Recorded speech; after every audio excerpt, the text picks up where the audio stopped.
Hi, welcome back guys. This is your friend, Lettuce Head Fanfics. Back with amazing fanfiction. This is the series of What If Deku Had Soul Astral Quirk.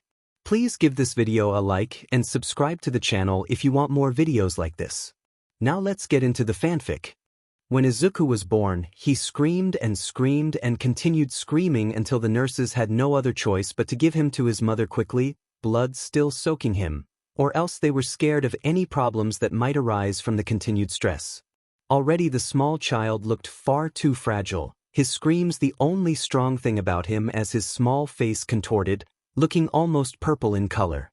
His mother, sweaty and tired and barely awake but glowing, had accepted him into her arms readily, thankful for the chance to hold her son so quickly as she rested his small head against her bier. Her husband, once fidgety and filled with tremors at the sight of his wife in so much pain, couldn't help but smile at the sight of the baby, no, of his son, abruptly becoming quiet once he was in his mother's embrace. The small child was small and fragile and looked like a speck in the arms of his equally small wife, but his screams had showed the world that he was there. They were enough to show him that his son will make his presence known. He would not lie, he had secretly been hoping for a girl. A cute little thing that looked everything like her mother, a baby girl that he would dote on alongside Inko and make into the little princess of the palace that they had built together. Yet at the sight of the baby boy, with green hair almost identical to his mother, with only the added shades of black here and there that had resemblance to his own dark ebony hair, and forms so small and pink and fragile, so very fragile as the arms wrapped around him and the body he was pressed against, Hisashi knew that he would dote on this boy just as much as the girl of his dreams. Instead of a princess, he welcomed the prince that his wife had gifted him, and with it he let himself open up to one more person. He let himself extend his heart towards the child that his wife had wanted and loved before he was even born. "Come Hisashi, take a closer look at our beautiful boy," Inko murmured, eyes glazed with pain and exhaustion, but still shining with happiness and endearment as she gazed down at the small baby in her arms.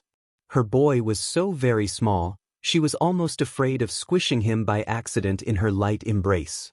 He was certainly smaller than most infants, yet that was to be expected. Her son didn't seem to want to wait in greeting them, coming to them 1 full month earlier. Still she couldn't help but coo at him, eyes shining with complete love and something close to worship in her gaze as a breathtaking smile spread across her lips. Her arms trembled slightly, as if afraid that the small miracle would be taken from her embrace as tears once more started to shine in her eyes. Her hopes and dreams were finally within her grasp. The little being in her arms encompassed everything that she had fought to make into reality. He was simply a treasure. Her husband seemed to be having a similar thought process, for when he came closer, he so very gently touched their son's small-fisted hands with his own much larger, calloused fingers in a feather-like touch, almost as if the small miracle in her arms was made of glass. His face was slightly contorted in worry, as if thinking the simplest mistake would shatter the image in front of him. His hands, scarred and calloused and almost larger than life, were now trembling against the small head as they gently touched the soft sprinkles of green hair atop the head. Inko smiled with such love and adoration, it simply exuded from her. Trust Hisashi to be gentle, even with his own large stature and brawny features, the man was the definition of a gentle giant. She wished she could give the small baby to his father just to see how the man would react, but knew that the newborn was currently far too small and weak to act upon such thoughts. So she let it go until her small miracle grew a little stronger. "What should we name him?" Hisashi asked, breaking Inko from her inner thoughts. She paused for a moment, thinking with a small frown pinching her brow. Then, a light seemed to shine inside her eyes. Her gentle gaze turned mischievous as she gave her suddenly nervous husband a smirk, looking slightly vengeful. "Izuku," she said, causing her husband to flinch as the smirk became more prominent on her features. Hisashi hissed out a breath, eyes narrowing playfully as he huffed, pouting slightly at his now silently laughing wife. "Great, now I only need to utter my own son's name to be reminded of my past mistakes. That is most ideal," he replied sarcastically, though there were no venom in his words, just acceptance and slight amusement. He knew that while Inko had forgiven him for his past transgressions, he will still have to wallow and grovel further, even just to show that he was actually regretful. His wife was as kind and beautiful as a saintess, but by no means was she a pushover. At times she would be petty in her actions. He loved her more for it. Inko huffed a smile, looking down at her adorable green sprout as she kissed the top of his head. "I told you from the beginning, dear, I can hold a grudge," she said with a cute little glint in her eyes, her smirk reverting into a smile now as she gazed at Hisashi with pure love and acceptance. The same look that had caused all of his misgivings to crash down as he knelt before the woman with devotion in a past so distant now. The same look that had made him realize that she was there and will always be there. Eyes ever so slightly glazed with unshed tears, Hisashi could only laugh at her statement, setting down on the chair beside her bedside as he brushed a finger against the top of little Izuku's head. He pressed a quick kiss on his wife's still sweaty forehead as he looked at the small family he was able to gain.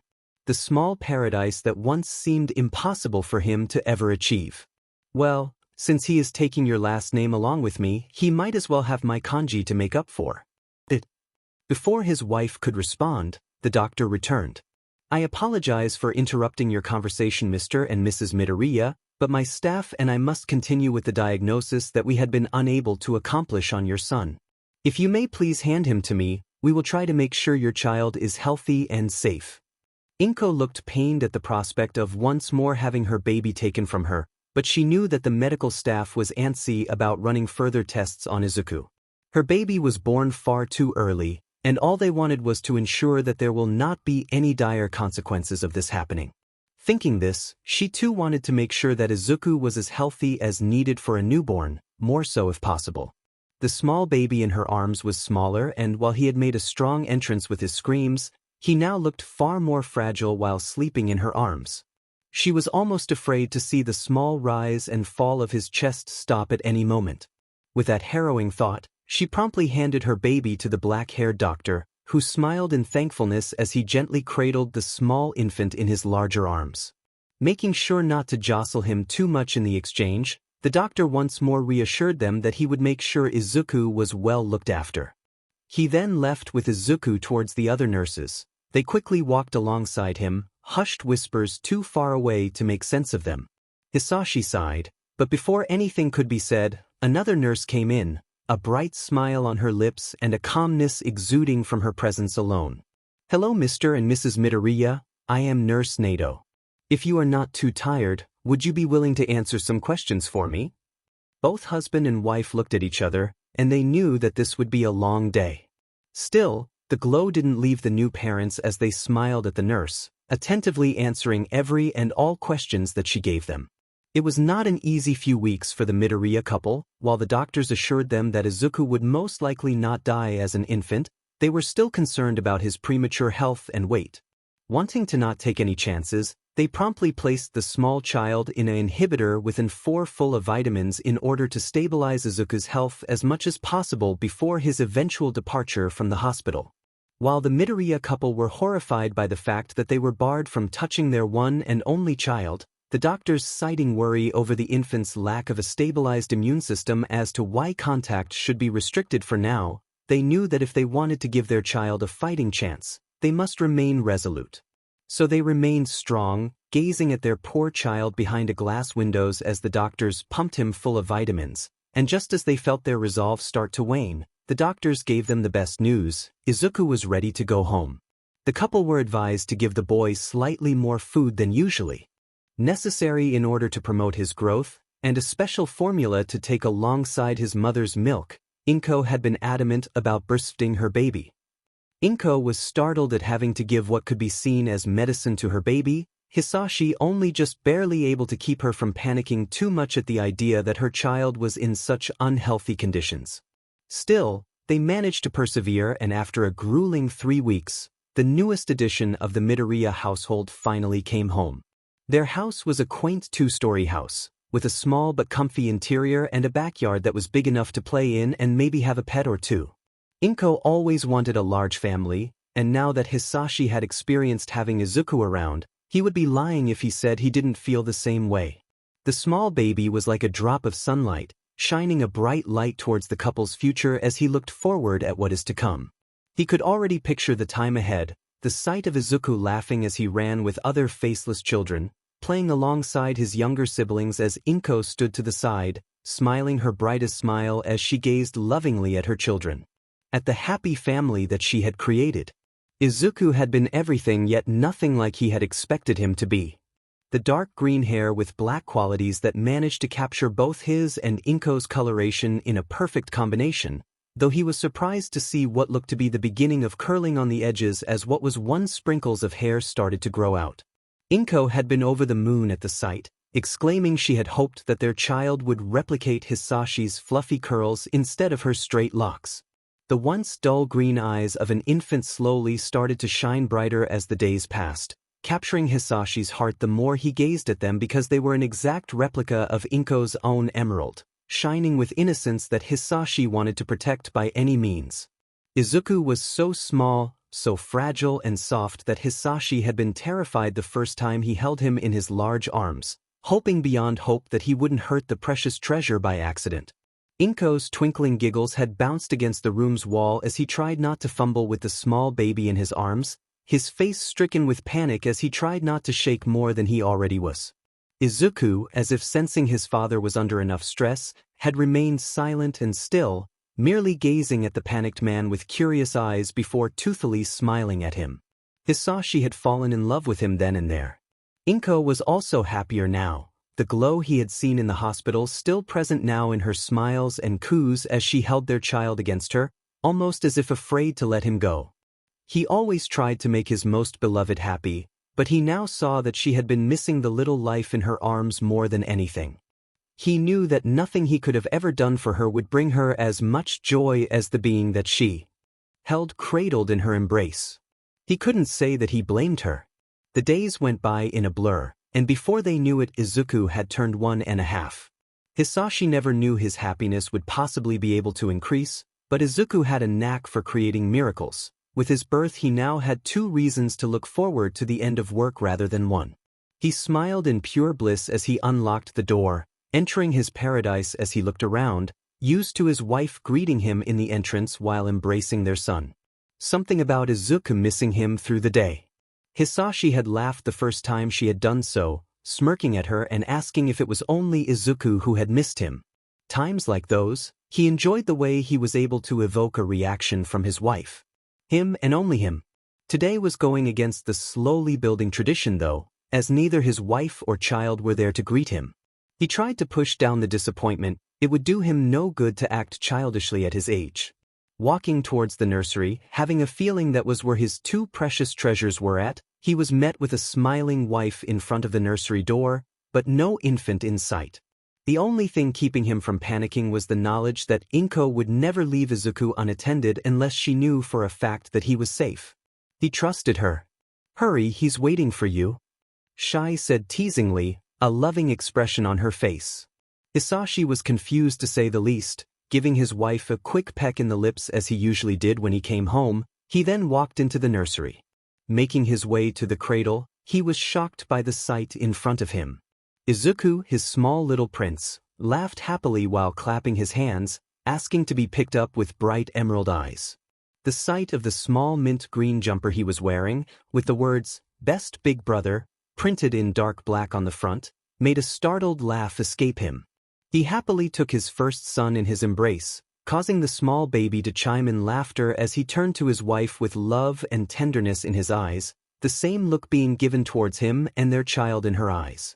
The next few months were filled with her joyous laughs as late-night talks consisted of various names that they could choose, how she hoped that this child would take after Hisashi more because oh wouldn't red eyes be just the most adorable on a baby. She would mumble about future pets and hope that there wouldn't be allergies and oh right they have hairless cats, right? Hisashi merely laughed at her excited ramblings, holding his firstborn against his chest as Inko walked around the house in a rush, placing this and taking down that and adding more pictures on the walls because honestly Hisashi it looks like nobody even lives here. Looking down at Izuku's inquisitive face, the way the young baby fisted Hisashi's black shirt, his lips wet from saliva as he stared at his mother with what looked like curiosity in those beautiful green orbs, freckles starting to dust his cheeks much like his own. Hisashi felt even more excited at the prospect of having another child, another treasure that showed his utter devotion to his wife. Another addition to the utopia the two had built, away from the darkness that they had escaped. The hell his angel of a wife had saved him from, and the demons he in turn fought off to protect her. Though secretly, smiling down at Izuku as he gently wiped the trail of saliva from the side of his mouth, Hisashi once more hoped for a girl, one that would look even more so like the woman he loved. Another bright light to the new future he was trying to build. They did not think that it would happen again. It was almost like a cruel joke on the universe's part. They should have known. Izuku should have been warning enough. The doctors themselves had said that it had been a near miracle he survived, and with relative good health at that. He should have been enough, his survival a blessing as well as his near death a warning from the universe to not hope for more. To be happy with what they were able to save. To not be too greedy. So, when Inko once more came into labor, this time even earlier than Izuku's own birth, Hisashi had a traitorous feeling that they wouldn't see a miracle this time around. That they had pushed farther than they should have ever tried to. Thinking the truth and knowing the truth were two far different things. They saved Inko, that he would forever be grateful for, because he wouldn't know what to do if she was ripped out of his life. They saved her, but they hadn't managed to save their second treasure. The new light in their bright future had gone out before it was able to shine in this bleak world. The baby was far too small in his hands, far too small and far too cold. If he thought Izuku had been like glass, then this child was much like a butterfly's wing, and this one had not been able to weather the storm that had come. The membrane had been shredded, and there was nothing he could do to fix it. Its existence had been far too small, far too fragile. It had not managed to break free from the chrysalis of fate. It was another boy, this one with the whisper of black hair atop a mostly bald head, and he didn't have to look to know that he had red eyes, crimson like his own. The irony of it all, that the baby that most resembled him, was the one to bring forth the tragedy around him. The being that had taken more of him than of his wife, was the one to rip their dreams apart. When Inko awoke, the first thing she asked was for her baby. Give her baby to her now. Her eyes showed desperation as tears ran rivers down her cheeks. She looked almost manic in her search, her eyes glazed and her whole body trembling. There was a hint of resignation there though, as if she knew the outcome but was forcing the world to be wrong. Was forcing the truth to be overwritten. Hisashi was the one to break the news to her, breaking away the fantasy that she had tried to shroud herself in. He didn't want the impersonality of the nurses to be the ones to tell Inko that their baby had not made it, that the child which she had so many hopes and dreams for had left the world before it could even take its first breath. He held her close in his arms as she sobbed and sobbed, crying out in agony as she asked whoever was out there why her son?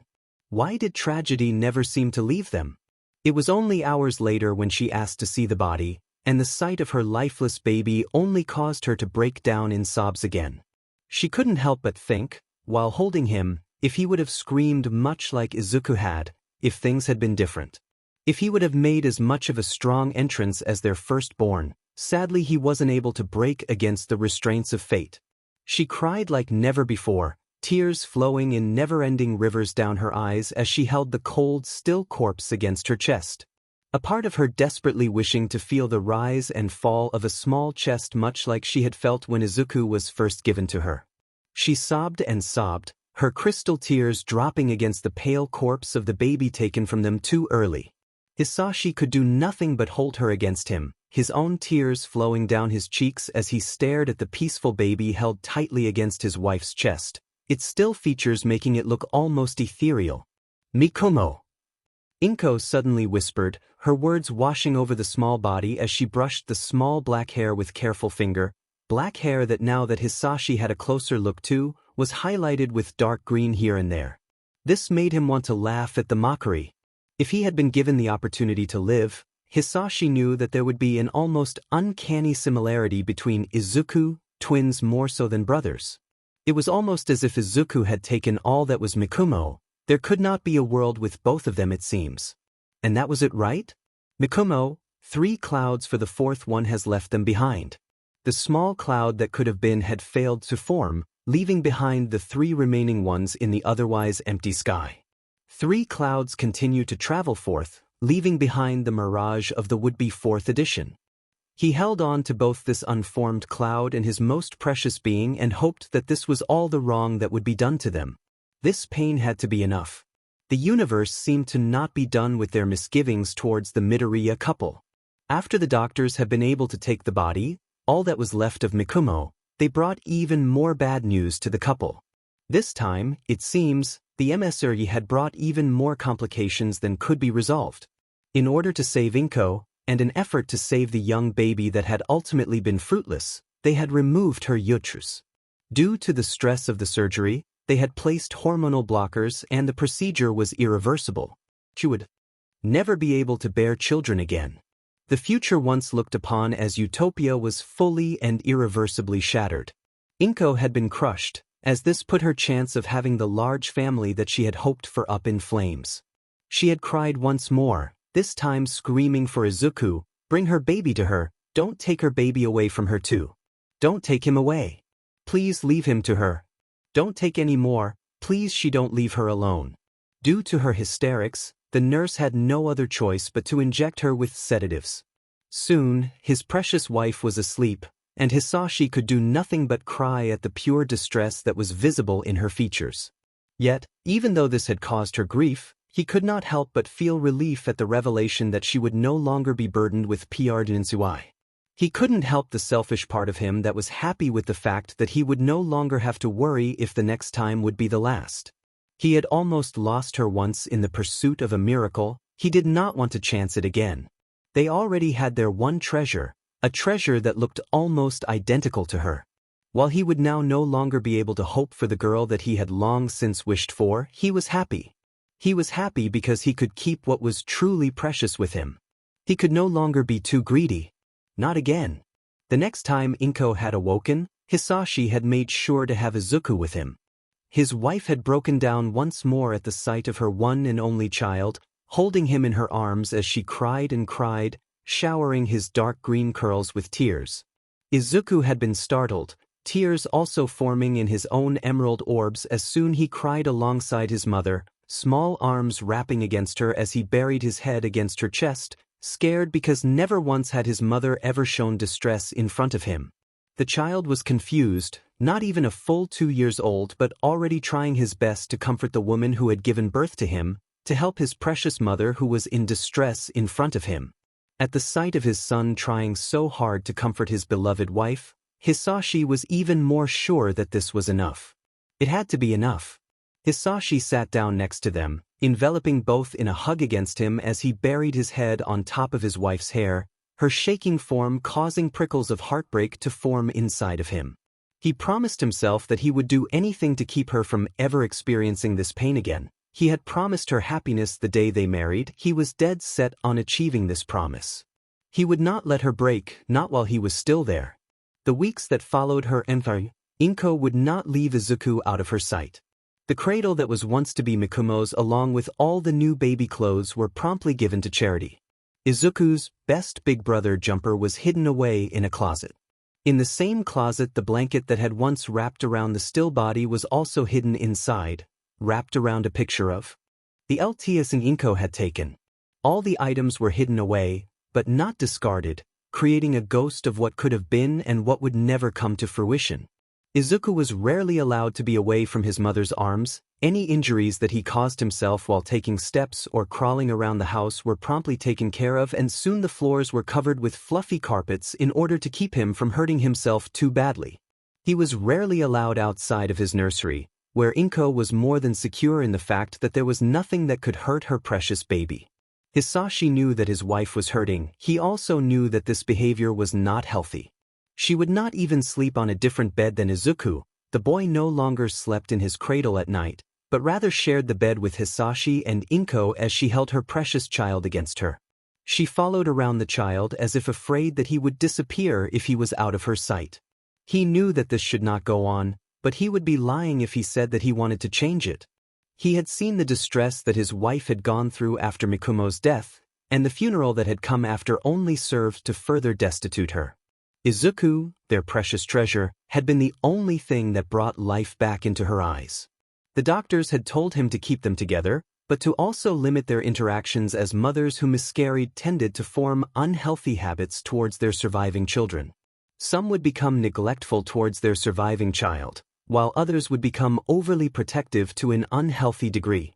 He knew this, but if he had to choose between an obsessive Inko and a depressed Inko, he would choose the former in a heartbeat. Hisashi put his wife first and foremost, and if that meant that Izuku's safety was a priority over his development, then so be it. When Izuku was 3, he was able to form more and more coherent sentences. Hisashi was proud. His son seemed to be more of his mother than he could have ever imagined, having also inherited her deep intelligence. The boy would clap in delight every time Inko would bring an object or another towards him using her quirk. Izuku would also always love to see the small shows that his father would put with his own fire-breathing, green eyes wide in excitement and amazement at the small display of power, though Inko would make absolutely sure that he was a safer than necessary distance from the flames. As much as she loved her husband's beautiful flames, she would rather not risk her son to the still dangerous embers. Hisashi would slowly form the same mentality as her, making sure that the small treasure would be safe from the dangers of the outside. Something that took so much after his Inko had to be protected, for both were fragile things. Fragile things that could not been blown away, not again. Not under his watch. When Izuku was 3.5 years old, he stared in wonderment as black ink would slowly, from in his mother's forearm, neat and crisp writing forming words of endearment as they formed sentences against the whole expanse. He traced the kanji, eyes wide in amazement at the magical words forming on her skin. "It's your father Izuku," Inko whispered, happy as she also traced the writing with endearment and love in her gaze. "He is overseas right now, but he says that he misses us and that he can't wait to be back home." Izuku looked at the kanji, nodding his head as he saw some of the kanji that he understood and some that he didn't. "How?" was all Izuku could say, or rather ask, looking at his mother's arms in amazement. This was the first time he had seen the writing, or rather the first time he had noticed. "Your daddy and I are soulmates. We were meant for each other since the day we were born. We don't know it yet, though, until years later when our souls are strong enough to connect with one another. Some people's souls take longer than others to connect, but when they do, any marks on your body will reflect on theirs. It's almost as if our souls, which were once one, are trying to connect our bodies as well." While explaining this, Inko grabbed a green marker from the large quantity in the box of colors Izuku used to doodle. "Here, why don't you send a message back to Daddy?" Izuku nodded, gently taking the marker and writing a wobbly, "Love Daddy," on his mother's arm. When a mark appears on your body, your soulmate will feel it, kind of like a tingle filled with warmth, on their own body. Your daddy should be seeing the message soon. Inko patiently explained. She smiled brightly at Izuku, looking at his wobbly writing with endearment as she wondered how Hisashi would react to the fact that their child had written to him using their beloved bond. She wished she could see it, the pain of his not being there only healed by the sight of Izuku in front of her. Of the representation of their love in her hold. Soon, as if answering her thoughts, words once more formed on her palm. "I love you too," visible, a drawing of a heart in the bottom. She showed it to Izuku, who giggled happily while tracing the words, booping the heart causing Inko to giggle at his actions.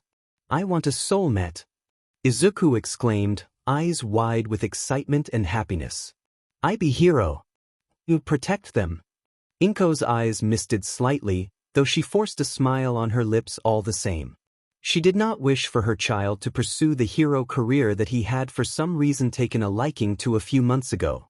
He had seen them on the news, and after that had said again and again that he wanted to be a hero that would protect his mommy and daddy and everyone in the world.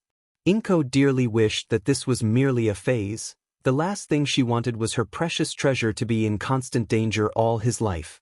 Izuku was but a flower, a fragile little thing that would easily be ripped apart by the awfulness of the world. Gritting her teeth, visions of black hair and a small, pale body far too small and far too cold pressed against her. Too young, too fragile, blown away before it would truly show its beauty to the world. No, her baby could not go into a world like that. He cannot be blown away, she will not allow it.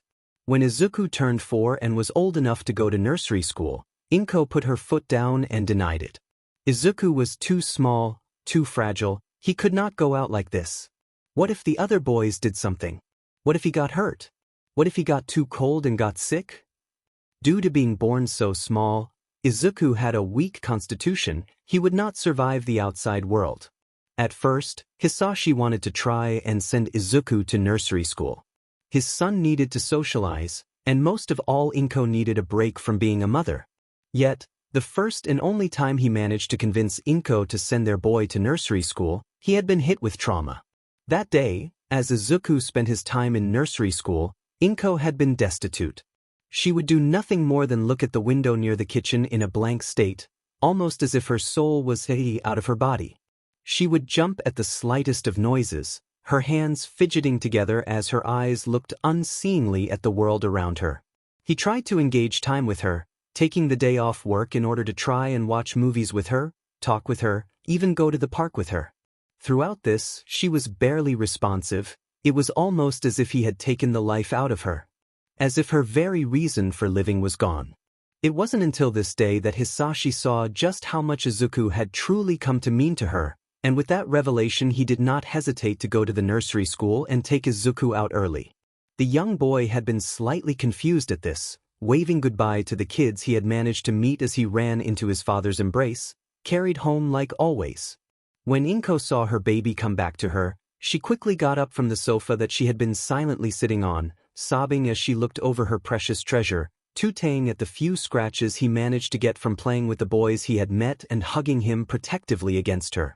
After that day, Izuku never returned to the nursery school, instead all of his teaching were looked after by his mother in their little nursery room. While Izuku was sad that he could no longer see the kids he had managed to meet the first day of school, he never wanted to see his mother cry like that again. So, he stayed with her, learning in a quick pace as he let her hug and cuddle and play with him. Izuku loved his mother, and if that meant that she and Daddy were to be his world, then so be it. It was a rare occurrence when Inko deemed it safe to take him out of the house. One such day, a few days after Izuku turned 5, Inko was surprised to see they were low in groceries. While Hisashi usually took care of bringing home groceries due to knowing Inko's dislike over bringing out Izuku, and secretly in order to also protect Inko from the outside, he had forgotten to bring back condiments, and Inko would rather not cook food without flavor. She prided herself in cooking delicious food for her dear husband and son, she would not have them eat anything but the best. With Hisashi busy with work, and her not trusting Izuku's care with anyone else, Inko reluctantly knew that she would have to do this shopping trip with Izuku. It was slightly worth it though, as she was able to witness the excited happiness from Izuku as he happily gazed around the streets. Inko felt a pang of guilt at his expressions, but she tried to push it away as best she could. It couldn't be helped, the world was still too dangerous for someone as young as Izuku, as small, as fragile. Maybe when he was older. Maybe. It had been a week before his 5th birthday when they had gone to a checkup. Inko was happy to find that Izuku was growing up healthy like regular children, though the doctor had confided that Izuku would most likely be on the short side. Inko didn't care as long as he was healthy, and secretly she was happy, for it meant that he would remain her little boy. Hisashi was a big man, much taller and buffier than most men, while she would have loved Izuku either way, and she loved the way that he resembled her husband in certain features, she had been hoping he would skip her dear husband's buffier features.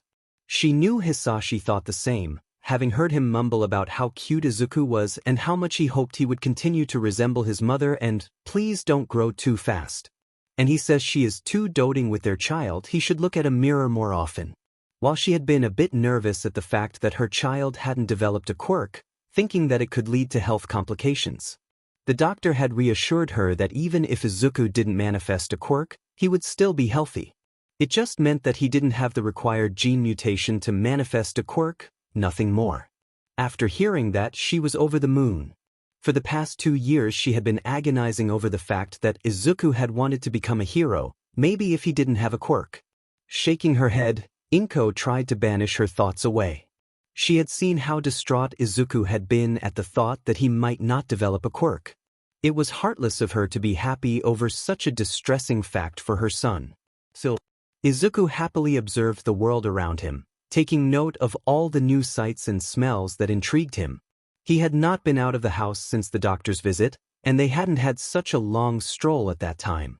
He was happy to once more be out and about. While he should be used to it by now, it was still at times suffocating to be in the house for so long. He had hoped that after turning 5 and finally manifesting his quirk, his mom would finally let him out more. Maybe he could even make a friend or two. It was for naught though, as his birthday came and passed, yet there was no sight of a quirk to be had. He was quite sad at the fact, so sure that his 5th birthday would be the day. Most children manifested their quirks at 4, but Izuku hadn't gotten his even after another year passed. Still, he wouldn't let this stop him. He would be a hero. Quirk or no quirk. He would protect those who were precious to him. He would show the world how strong he was. Maybe then he wouldn't see his mother silently trembling on the side of the bed, while she thought that he was asleep, mumbling a word that he could never quite decipher. Then she would know that he was strong enough that he could go outside without her looking on in worry. That he was not weak. As they continued walking, Izuku held on to his mother's shoulders, looking at the world around him with a curious gaze. His parents for some reason never let him walk alone. Instead they carried him either piggyback or in their arms. Izuku didn't mind this too much. He loved being held by them, and he also loved smelling his mother's floral perfume or his father's musky cinder scent against him. It was just supposed to be a normal grocery trip. While it was rare for him to participate in those trips, he had done so a handful of times, and all of them had been mundane and without risk. It was supposed to be normal, yet the universe seemed to not be done torturing the Midoriya family. They had no longer been too greedy. Still, it was not enough. A large explosion rang out as people screamed in the streets. Fire could be seen engulfing the place as people all around ran for their lives. Izuku held on tight to his mother as she also turned to run, frantically pulling Izuku in front of her as she held him close to herself. He could feel her ragged breathing from atop his head, her heartbeat erratic underneath his ear. Something in the back of his head told him that this was a fight between a hero and a villain. He wanted to see it, but at the same time he had seen in the news when his mother wasn't there to shut it off, how much destruction a lot of the fights brought to everything around them. This was especially true in public fights, and something told him that they needed to get away. His mother, seemingly thinking the same thing, tried to hurry her pace. Izuku almost wanted to tell her to let him down, that he was slowing her down, that she should escape. He didn't want his mom to get hurt, much less because of him.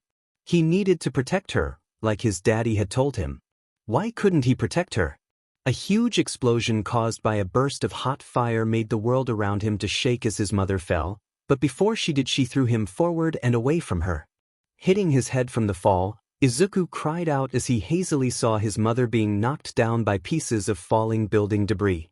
The only thing he could do was whimper pitifully as darkness came in and out, leaving him with no strength. No, he couldn't let himself fall here. He had promised his daddy that he would always protect his mommy. He would not let himself fail, would not let himself be weak in the face of disaster. He would be a hero, he had to be strong. Mama! Izuku screamed as he found the strength within himself. He pushed himself up, fighting through the dizziness that almost overcame him as he blinked back the dark spots forming in his vision. He stumbled towards his mother's form, seeing her barely conscious as she smiled towards him. He cried bitterly as he managed to get to her, debris trapping the bottom half of her body as she raised a bloody hand, gently cradling his cheek. "I'm so glad that you're okay, baby." She managed to utter out, joy and pain in her gaze as she lost strength, her arm going limp. Izuku grasped at her hand, eyes filled with tears as he gazed at the woman that had given him everything, that always looked at him with adoration and devotion. One half of his whole world. Flames suddenly started spreading all around him, looking as if the apocalypse was descending upon them. He cried, standing up as he tried to push away the debris. He tried to free his mother, to help, but he couldn't do it. Izuku.baby.leave. Please, survive. That was the last words he managed to hear from his mother before she fell silent. Looking towards her, Izuku saw that she was unconscious, and red blood was starting to form under her. He knew that was bad, because even when a small amount of that red liquid escaped Izuku's body, his mother got really scared. He needed to get her out, she was in danger. He needed to save her. Suddenly, something inside of him felt warm and strong as a pull-like force seeped out of his body. With all of his might, Izuku stretched his hands in front of him as he willed the cement to move. What looked like transparent green tendril-like hands formed around him, grabbing some of the cement and making it move. It wasn't enough though. It would never be enough as his small body was racked with pain and exhaustion from overusing his newly developed quirk. He felt something trickle from his nose as exhaustion overtook him. He tried to force more of the tendril-like hands to grab the cement, but it wasn't working. His last thoughts before the world went black was that he would never be enough. Hisashi Midoriya was a calm man. Most would joke that his personality was completely opposite from his quirks, cold words and biting remarks contrasting the heat that he could create with his fire. What the world didn't know, though, was that most of that heat was saved for a certain person. Inko Midoriya was Hisashi's world, his other half, the soulmate he once rejected but who had given his idiotic self a second chance. She was his light, and all the fire, all the passion, would only ever be directed at her. She was his goddess, his utopia. All of the warmth and light in his world was ever directed towards her. His everything, his very being, was here only for her. His very soul was hers. Hence, when he received an urgent call to his work office about both his wife and son having been caught up in an incident regarding a hero, Endeavor was his name, trying to capture a villain and causing major destruction in the process, he was more than manic. He had felt the tingle of marks appearing across his body, but at that time had thought of it as nothing more than his wife leaving discreet messages, as she had done in the past when she missed him. Now, as he looked at the mirage of scars littering his body, Hisashi found that it was anything but. He forced himself not to think about just how many marks littered his body. How his weak wife was suffering through so much hurt.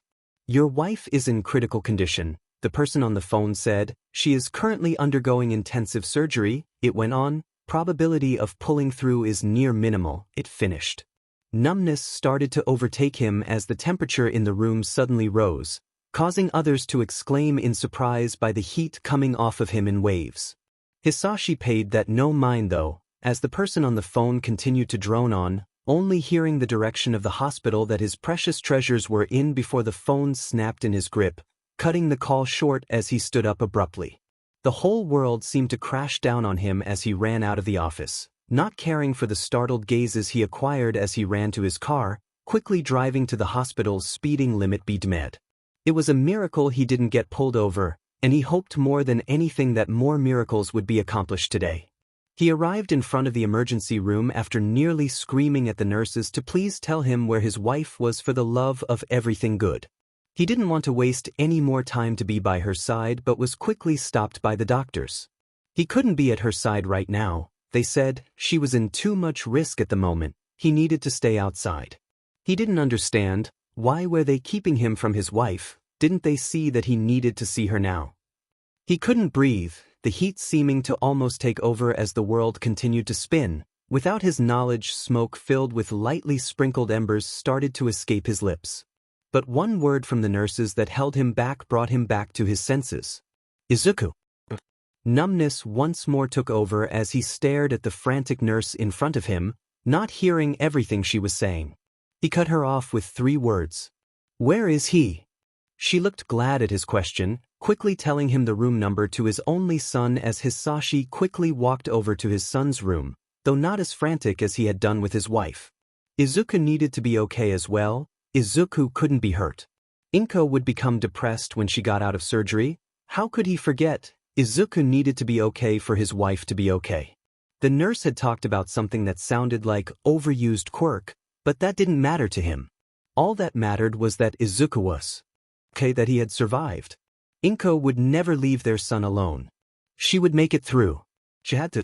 The cruelness of fate is something everyone knew, causing people with intertwined souls to be born, only to find that they will not be together, unlike what was seemingly promised.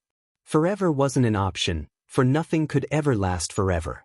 Time was a thing many lacked. and no matter how much was given, it would never be enough. Hisashi stared in shock, tears streaming down his face as he tried to understand what the doctor had just told him. "No," he whispered out, voice croaking as he fell forward, his knees scraping against the tiled floor as he wailed into his hands. This was not real, this reality was wrong. He would not believe the words that had just been uttered at him. But it was true, his wife, his beautiful and kind wife, was dead. Whispers of happy laughs, of pouting lips and discontent nagging haunted his mind. Of bashful smiles and mischievous eyes, of warmth and love and care as the one and only person who had ever looked at him and seen him, had seen a man rather than a monster, left. Disappearing like the whispers of smoke from a dying flame. He cried, then laughed and looked up as he wondered at the sky above the hospital's ceiling. Mikumo must have wanted to meet his mother, a manic part of his head whispered in his mental haze. He really had turned out to be more like him than first believed. "You should have taken me too." Izuku is 5, almost 6 years old when he realizes that everything good in the world comes at a price. Something as pure and eternal as intertwined souls wouldn't exist without a price to be paid. And what happens when one soul ends before the other? Well, one part of a piece cannot exist without the other. Not everyone finds their happy ending, and those that do don't always get there ever after. Hisashi was a man dedicated to the love and support of his wife. His beautiful wife, who didn't care about his background or the blood in his hands. His fragile wife who had wanted nothing more than a big supportive family. The woman with whom he had tried to build the utopia she had promised him that one dark night in a past better left uncovered. The woman who, no matter how small, had been like a strong hurricane that had brought all of his walls crashing down. The half of him that he loved. His better half, his most beloved existence. The one that made him live. So now, here in this cold white room, where the heart monitor was finally disconnected after having stopped, there was no longer any will left in him. He had finally been able to see her when he calmed down, before she would be carted away to the morgue. He took one look at the pale exterior that was his wife and was once more reminded that not all good things last. Wails once more left his lips as he crumbled against the cold body that was Inko, knowing that he would no longer experience her gentle fingers caressing his hair or her bright smile that seemed to light up the whole world. He would no longer be filled with warmth. Would no longer look forward to another day in her presence. He no longer saw a future ahead. His hopes and dreams came crashing down. The delusion was finally over. It was time to wake up. Unknown to anyone, the scars that once littered the whole of his bottom body, the ones that had first shown him the true wrongness of the situation, disappeared from existence. He was no longer blessed with the mark, for he was no longer connected to his other half. Izuku was 5 when he lost his mother, and the belief in the goodness of soulmates. Once Izuku was finally discharged from the hospital, it was to an empty home. His father had taken to working more and more, not even bothering to visit him in the hospital after his mother was pronounced dead. The caring and loving father that had once been Izuku's other half of the world seemed to have died alongside his mother. In his place was a numb man, with cold eyes and a rigid form. His father seemed to no longer care about anything, instead spending his days either at work, or the few times that he was home, he spent them in the living room, a glass bottle on his hands, or a syringe stuck into his veins, as he held a picture of his mother in his other hand. His once booming laughter, his discreet smirks as he sneaked Izuku candy behind his mother's back. His twinkling eyes as he got on his hands and knees and let Izuku climb on top of him, Izuku giggling in glee as he then let Izuku ride him like the horse in the movie his mother had put on. His whispered words of love towards Izuku and his mother every night before bed, cuddling against his warm side at night while his mother slept in his other side. That man was gone. Izuku had taken to always hiding in his room when his father was there, because when his father saw him, all he would do is cry and scream and rage that it was your fault, until both of them were crying and Izuku stumbled into his bed, the words following him like a ghost. He was right, and it killed Izuku to know that it was his fault. He was no hero, he couldn't even save his own mother. He had practically caused her death. Still Izuku could just not leave things to rest. He took to learning how to cook, if only to help his father. Groceries were taken care by him as well, gabbing the money that his father left on the table before he went off to work. Maybe that was the reason he couldn't give up just yet, because even if done almost uncaringly, it was proof that his father still cared. It gave him hope. His faint memory of his mother cooking while he watched played in the back of his head. What he couldn't figure out he searched up on the family computer, his mind trying to make sense of the recipes and the steps because that was all he could do to not give up and crash as well. His father, though, never cared for the food. His voice biting as he denied the nutrition that his son was trying to give him. As he once more ordered Izuku to his room. And so, Izuku stayed most of his time in his room, his days spent remembering the happy times with his mother as he floated items towards him using the tendrils that he had gained that day, in remembrance to how his mother used to pull little trinkets towards them in an effort to make him laugh. He never showed his father his quirk, for it was too familiar to his mother's own, and he did not wish to distress him with more remembrance to the loss that he had faced thanks to Izuku.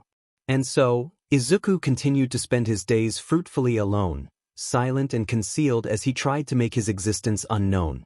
Izuku was 7 when he found out that everyone would leave him at one point or the other. Hisashi was just too lost without his wife. So, he decided to leave the world and be once more with her. Izuku had gotten enough of their time. It was time for the Midoriya couple to meet their other son. That was how young Izuku soon found his father, bloodied arms spelling out, "I want to see you again," and "I can't live without you," in an effort to reach the one he had lost, bottles of alcohol around him as a syringe stood out of his vein. When Izuku stumbled upon the sight, he lost control, everything in the room started to levitate up before being pushed away, crashing against the wall.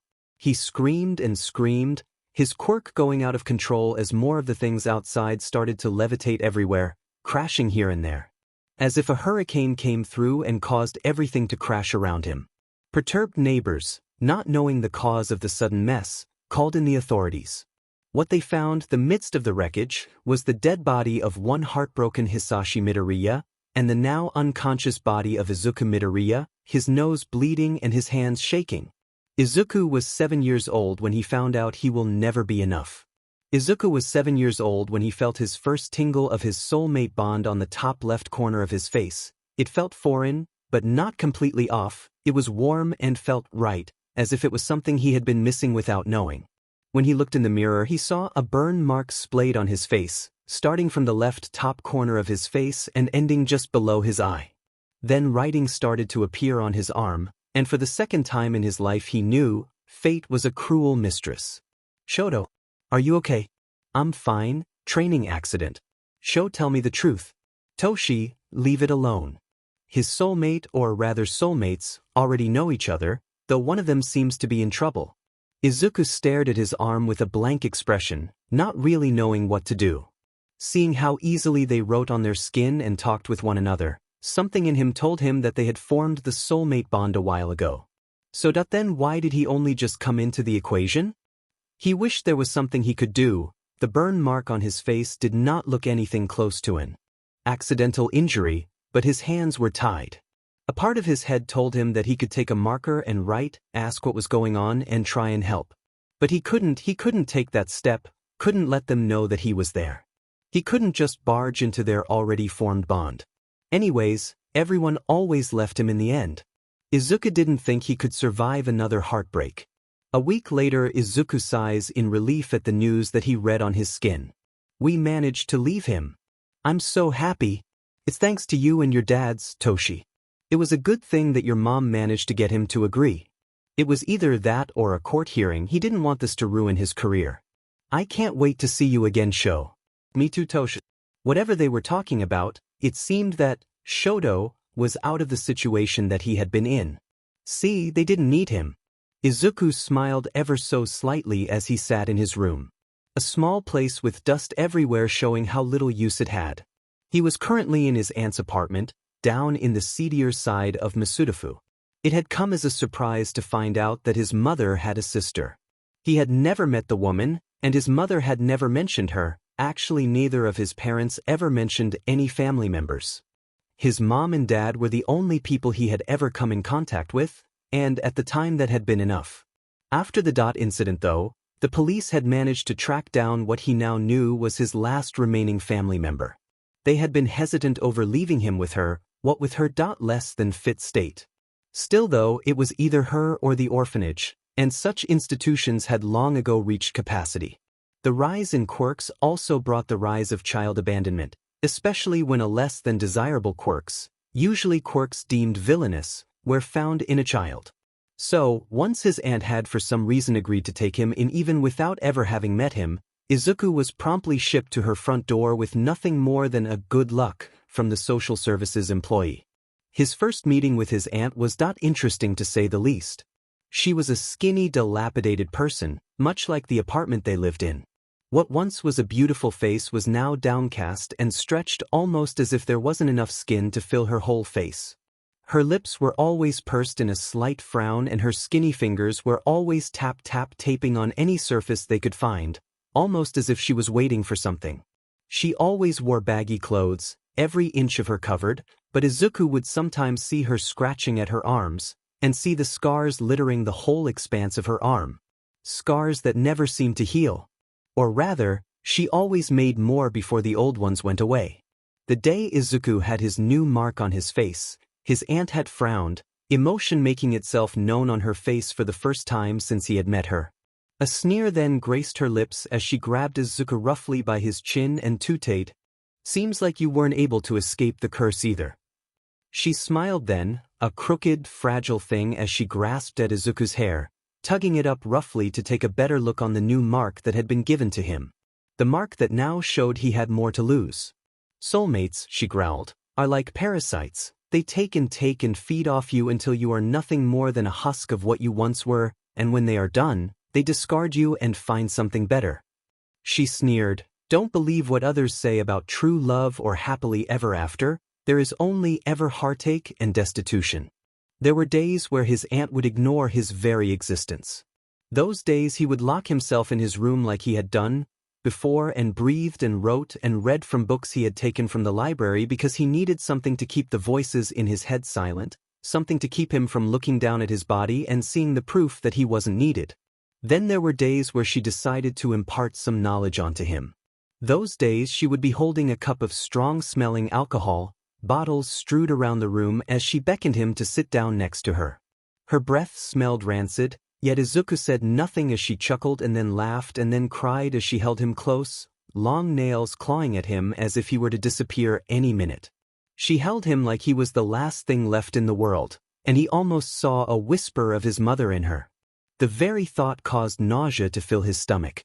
Those days she would ramble, much like how he used to do when he was a kid. She would talk about the love of her life, a handsome young man she had met as a young adult, when he had responded to the writing on her skin. He wanted to go further in life, and she had wanted to support him. She followed each and every one of his instructions, painting her once beautiful green hair brown to not stand out too much, not wearing makeup because she was too busy working the odd jobs to bring him through college. Her once stylish clothes switched to more demure styles as she continued working, fighting, showing her love to him. He would barely write back when she left small messages of love on her skin. They barely saw each other due to her constantly working and him not making the slightest of efforts in helping her. When he finally graduated college, top 10 in his class, he had finally achieved his desire to work in a good company. She had been ecstatic. Finally all her hard work had paid off. He had promised her, once he made it, he will support her. They would finally be together. She crackled at that, an ugly breathless sound that seemed like something had been stuck in her throat. She would trace the scars on her wrist then, a faraway look in her eyes before she took a long chug of the alcohol in her glass. "People lie," she says then, "people like us," she pointed at Izuku then at herself, "we will never be enough." She gave him a genuine, if small smile then, her eyes showing pity and what could also be seen as gentleness as she then lightly traced his own burn scar. He moved up in ranks, and she continued working because he never told her to stop, never even tried to contact her even as she continued writing words of love and devotion on her body, her very soul. Then, finally, in front of her doorsteps there he was.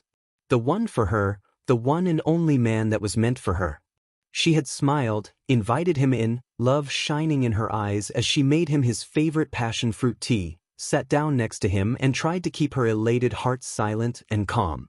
The words that fell out of his lips as he pushed the tea away were ones that would forever scar her very soul, much like the scars that now marked her body. He couldn't do this anymore, he had said. He was not in love with her. They weren't mean to be, there had been some mistake. Then the 4 words that broke her whole world apart: I love someone else. He had met her, a nice young lady that started working in the company just a few months ago. She was a pretty little thing with long blonde hair and bright blue eyes. She dressed cutely with an innocent air around her. He fell in love, he said, and he will be proposing to her soon. So please, he continued, stop writing to him. The news broke her. As a young girl she had grown up hearing the love stories of soulmates, the happily ever after, the great loves that they held. She screamed at him, begged, asked what she did wrong, promised to do better. She couldn't lose him. She couldn't give up at her last chance to be happy. Then she saw the look on his face, one filled with such disgust and contempt that it completely shut her down. He left then, not even looking back, as he once more told her to leave him alone, to never contact him again. She had been destitute for days to come, until one day, the first day of many, a sharp object made its way to her hands. Then came the slashes, 1, 2, 3. Again and again, as she cried and bled and screamed as she tried to get through to him, hoping beyond hope that he would see the damage and come to her, to hopefully find out that he cared. He never did, never came, no matter how many times she slashed and sliced and bled onto her floor. She wanted to die, but at the same time didn't want the marks that showed he still belonged to her, that he was meant for her, to disappear. Once one soulmate died, the marks that they made on the other mates will disappear. So, she persevered, if only to continue to remind him that she existed. To remind him that at the end of the day, his soul belonged to her. Don't let them fool you, she said then, poking his chest harshly. Take care of your heart, for your soul is already broken. Izuku looked into his aunt's teal eyes, filled with grief and pain and sadness and regret. Looked at her covered arms and baggy clothes covering the rest of her emancipated body. Looked at her stretched out hollow face. And the thin strands of hair that came down to her waist, still painted a dark brown that seemed to still beg to be acknowledged, that whispered of devotion and blind acceptance. Dread and anxiety filled his insides. As Izuku sat on his bed, looking down at the loving words scribbled on his arms, he came to a revelation. Good night, Sho, love you. Love you too, Toshi _. He knew, his soulmates already found their other half. Thinking back to his aunt's scarred body, her dull eyes and her tapping fingers, he felt fear strike at his heart. No, he would not break. He will not fall down the same path his family had gone. Not for the first time since that day the image of a broken and bloody body made its way to his mind, syringe stuck in a vein with bloody words marring the expanse of the arm. He knew he could never give his all to someone, he just couldn't risk it. His heritage seemed to be filled with bad endings when it came to soulmates, almost as if his very bloodline was cursed to never be happy when it pertained to a soul bond. His very existence was a curse. They deserve better anyways, he thought as he wrapped his arm with bandaged, making sure that his hair was parted so that the scar on his face wasn't visible. He could never be that person for them, he just knew he had nothing left to give. He had been left barren. There were days where Izuku didn't like the bottles, didn't like the faraway look on his aunt's eyes, didn't like how she continued to drown and drown and drown in the alcoholic ocean. Those days she didn't feel like imparting knowledge onto him, rather he knew to make himself scarce or else he will be the victim of her throwing random things across the house. It as if a switch was flipped, as if all the hurt and suffering that she had gone through had finally overflown inside of her and had no option but to escape outwardly, anyone in the vicinity be mad. He should be glad that she kept it within closed doors. He was sure social services wouldn't be all too forgiving towards his only guardian being taken to jail after causing a public disturbance, especially when they hadn't been impressed with her credentials to begin with. He had been left horrified when she had first displayed her violent outbursts. Mania would overtake her, screaming to the world the wrongs that had been brought down on her as she slashed and slashed at her arms.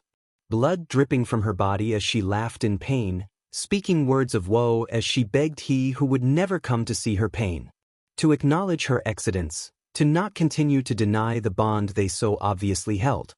He could hear the desperation in her voice, the way that she broke further and further as hysteria made its home in the cracks. In a perverse sort of way, he was happy by the loud outburst.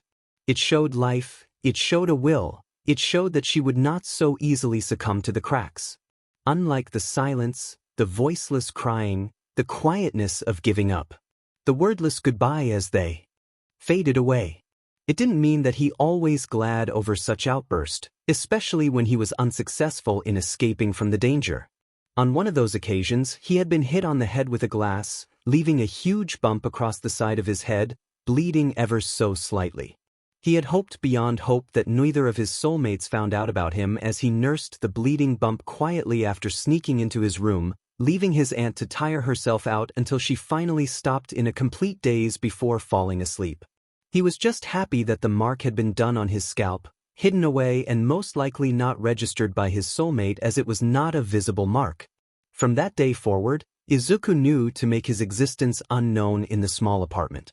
Almost like a ghost, he quietly lived his life moving forward, trying in vain to ignore his equally ghostly past as he learned that silence was a virtue. Izuku was 8 years old when he finally went back to school. He was more likely than not left to his own devices, being the loner that he was. It had been interesting having his aunt suddenly drop off what looked like a uniform onto his desk along with a backpack filled with what he later saw was the material for the year. She had said a simple, social services, before leaving Izuku, not bothering to explain further. Izuku was then promptly left off in the front of his new school by his slightly disgruntled aunt the next day, her mumbling something about him having to visit the office first before leaving off to one of her many jobs. It was a harrowing experience, especially since the last time he had been at a public institution such as school had been more than a few years ago, and that had been one day that he barely even remember as he had been around for at the time. His father had barely even registered his existence after his mother's death, much less registered him to a school.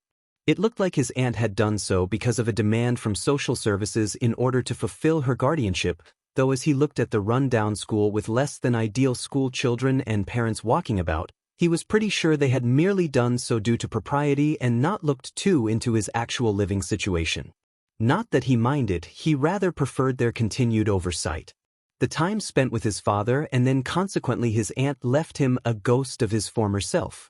Curiosity still overtook him, and he still loved learning about quirks and the acts of heroes around him, but now he didn't show the same enthusiasm that he once did. He no longer cared about forming friends or making new relationships, a part of himself warning against such an act. He would always be abandoned in the end, might as well save himself from the pain. He didn't need friends, didn't need relationships that would only burden him in the end. Sometimes, solitude was the best strength one could have. The few children that still tried to make friends with him were quickly put off by his dull eyes and silence. Soon they started calling him a freak, someone who believed themselves above them, worthless, teacher's pet for always getting the higher scores in class, nerd, weirdo. It was funny really, such childish insults were nothing to him. He had been called worse. Had done worse. They would shove him, throw things at him when the teacher wasn't looking, not like they would care since the school he went to was filled with delinquents and kids that would likely then not end up anywhere in life. The teachers left after those with brighter futures and greater care were weeded out by the pure vile that filled this school, were ones who didn't care about teaching anymore. Rather they were there just here for the paycheck and for the lack of real work to do.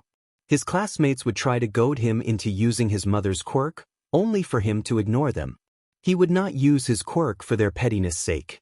Hence he was soon labeled quirkless, the name sneered at him with pure disgust. A title that he cared nothing for, because to be honest he would rather be quirkless than always have the reminder of all that he had lost within him. What good was his quirk, if it hadn't been able to save her? He would quietly suffer through days in class only to finally be let out. His aunt would usually not be home by the time he made it to the apartment, working some odd jobs here and there to try and support her and her new burden. Izuku would usually do some homework until night finally fell. Then, as his aunt barely made it home with exhaustion pouring out her every pore, she would go to her room to rest, not bothering to check on him. He would look at the dark sky and wonder why it was that he still pushed through, why it was that he couldn't just let himself give in to the inevitable. The pained last words that his mother had given him, "survive," made its way in the forefront of his mind as he flinched back. Blinking back his tears, Izuku sighed, walking towards his bed as he laid down, wishing for the darkness to overtake him and hoping that his night was not riddled with nightmares. He knew such hopes would never come true. He was 10 years old when he finally found out what could bring his life actual meaning. Making sure his aunt was asleep in the room a few feet away from his, Izuku quickly put on a large hoodie and some red sneakers. He sneaked out the window and, using his tendrils, managed to move towards the top of the roofs of buildings, soon managing to jump across the buildings as he looked for those that might need his help. That was how he spent most of his night, running around his neighborhood, making sure to stick close to the shadows as he looked for people that were hurt or needed to be saved. Some days when he took to the alleyways, he would be confronted by a mugger with a knife, wherein he would pull his knife away with his quirk and push the person against a wall hard enough that he would usually hear something crack, but not so hard that they would die. That had taken a lot of calculations and risks on his part. He managed to tie the man with a rope before using the nearest payphone to call a police officer to the location of the man. When asked for his name, he hanged up and moved on. There were days where he would help people who are being mugged, usually using the same tactic but this time having the person call the police themselves. There were others where he would come upon an injured person. Such days he was thankful for the bandages he carried. He had become quite adept at taking care of someone's wounds well enough that they would be able to make it to the nearest hospital. If not, he had built up enough stamina and strength that he could carry most people closer to the nearest hospital, if not opting to call the police to their location. Each time he would find himself using his oversized hoodie to hide his face, using a face mask to hide the bottom of his face.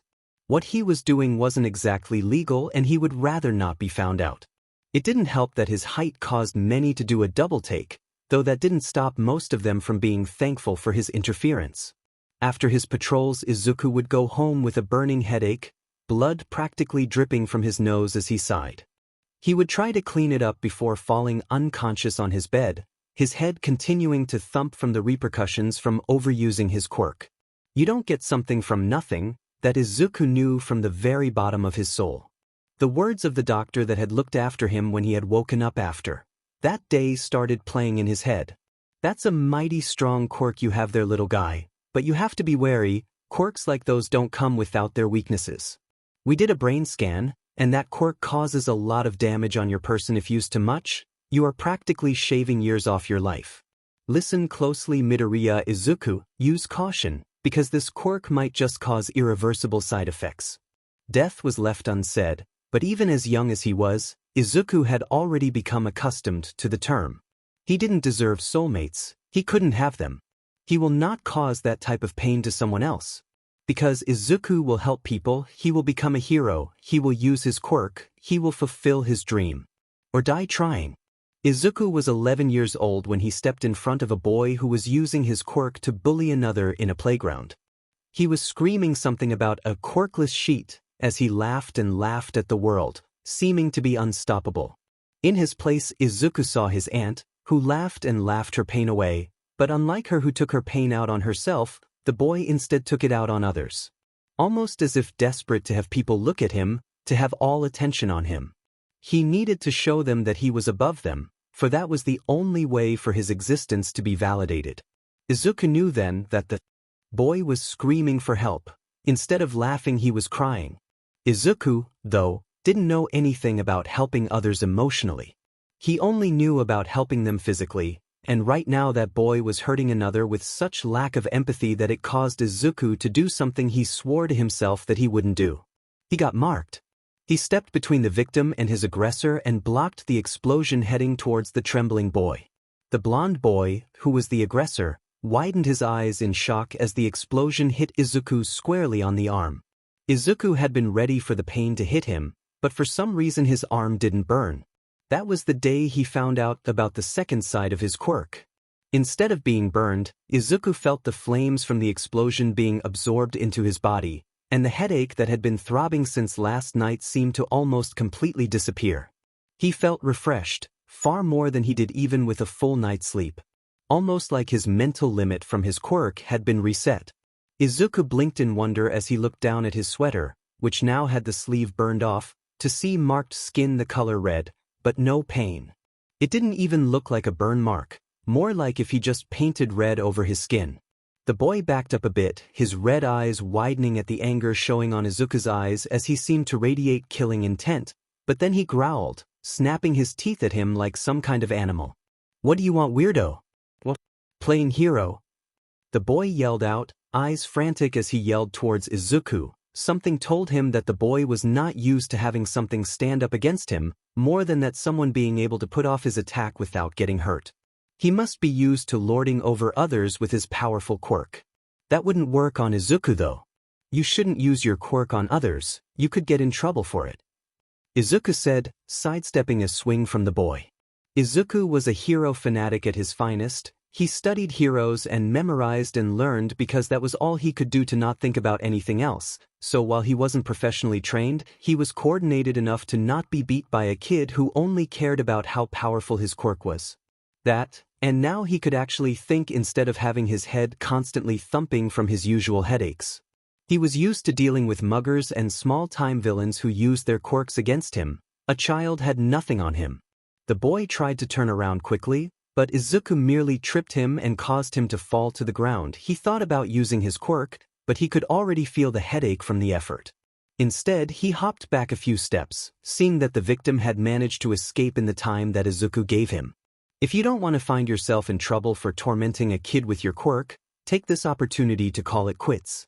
Can't become a hero with a record. That seemed to have brought the other boy to a full stop, glaring angrily at Izuku but otherwise not making any more efforts to attack him. Seeing the boy had stopped his attack, Izuku then turned around and left quickly, hoping his aunt had calmed down, at least see how it was that he was unharmed but marked. "I don't know, Toshi, I don't know why there is this weird mark on us. It's so weird. Show what if..." Izuku stopped reading the message, instead deciding to once more cover his arm with his bandages. The fact that he could keep his quirk from hurting him too much by using flames was useful, but marks would be left behind, and he couldn't have that. He couldn't leave marks behind. He already unknowingly burdened them with his mere existence. The least he could do was have them be oblivious over his being there. It didn't help that the thoughts of flames brought up childhoods filled with happiness, of smoke-filled lips and the smell of burnt oak wood, of happiness and fire shows and the bright red that would make swirls while he paid witness in the warm arms of she who loved him like the world. Then there was the deep anger and sadness that overcome him. The though of the bright red inferno that brought hell around him.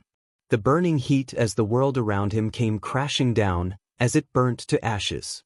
The thought of his own father's flames going out, never to be seen again after that day. It was too much.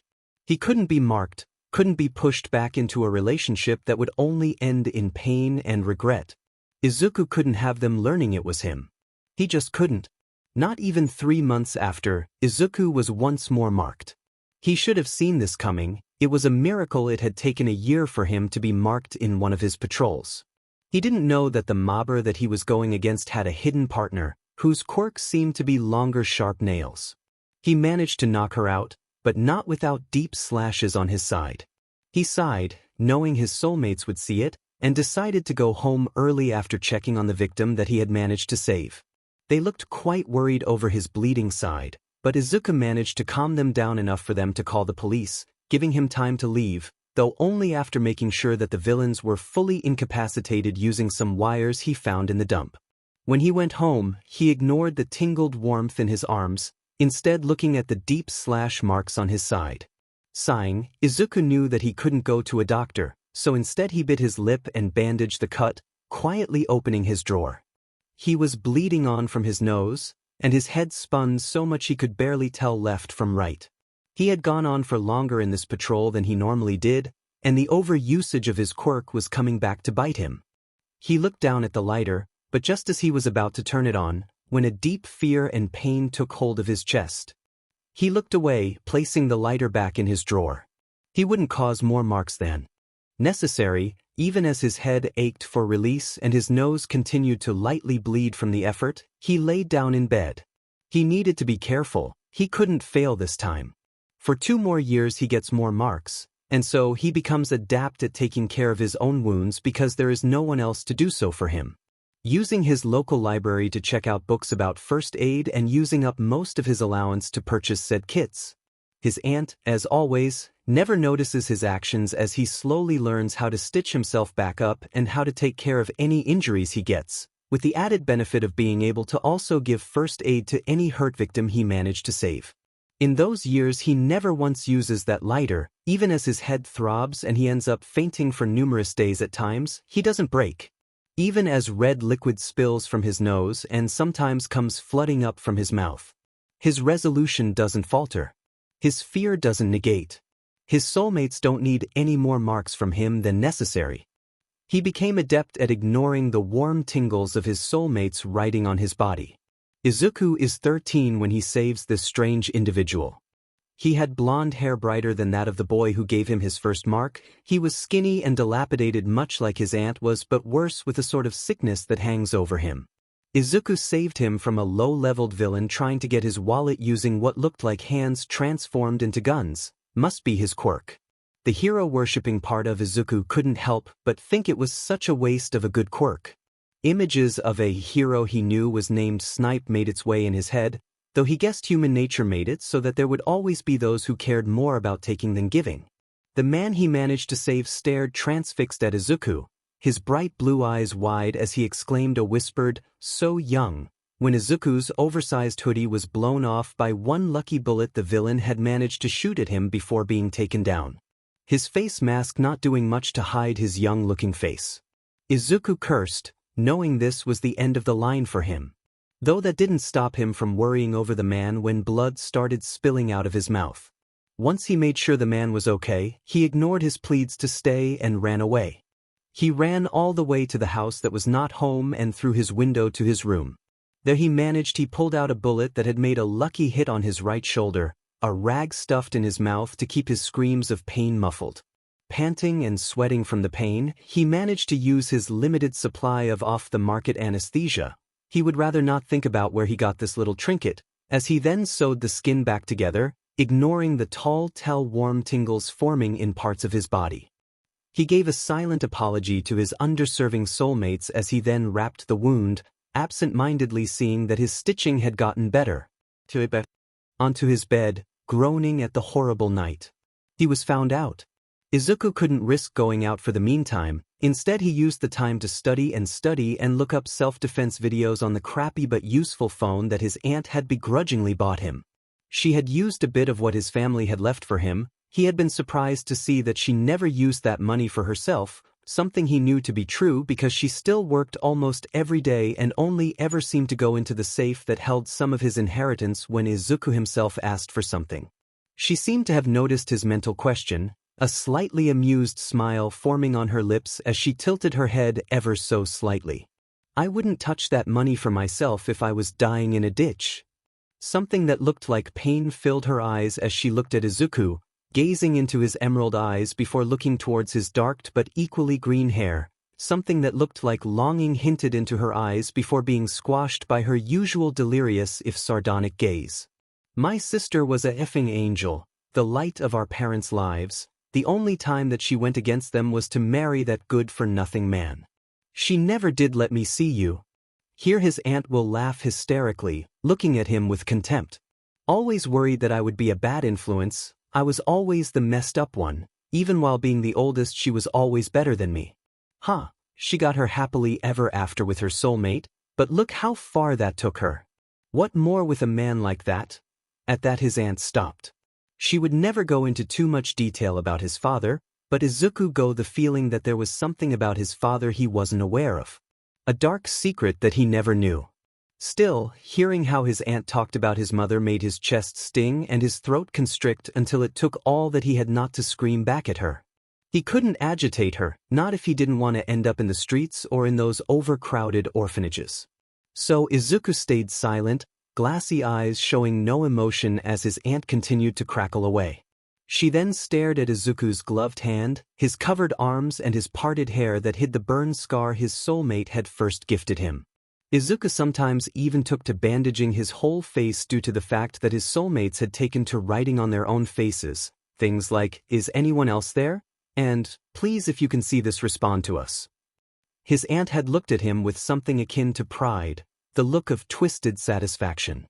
"At least her offspring seems to have understood the message," she said with another cackle, chugging at another liquor bottle before making her way to her room. That day Izuku looked at his bandaged hands and cried until there were no tears left because he knew that she was right. That he could never just give himself to someone he didn't even know. Couldn't let himself show weakness to others, to let down the walls and allow others to enter and see his broken self. The reminder of his father's bloody arms, spelling words of woe, screaming at the sky that the universe has wronged him. Of his aunt's tapping fingers, her arms scarred beyond belief as her emancipated face stretched into a twisted smile. Then came himself, letting the tendril-like invisible hands come out of him, grabbing as many items as he could at a time, his bed being one of those, and lifting them until he felt his limit break and blood pour from his nose as a headache started aching in his head. Still, he did not let go of the items until he almost felt like blacking out. Finally, he let go of all the items as his head felt like splitting open. The tendril hands managed to stay in a semi-materialized state visible only to his eyes for a few more seconds before disappearing. Looking towards the drawer he knew contained the lighter, the one thing that would make him feel better, Izuku grimaced as he looked away. His soulmates knew of him, that was something he had not wished. Their continued persistence to contact him would have thrilled him in another life. Would have given him delusions that there was someone out there that still needed him, that still wanted to know Izuku and be with him. That he wasn't fully undesirable to others. But now, in the dark cramped room, with blood dripping down his nose and a splitting headache thumping against his head, Izuku knew he could not be there for them. He could not be enough, and he knew he could not take anyone else leaving him. He couldn't just rush into an already formed bond and taint them with his reality. He wouldn't survive abandonment a second time. Soulmates completed each other's souls, but Izuku couldn't help but think he didn't even have one. Why else would his soulmates have already been able to contact each other before him? Maybe it was a fluke, a glitch in the system. His lack of soul causing him to accidentally be shifted in their bond, not really belonging and nothing more than a leech. If nothing else, Izuku will work hard to protect their happiness, and to do so he would make himself scarce. He was used to playing the part of the unseen ghost. Izuku was bleeding out from a stab wound right below his lungs and above his stomach, just barely avoiding any important organs. When fighting against a villain who managed to get the drop on him, he had been stabbed with what looked like a pointy stick. He had managed to use his quirk to incapacitate the villain, but couldn't do any more as blood freely flowed out of his wound. He didn't say anything to the panicking victim that he had managed to save, the young woman asking if she could get him help only for him to forcefully use his quirk to escape the scene. Now he was sitting on the ground, feeling like death was about to take him as he stared unseeingly in front of him. He had known this day was coming, he just didn't think it would be so soon. At least he thought his mark would finally no longer taint the bodies of those he didn't deserve. Maybe now he could finally be free from the world of pain and broken hope. Maybe now he could leave this world and be reunited to the two beings who truly cared for him. He saw a blurry figure walking towards him. He felt the pain of his wound as he was lifted up carefully. The last thing he saw before the world went completely black was concerned ebony eyes. For a second, the dark black eyes shined red as a whisper of the person who once cared haunted his mind. When Izuku came to, it was to a hospital room. The nurses were quick to try and talk with him, asking him questions about his condition and slightly glancing at his other scars. Izuku felt dread fill him at the thought of them having seen the writing. The thought of anyone becoming privy to the writing his soulmates left on him made him panic. For some reason, the thought of anyone becoming aware that he had writing, that he had soulmates, made it all the more real. When he was finally able to calm down, police came into the room. He was told that he was found in an alleyway by an underground hero, and that he was in critical condition, his blood loss almost causing him to die. Thankfully he managed to pull through. Now it was time for the questioning. It didn't really take long to have the police believe the fact that he was just some kid who was walking down the alleyways after a night out in the convenience store before he got shanked by an unknown person and ended up half dead in the alleyway. It was a common occurrence where he lived by, so the police let him go with a warning to be more careful next time and to not walk alone at night anymore. Izuku sighed, only to almost jump out of his skin when a hand poked him in the side of his head. "You were lying." The green-haired boy looked over to see an unkempt, homeless-looking man, with an unshaven beard and shabby long hair. He had yellow goggles around his neck along with a scarf. Izuku remembered those dark eyes. He was the same man from the alleyway. What do you mean? There have been rumors around that a short vigilante was running around in a hoodie rounding up criminals and saving some people in the seedier side of Masudafu. Imagine my surprise when not even a few blocks from the last sighting there is a young boy matching the description bleeding out in the alleyway, right when the latest victim claims that the vigilante got hurt. Izuku felt himself still at his words. Biting his lip, the younger boy looked down as he sighed in defeat. "You going to bring me in now?" he asked, already knowing his fate. The underground hero, on the other hand, shook his head as a sarcastic smile spread across his lips, though it held some warmth in them, unlike the usual smiles he received from his aunt, which were always cold and biting. "Well, that depends. Will you stop this whole vigilante thing?" "I want to help people, though." Izuku exclaimed. That's all he ever wanted to do: help people, be someone that could stop the hurt of your soulmate disappearing without notice. "Become a hero then," the man said as if it was as easy as breathing. Izuku stilled, gulping as he looked down. Hero, that was a dream that he had since he was young. He always thought he would become one, but lately he had come to terms that being a vigilante was most likely all he would ever amount to. He was content with the thought, but not truly happy. "Could I really?" Izuku replied doubtfully, looking down at his hands, the same hands that couldn't save his mother from dying in that destruction, the same hands who couldn't stop his father from killing himself, the same hands that couldn't stop his aunt's hurt. Could these hands help others, if he couldn't even help the people closest to him? "I'll tell you this, you have some potential. Don't let that potential go to waste by being marked as a villain." Izuku's eyes widened, looking back at the man, but he was already leaving through the door. "I'll be expecting you at you," was his departing words. Izuku couldn't help the tears that dripped from his eyes. That was the first time someone actually believed in him, and it came from an absolute stranger. Eyes shining with newfound strength, Izuku looked towards the door with determination. "I'll be there," he responded to the empty room. It was 2 months later, and Izuku is in a garbage-filled beach somewhere by the ocean.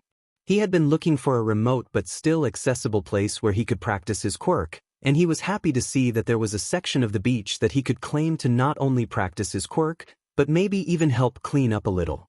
Living in the seedier side of Masudafu, filled with gang fights and garbage-filled alleyways as well as unkept abandoned buildings, Izuku wanted to see the beautiful sight that once was Dagoba Beach. That, and not only did his quirk need improving, but so did his physical strength. Knowing the backlash that his quirk gave him, Izuku found that he would have to work on his physical strength, especially in a situation where his quirk would only hindrance him. That was how one man found him, the same man that he had saved in the alleyway that fateful day. Izuku was carrying quite a heavy TV when he saw the man standing a few feet in front of him, looking as wide-eyed as Izuku. "It's you!" he exclaimed, just as Izuku dropped the TV in front of him, barely missing his foot as they both continued to stare at each other. A few minutes passed, then the man finally coughed lightly. Izuku was thankful that there didn't seem to be any blood present, unlike the last time he saw the man. "Young man, you didn't give me the opportunity to thank you that time, though I have to say, it's very dangerous for a child like you to be out there at night." Izuku sighed, picking up the TV as he continued his way to the pile he was making. "I already heard everything I needed to hear. Don't worry, sir, I stopped going out at nights these days." Izuku grunted as he spoke, managing to barely throw the TV on the forming pile of garbage as he sighed, stretching his sore muscles. He had been here since the morning, and it being almost evening, he thought that this should be enough for today. He usually tried to head back to the apartment before it was night, seeing as he knew a part of himself would revert back to old habits and try to patrol again.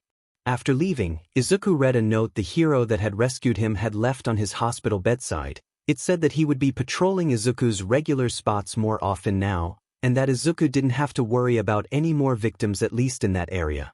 It also didn't help that he had slightly threatened Izuku if he saw him during a patrol. That managed to put the fear of God into Izuku, especially when as the hero had been leaving his black eyes glowed a dark red, causing an instinctual part of Izuku to follow his instructions. He tried not to think of the reason why the sight of the red eyes caused his absolute obedience. Trying to shake from his inner thought, Izuku then turned to the blonde-haired man, a smile on his lips. Figured I wouldn't be able to help anyone behind bars. The man looked at him silently for a moment, then he asked something that no one ever asked Izuku before. Why do you do it though? Izuku stilled for a moment, then he looked down at his gloved hands, turning to his arm that was once marked with red but has since faded. Izuku found that the mark of the explosion faded after a few days, but he never took the chance to actively mark himself with fire to test the theory that it was temporary. Even when the pain of his head made it seem like death was close by. Izuku was nothing if not stubborn. I don't want anyone to go through the pain of losing someone who is precious to them. The first time it was because my legs moved on their own, and from then on it just became a habit. Izuku remembered the first time he saved someone. He was a man being mugged in the alleyway close to his home. Izuku's aunt had been having one of her violent episodes, and Izuku had no choice but to leave the house, else he risked being marked by her. That was when he found the man curled in the alleyway, another man in front of him demanding he give him his wallet. Before he could even think, Izuku had already used his quirk to push the man away from the victim and made him hit the wall hard enough that he was unconscious. Izuku had been alarmed at what he had done, to the point that he was off running without checking on the person he had saved. That was the first of many encounters. From then on they were no longer considered incidents but rather Izuku actively running into danger. He too questioned himself over why exactly he was saving these people, why he was risking being marked for them. In the end, he never got his answer, only the deep need to help. Do you have someone precious to you, young man? The man asked, most likely indirectly asking Izuku if he himself had a soulmate. While rare, there were cases where people didn't get a soulmate. Most of the time it was because their soulmate was not born yet, or their soulmate died before their souls could connect with one another.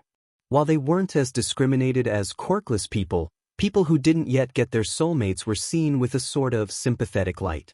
They were seen as incomplete, people who didn't have the other half of their soul. It didn't help that many of them were known to be left by their partners when they themselves got a soulmate mark. Giving up your soulmate for someone who wasn't was a rare if not almost unheard of occurrence. Children who got their soulmate marks early were seen as blessed, because they were given their other half of their soul early on.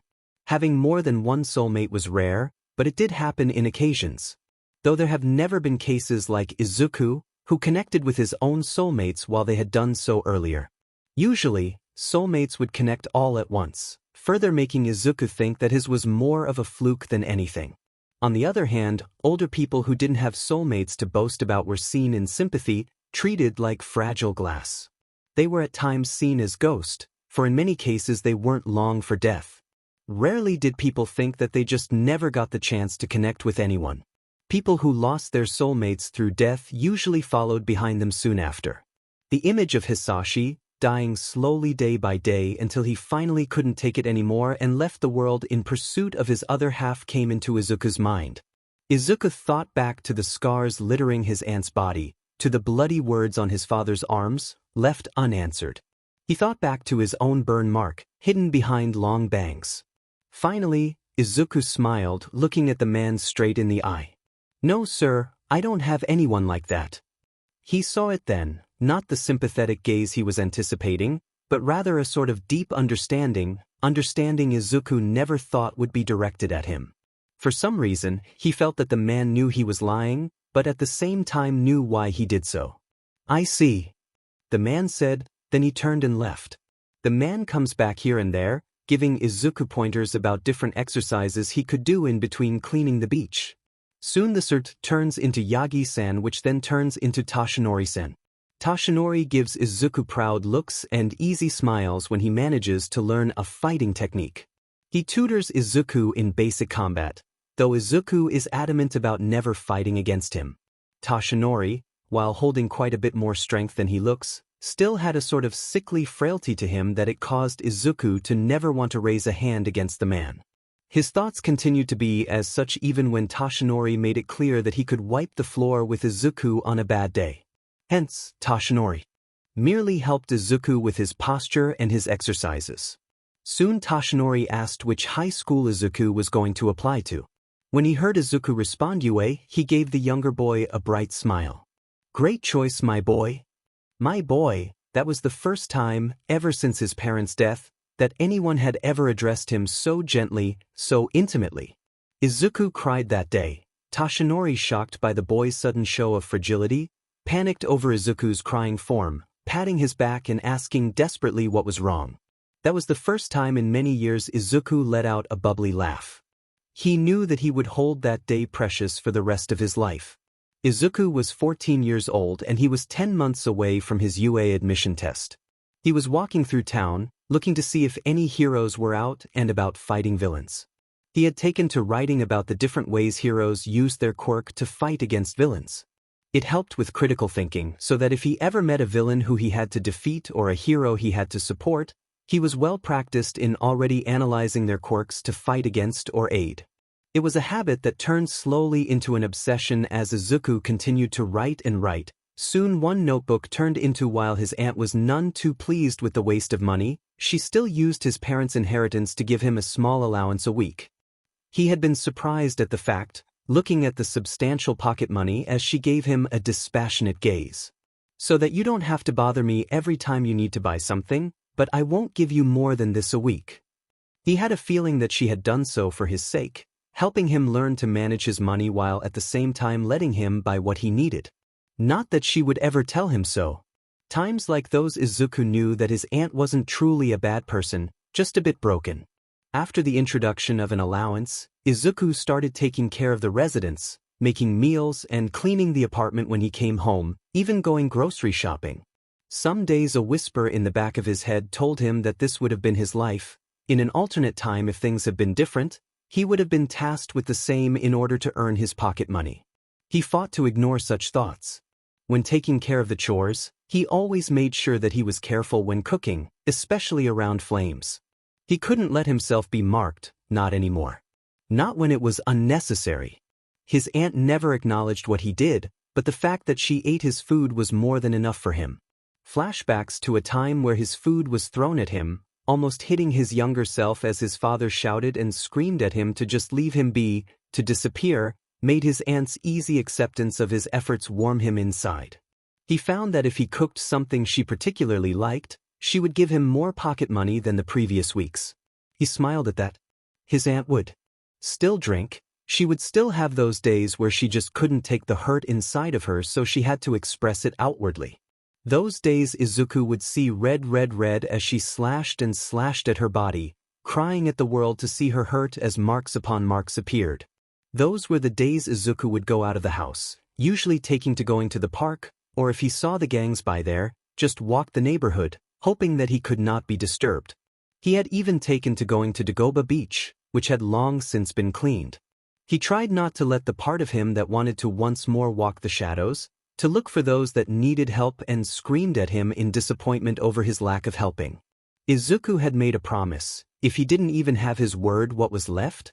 One day when he decided to visit Dagoba Beach after having semi-cleaned all the dump, seeing as he didn't have any vehicle, he had tried to just pile everything big in a mountain and throw away anything small enough into the trash. He had seen the pile of large garbage that he had left behind in a semi-neat mountain gone, and he knew it had everything to do with Tashinori-san.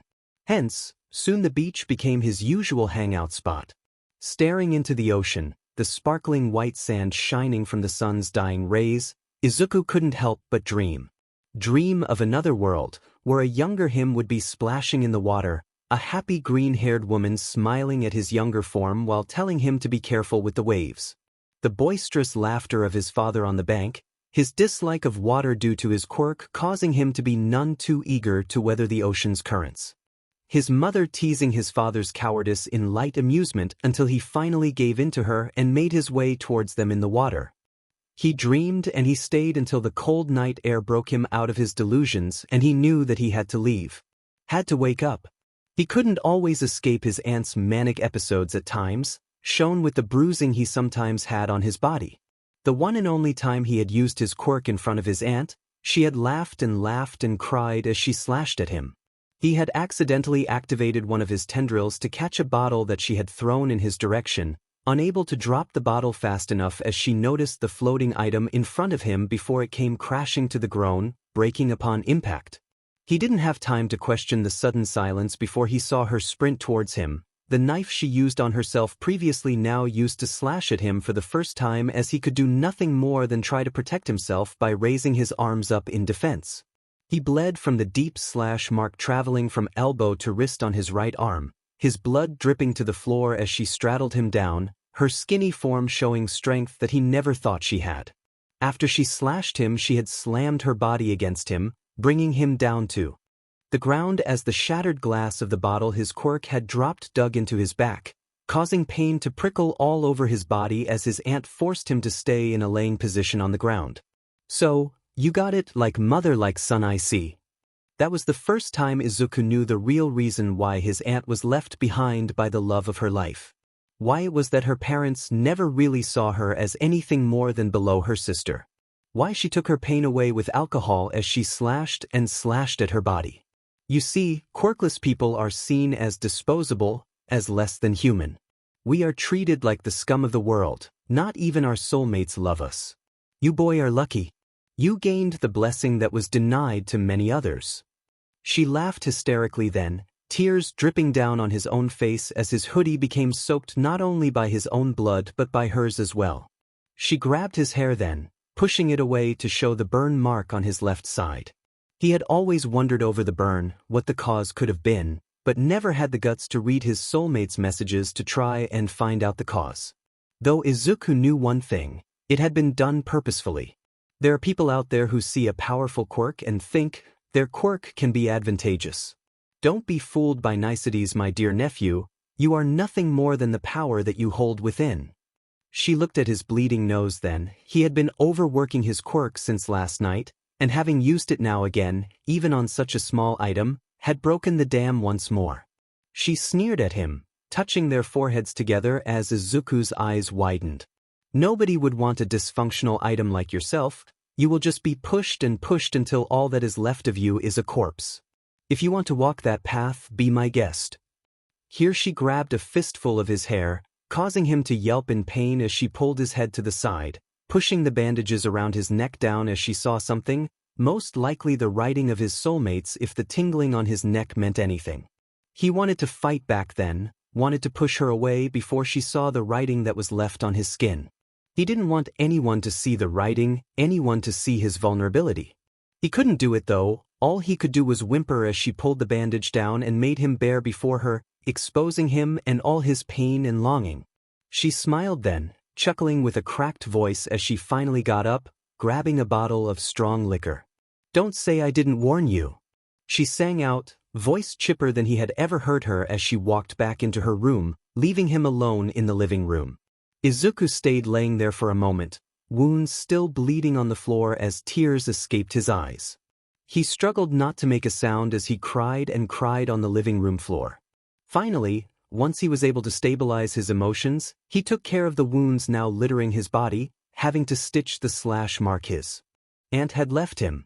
Afterwards, he looked in the bathroom mirror to see exactly what his aunt had seen. The message that had caused his aunt to laugh, written in bright red, were the words, "Please, we just want to help." Izuku had laughed then too, a broken, twisted laugh reminiscent of the ones he had heard from his aunt again and again. There was no way to help him. Izuku stopped laughing as he rebandaged his neck, ignoring the tingles appearing across his body as he got more bandages, bandaging his whole face as he felt the tingles starting to appear there. Nobody could help him.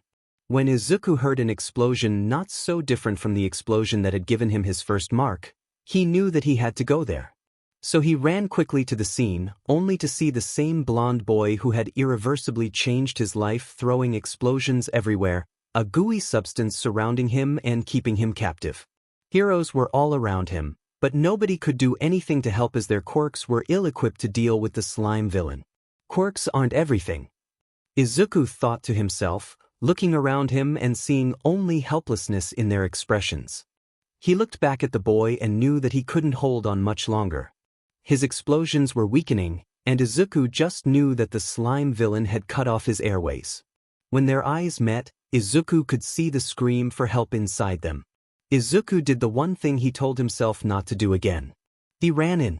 His mind a mess, he quickly threw the notebook he always held with him directly into the villain's eye. The villain let out a scream as his hold on the blonde decreased. Izuku took the chance to grab hold of the blonde, discreetly using his quirk to give him an extra pull as the hand like tendrils grabbed onto the struggling blonde boy and pulled him out of the slime's embrace, continuing to push him towards the awaiting heroes. The slime villain wasn't done though, as he used that split second to grab hold of Izuku himself and pulled him into his slimy embrace. Izuku struggled to keep away, his nose being filled with some sort of foul substance as he tried again and again to pull away from the villain, his quirk trying to grab hold of the villain, but the villain's gooiness made it easy for him to slip from Izuku's hold, even as his quirk tried its best to push away the slime that was covering him. Slowly Izuku was running out of air as he knew that there was no way to escape this. He closed his eyes shut, dread filled with acceptance taking hold of him. Suddenly the image of bright blonde hair and warm blue eyes. Of messy ebony hair and trusting black eyes that seemed to shine red at times. Izuku's own green eyes snapped open, its once dullness now bright with determination. No, he couldn't give up. Not yet. Izuku used everything he had inside of him and pushed. Multiple tendrils reaching the tens of numbers appeared as they worked together to push away the slime from his body. The tendrils managed to push the slime away, his quirk cutting through the slimy substance as Izuku felt his head trying to break. Suddenly, strong arms grabbed a hold of him as a huge force pushed back in front of him. He looked up to see that he was in the arms of All Might, who had used his smash to not only fully destroy the slime villain, but even seemed to have changed the weather. Izuku sighed in relief, a deep part of him fanboying over his favorite hero. He couldn't celebrate for long though, as his nose once more started bleeding from his little stunt. The hero became flustered, asking in his deep voice, "Are you all right, young man?" Izuku blushed, looking away as he took out a handkerchief he always kept handy in his hoodie pocket. "I'm okay," he managed to say as All Might slowly set him down. The headache came to bite him in the butt once he was standing up, but years of having to deal with such occurrences made it easy for Izuku to hide his discomfort. "Thank you for saving me, All Might, sir." Was it just him, or did All Might seem to almost wilt when Izuku called him sir? Must be his headache playing tricks on him. Izuku was quickly escorted by the heroes, who were both praising the blonde for his strength while scolding Izuku for almost getting himself killed. This caused Izuku to raise an eyebrow, but he said nothing at the lack of acknowledgement. Hero work was a never-ending uphill battle, where heroes were always trying to put their name out there and be welcomed with popularity and worship. Heroes who didn't manage to make the ranking either fell in retirement early, became underground heroes, or ended up in obscurity as they tried in vain to make others know of their feats. Hence, Izuku jumping in and being able to do something that the other pro heroes were unable to do was bound to bruise some egos. They would rather acknowledge All Might, a fellow pro hero and someone many had accepted would never be brought down from his throne in the first ranking, than admit to be showed up by some kid who wasn't even a registered hero in training. Izuku, though, knew that he couldn't last any longer, and so he pushed down his need to berate the other heroes for their lack of movement, as he would most likely faint if he stayed here. Quickly bowing his head in order to show a bit of the politeness the other heroes seemed to be missing, he did the thing he knew best: he ran away.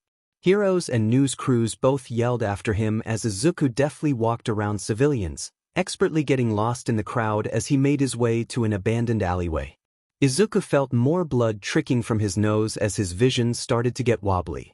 He managed a few steps more before he tripped on his own feet. Just as he was steeling himself for impact, he was caught by strong yet skinny arms. Looking up, he came face to face with none other than Toshinori. What are you doing here, Toshinori-san? Izuku asked, his head still hurting, but he managed to get a better hold of himself. He couldn't show weakness, not in front of someone else. That just wasn't who he was. Are you all right, my boy? Should I take you to a hospital? Izuku managed a weak-looking smile, his face hot as he knew a fever would soon come over him, something that happened whenever he pushed his quirk too much. I'm all right, just caught a bit of a cold recently. Seems like the symptoms are acting up. Izuku managed to lie easily. Toshinori didn't look convinced, but seeing Izuku's clear eyes, he had no other choice but to accept what was said. Still, I should take you to a hospital?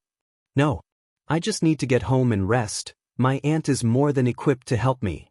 Izuku said, cringing internally as the lies piled up. His aunt was at work and would most likely not come around until later that night. Even if she came home, she never checked up on Izuku, and he didn't think today would change. Still, Toshinori again accepted his lies as he grabbed a firmer hold on Izuku, carrying him in his arms like a baby. To Toshinori-san, I can't let a sick patient walk around like this, let me at least take you home.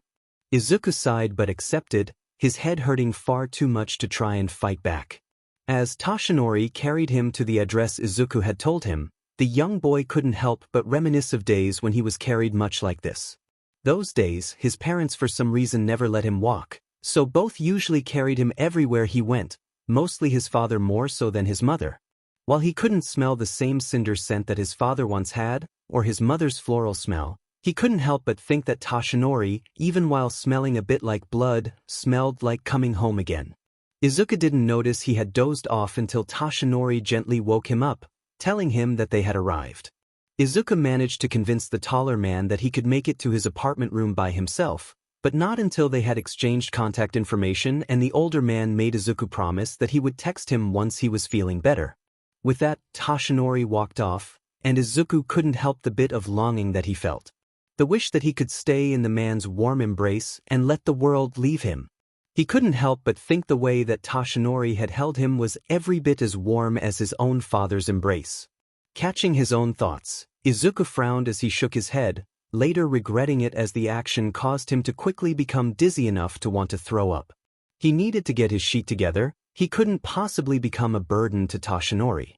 The thoughts of his father's cold body, the words, "It was all your fault," ringing in his ears, Izuku turned around as he walked back to his apartment and into his room.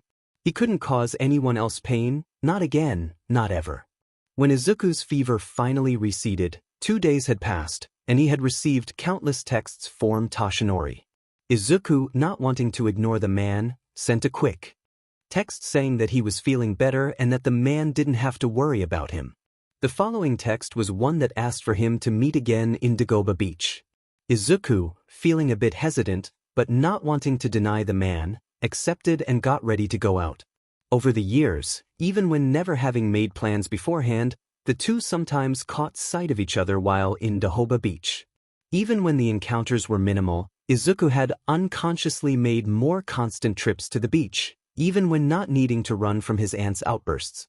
His aunt didn't acknowledge him as he went out, merely watching the TV lifelessly as numerous cans of beer surrounded her.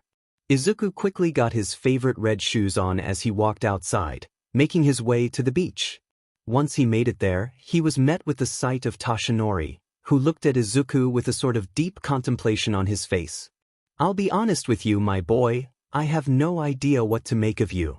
Izuku was caught off guard by what the man said, his eyes wide as he tilted his head ever so slightly.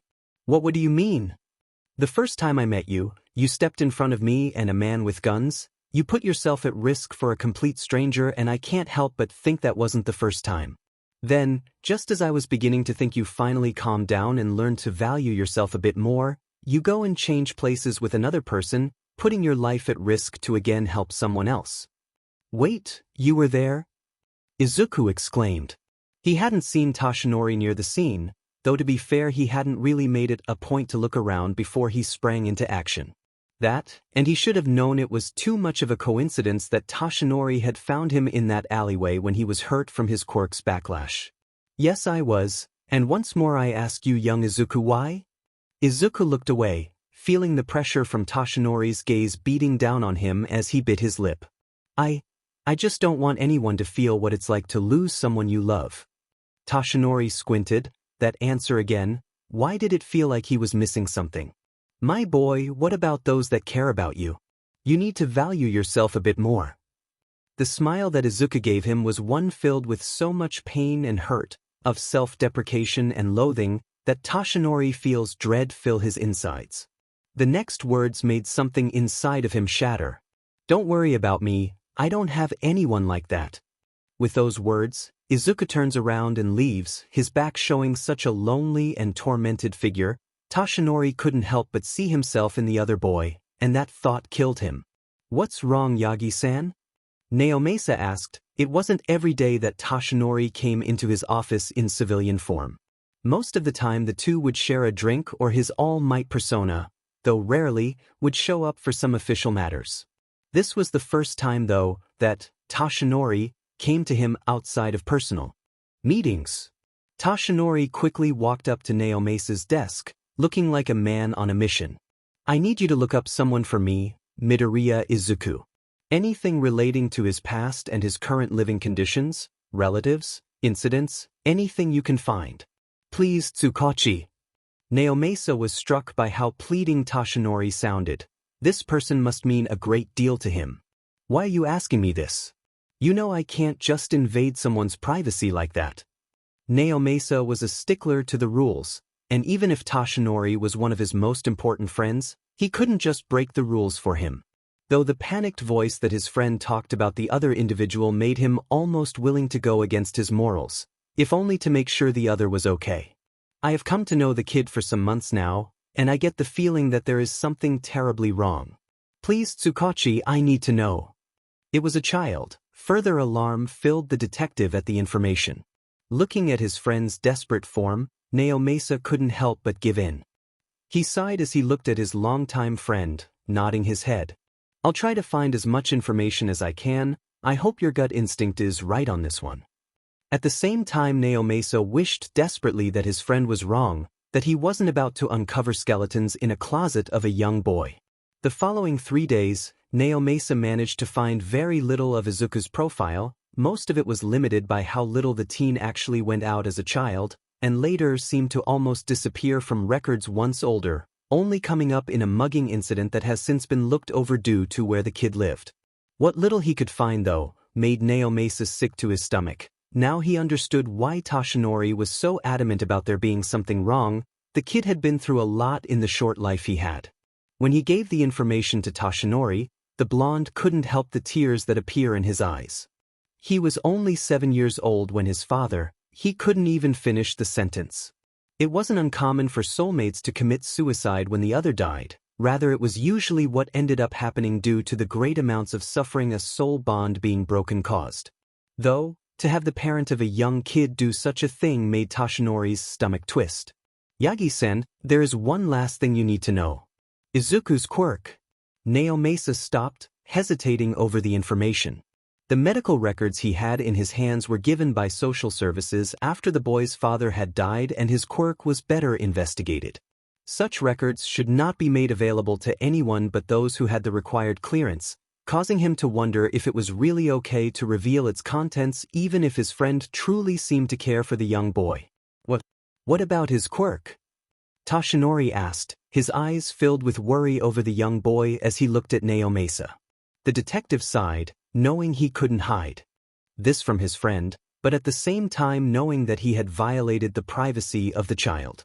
Still, if his friend was adamant about helping the boy, he needed to know this. Based on writing from the doctors, his quirk is quite powerful, but it has disastrous effects on the boy's neurological health. You mean? Tashinori bit his lip. His time as a hero and the numerous lectures he had gotten from Chio over the years made him aware that the neurological system was one for the most important parts of the human body. It was also the easiest to disrupt, and the one that caused the most trouble to heal. The more the boy continues to overexert his quirk, the more damage he does to himself. There is a chance he might. Naomasa couldn't finish the sentence, but they both knew what he meant. Such quirks weren't unheard of in their superhuman society. The stronger the quirk, the more backlash it had to the user. He looked at Toshinori, who looked so broken by the news that it killed Naomasa inside. He wants to be a hero, I need to stop him. Would you stop? Naomasa asked the man, pointedly looking at Toshinori's wounded area. They both knew the answer to that. But he's so young, Toshinori choked out, looking pained. Naomasa sighed, patting the hero on the shoulder. He tried not to think that Toshinori had been young as well, when the world had been practically placed on his shoulder. Brought into a millennia-long fight without truly knowing what he was signing up for. Naomasa tried to push those bitter thoughts away. They wouldn't help the situation now. It's not our call to make. If you really care about this kid, be there for him, but don't try to contain him. If what you've told me about him says anything, it's the fact that the kid will do anything to make his goals come true. Toshinori nodded at that, but his hunched back told Naomasa everything he needed to know. Miles away, Izuku managed to make himself float using his quirk as support under him, moving his quirk much like a spider would. He found that he could travel much faster like this. The consequences though? Feeling another throbbing headache attack him, Izuku quickly wiped away his bloody nose. Finally, when he felt he could not take it anymore, he let go of his quirk as he fell on his knees. He struggled to his bed, thankful that he thought to practice this in his room for now. He found that the more he used his quirk, the longer it took his quirk to backlash against him later on.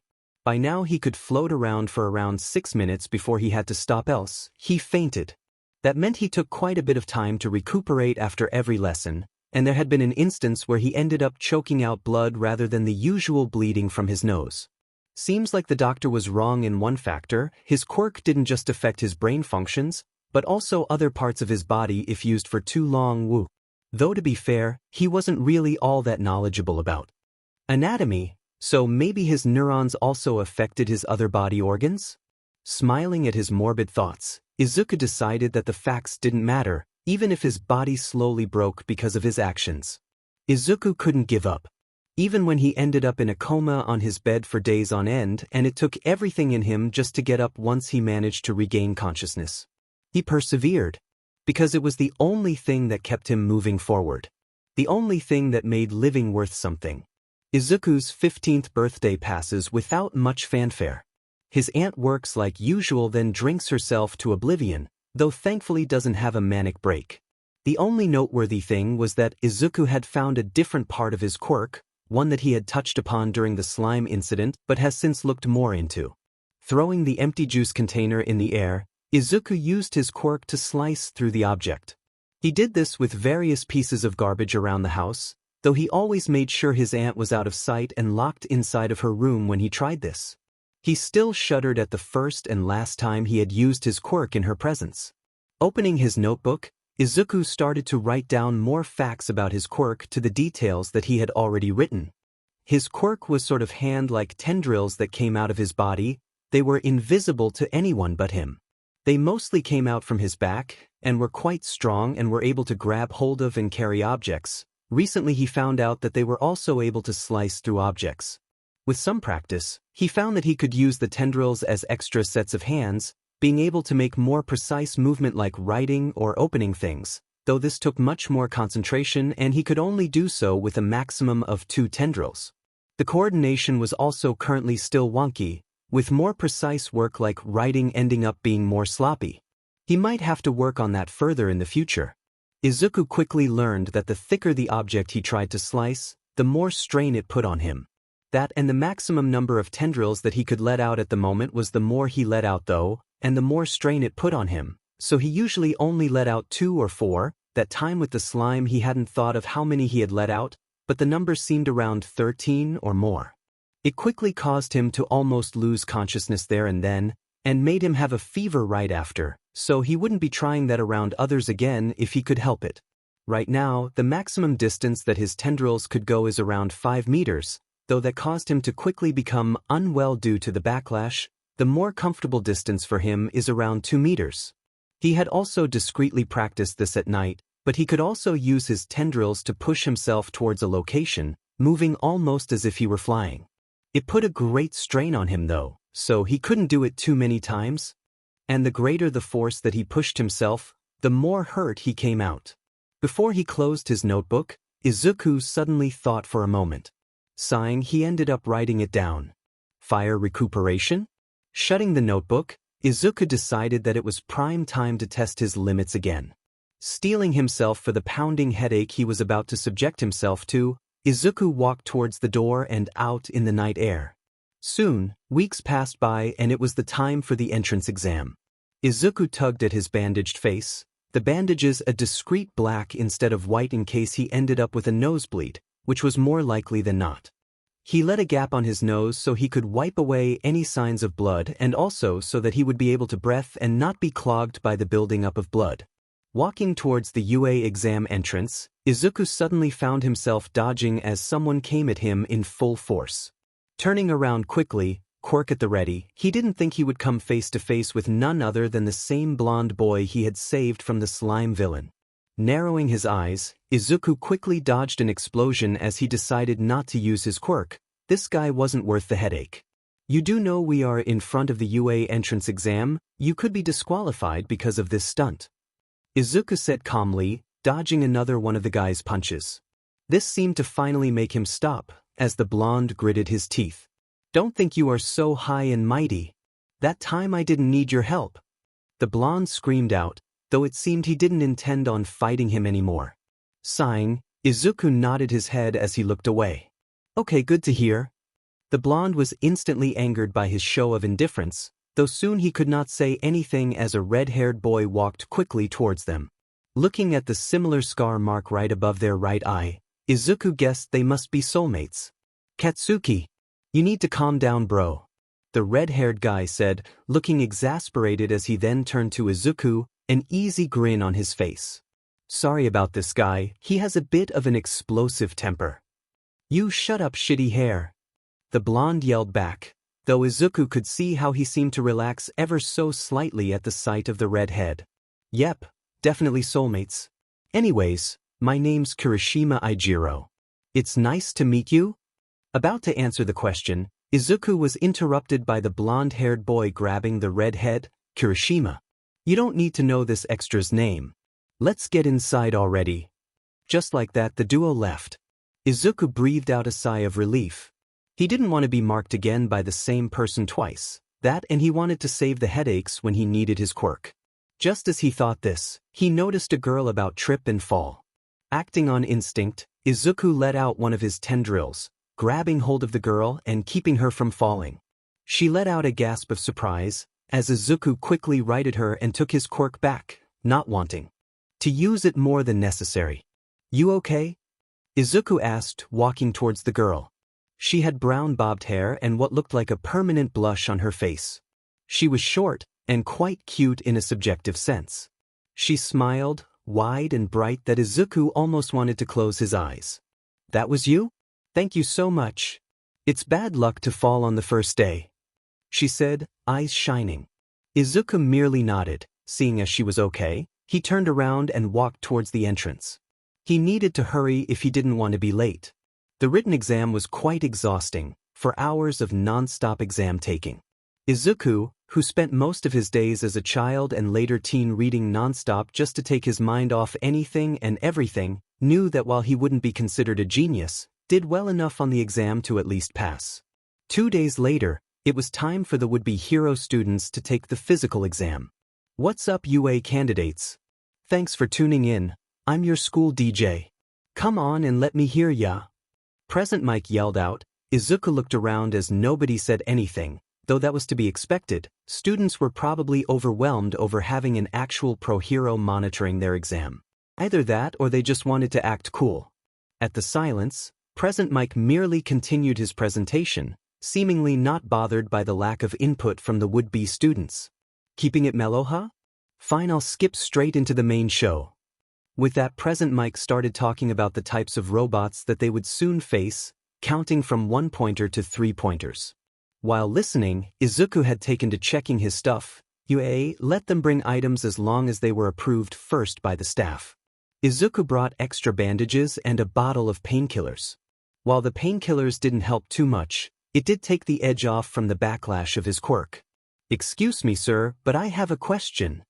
A guy suddenly said. Izuku tilted his head as he checked that his bandages were on right, and as tight as he could have them. Wouldn't want them to come undone during the exam. He didn't want anyone to see his marks. As far as anyone knew, he didn't have a soulmate. Izuku was thankful that at the age of quirks, outfits that would once have raised an eyebrow now were seen as commonplace. Heck, he saw a guy with what looked like 4 arms walking around with a face mask. He would be dead if someone questioned his use of bandages. Suddenly, as the blue-haired boy was talking about the 4th robot that was left unannounced, he suddenly turned his sights on Izuku. And you, the boy with bandages, if you care so little about paying attention and show such disregard, then do us all a favor and leave this exam. Izuku stilled, tilting his head as he looked up. Was this guy for real? What the hell did Izuku do to get on his bad side? I don't see how my lack of attention, as you say, has anything to do with you. Izuku said, narrowing his eyes as the audience laughed. Either at Izuku, at the blue-haired boy, he didn't really care. Izuku hated attracting attention, and in most cases he would have ignored the other boy and stayed silent. But the pending exam and his soon-to-be use of his quirk caused his nerves to be flayed. He was not in the most patient of states at the moment, and the slightest of altercations would be able to set him off like a pack of hungry wolves. Just as the guy seemed to be ready to go on another tirade, and Izuku was contemplating if shutting the other boy up by discreetly covering his big mouth with one of his tendrils would be worth the trouble, Present Mike quickly stepped in. All right, examinee number 7-1-1-1, thanks for calling in your request. Present Mike then started talking about the 0-pointer, merely a robot that had no purpose other than to be a distraction from the goal. Izuku sighed in relief as the presentation soon ended, and they were being escorted towards their designated physical exam route. He didn't think he could take more sitting while his nerves were so hyper and the anxiety inside of him almost took over his thoughts. They were taken to a huge gate that led to what looked like a small city. Izuku was quite surprised at the amount of money and manpower UA was willing to spend for a mere test. He didn't know whether such was a good or bad thing. Tightening his bandages, Izuku breathed out as he closed his eyes, mentally preparing himself for the backlash that he would soon face. Opening his eyes, he saw the blue-haired boy from before making his way towards him with purpose. Izuku wanted to groan out loud, getting ready to face what he knew would be another tirade of unnecessary words from the too uptight guy. Didn't this guy know when to give it a rest? Just as Izuku was getting ready for another source of headache, his saving grace came in the form of an angel called Present Mike. Izuku swore if he ever managed to save enough money, he would build the man a shrine, limited edition merch, and all. What are you waiting for? Get moving, there are no countdowns in real battles. Present Mike yelled out as the doors suddenly opened towards the battlefield. Izuku didn't have to be told twice, deciding to run for now as he quickly made his way inside the miniature city. He encountered a 1-pointer quickly, and deciding that he needed to conserve his energy, he merely used his quirk to slash the robot's wheels off, causing the robot to come crashing down. He hoped that this was enough to count as taking the robot down. Izuku sighed, 1 down, now to do the rest. Izuku took to using his quirk to either rip the heads off the robots, or slashing them completely apart, though the latter took way more effort than the former. The 3-pointer was a pain, but thankfully Izuku managed to pull through. He still bled quite a bit from his nose, but the constant use of his quirk through the years has made him quite resilient from the affects. The headache still took a strain towards his movement and overall judgment, but he was able to push off a bit of the affects by taking a few painkiller pills here and there. After using his tendrils to grab hold of a 1-pointer and throwing it towards a 3-pointer, no, he wasn't showing off. Whatever are you talking about? He felt a trail of blood flowing down his nose as he wiped most of the excess with a handkerchief he kept handy. After what seemed like hours, he managed to accumulate what he counted as around 54 points. Not amazing, but good enough. He took a bit more effort than others to accumulate points due to the fact that he ended up saving some examinees from almost being crushed, either from robots or from collapsing buildings. A part of him knew that UA would most likely not let anyone get seriously hurt, and that they must have countermeasures against injuries, but years of saving others made it so that he couldn't simply look away. Sighing, Izuku decided that he took a long enough rest and that he should probably get back into the groove. Looking around, he was about to run off in search of more robots to destroy, only to feel the earth suddenly start to vibrate. He looked towards the sound of metallic feet stomping only to come face to face with a huge but robot. "I did not sign up for this," Izuku muttered, thankful that he didn't have to face that. He would be comatose for weeks. Just as Izuku was about to say adios to the monstrosity that was the zero-pointer, he heard a scream from the direction of the zero-pointer. Finding the source of the scream, he managed to spot a girl stuck under rubble, the same girl he had saved from the falling during the written exam. Seeing that all examinees were running away from the robot, a huge nope practically hovering over them, Izuku knew he wouldn't be getting any help in rescuing the girl. Whatever, he was used to it. Izuku was more of a solo player anyways. With those thoughts, Izuku let out 2 tendrils as he used them to push himself in the direction of the zero-pointer.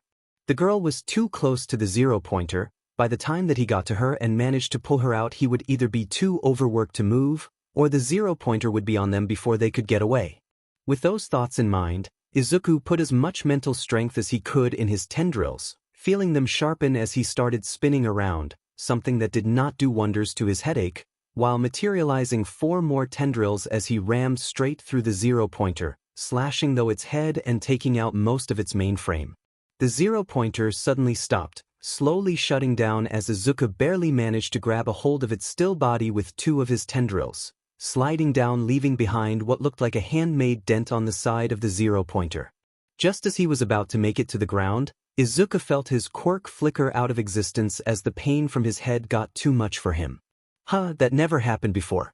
Closing his eyes and steeling himself for impact, Izuku felt something slap his shoulder hard as his tired body didn't manage to make impact to the merciless ground. He could do without the nausea-inducing floating though. "Release," he heard the girl say breathlessly, his body now landing on the ground in a less meme-worthy manner. He heard puking from the direction of the girl. He was about to ask if she was okay, but before he could, blood made its way up his throat as the copper taste filled his mouth. Pulling his bandages apart a bit from his mouth area, he just barely managed to cough out blood on his handkerchief. He knew that his nose was most likely than not overflowing with blood right now. Thankfully, Izuku had the foresight to dye his bandages black, else he would most likely get concerned looks due to the blood now covering part of his bandages. Such as the look he was getting from the girl he just saved, looking towards him in worry. "Oh good, she managed to get out of the rubble," the delirious part of his brain made note. "Good to see you're okay," Izuku muttered, grabbing a handful of painkillers and a water bottle he had in his pouch, quickly drowning the painkillers down. It wouldn't completely rid of his headache, and his stomach was going to kill him for taking so many at once, but hopefully it would take the edge off. "Are you okay?" the girl asked, worry evident in her face. Izuku gave her a fake smile, bringing up a thumbs up. "Sure am, thanks for the support in the end, would have been a human pancake if it weren't for you." Before anything more could be said, Recovery Girl suddenly made her appearance. Nice, good work all around. You're all heroes in my eyes." Izuku turned to see the famed Recovery Girl walking towards them, a smile on her old face as gentleness and warmth seemed to exude out of her. Izuku quickly placed his bloody handkerchief away when he saw more of the examinees making their way towards them. He would rather not everyone be privy to his weakness. "Are you hurt, young man?" Recovery Girl asked, walking right in front of Izuku. He had made it a point to study the quirks of all the teacher and employees under UA that he could get his hands on. If some of the sources came from less than legal means, well, nobody had to know that tidbit. So while he knew that Recovery Girl was one of the best healers one could ask for, the part of her quirk that took away life energy from the patient was less than ideal, as it could be a death sentence to Izuku. While he wasn't fully aware of all the nuances about his quirk, something told him that taking away more energy after usage of his quirk wouldn't end well for him. Hence, no healing for him sadly. Which is he would so love to be rid of this headache at the moment.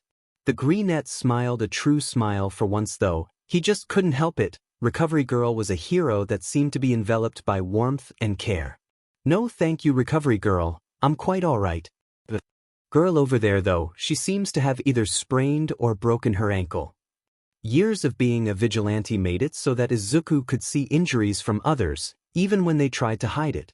Hence, Even while he had been less than fully attentive at the happenings around him due to the sheet show with the zero-pointer, the part of his mind that always needed to save had taken note of the girl's limping and favoring of one leg. Recovery Girl seemed to analyze him for a moment, and Izuku was once more thankful that his bandages covered most of his face, else she would see how red his face really was. He knew he only had a bit of time before his body would give out, but he would preserve her. He couldn't go and faint in front of would-be heroes and pro-heroes alike. They would most likely laugh at him as they carted him away to his aunt's apartment, saying things like, "With that weak body of yours, how could you possibly become a hero?" In what seemed like hours when in actuality it was just a few seconds, Recovery Girl nodded her head as she passed him some gummies. Thanking her for the treat, Izuku stood up and forced himself to be steady. He couldn't falter, not now, not when he was so close. Walking towards the exit with purpose, he ignored all the stares directed at him. Ignored the shiver up his back as the part of him that was used to hiding, to being one with the shadows away from the spotlight, cringed at the lack of obscurity. As if on cue with his departure, Present Mike announced the end of the exam, letting all the examinees know that UA's decision will be sent out in an envelope by the next week. This was all garbled to Izuku though, as he put his attention on merely putting one foot in front of the other. Just as he made it to the exit front main exam building, Izuku couldn't take it anymore as he slumped against the wall in what he made sure was a place in UA far from the main entrances or exits, breathing heavily. He was sweating under his bandages, and his vision was starting to get blurry. "Just a bit more, you stupid body, just a bit more." Izuku almost sobbed, his weakness making shame burn inside of him. Suddenly, he was met with a presence in front of him. Izuku hadn't even noticed that two others had made their way to his weakened body as his eyes met mismatched eyes, one blue and the other gray.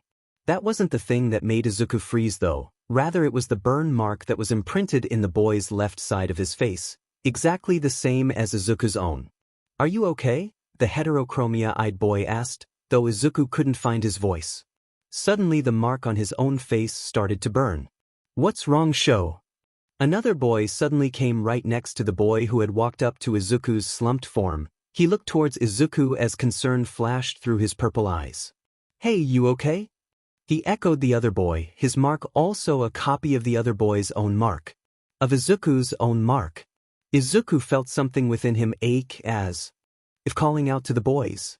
He quickly squashed that feeling down though. Steeling himself, Izuku stood up, slightly unsteadily, as he gave them his famous fake smile. "I'm all right. Sorry for the bother, just a bit exhausted from the physical."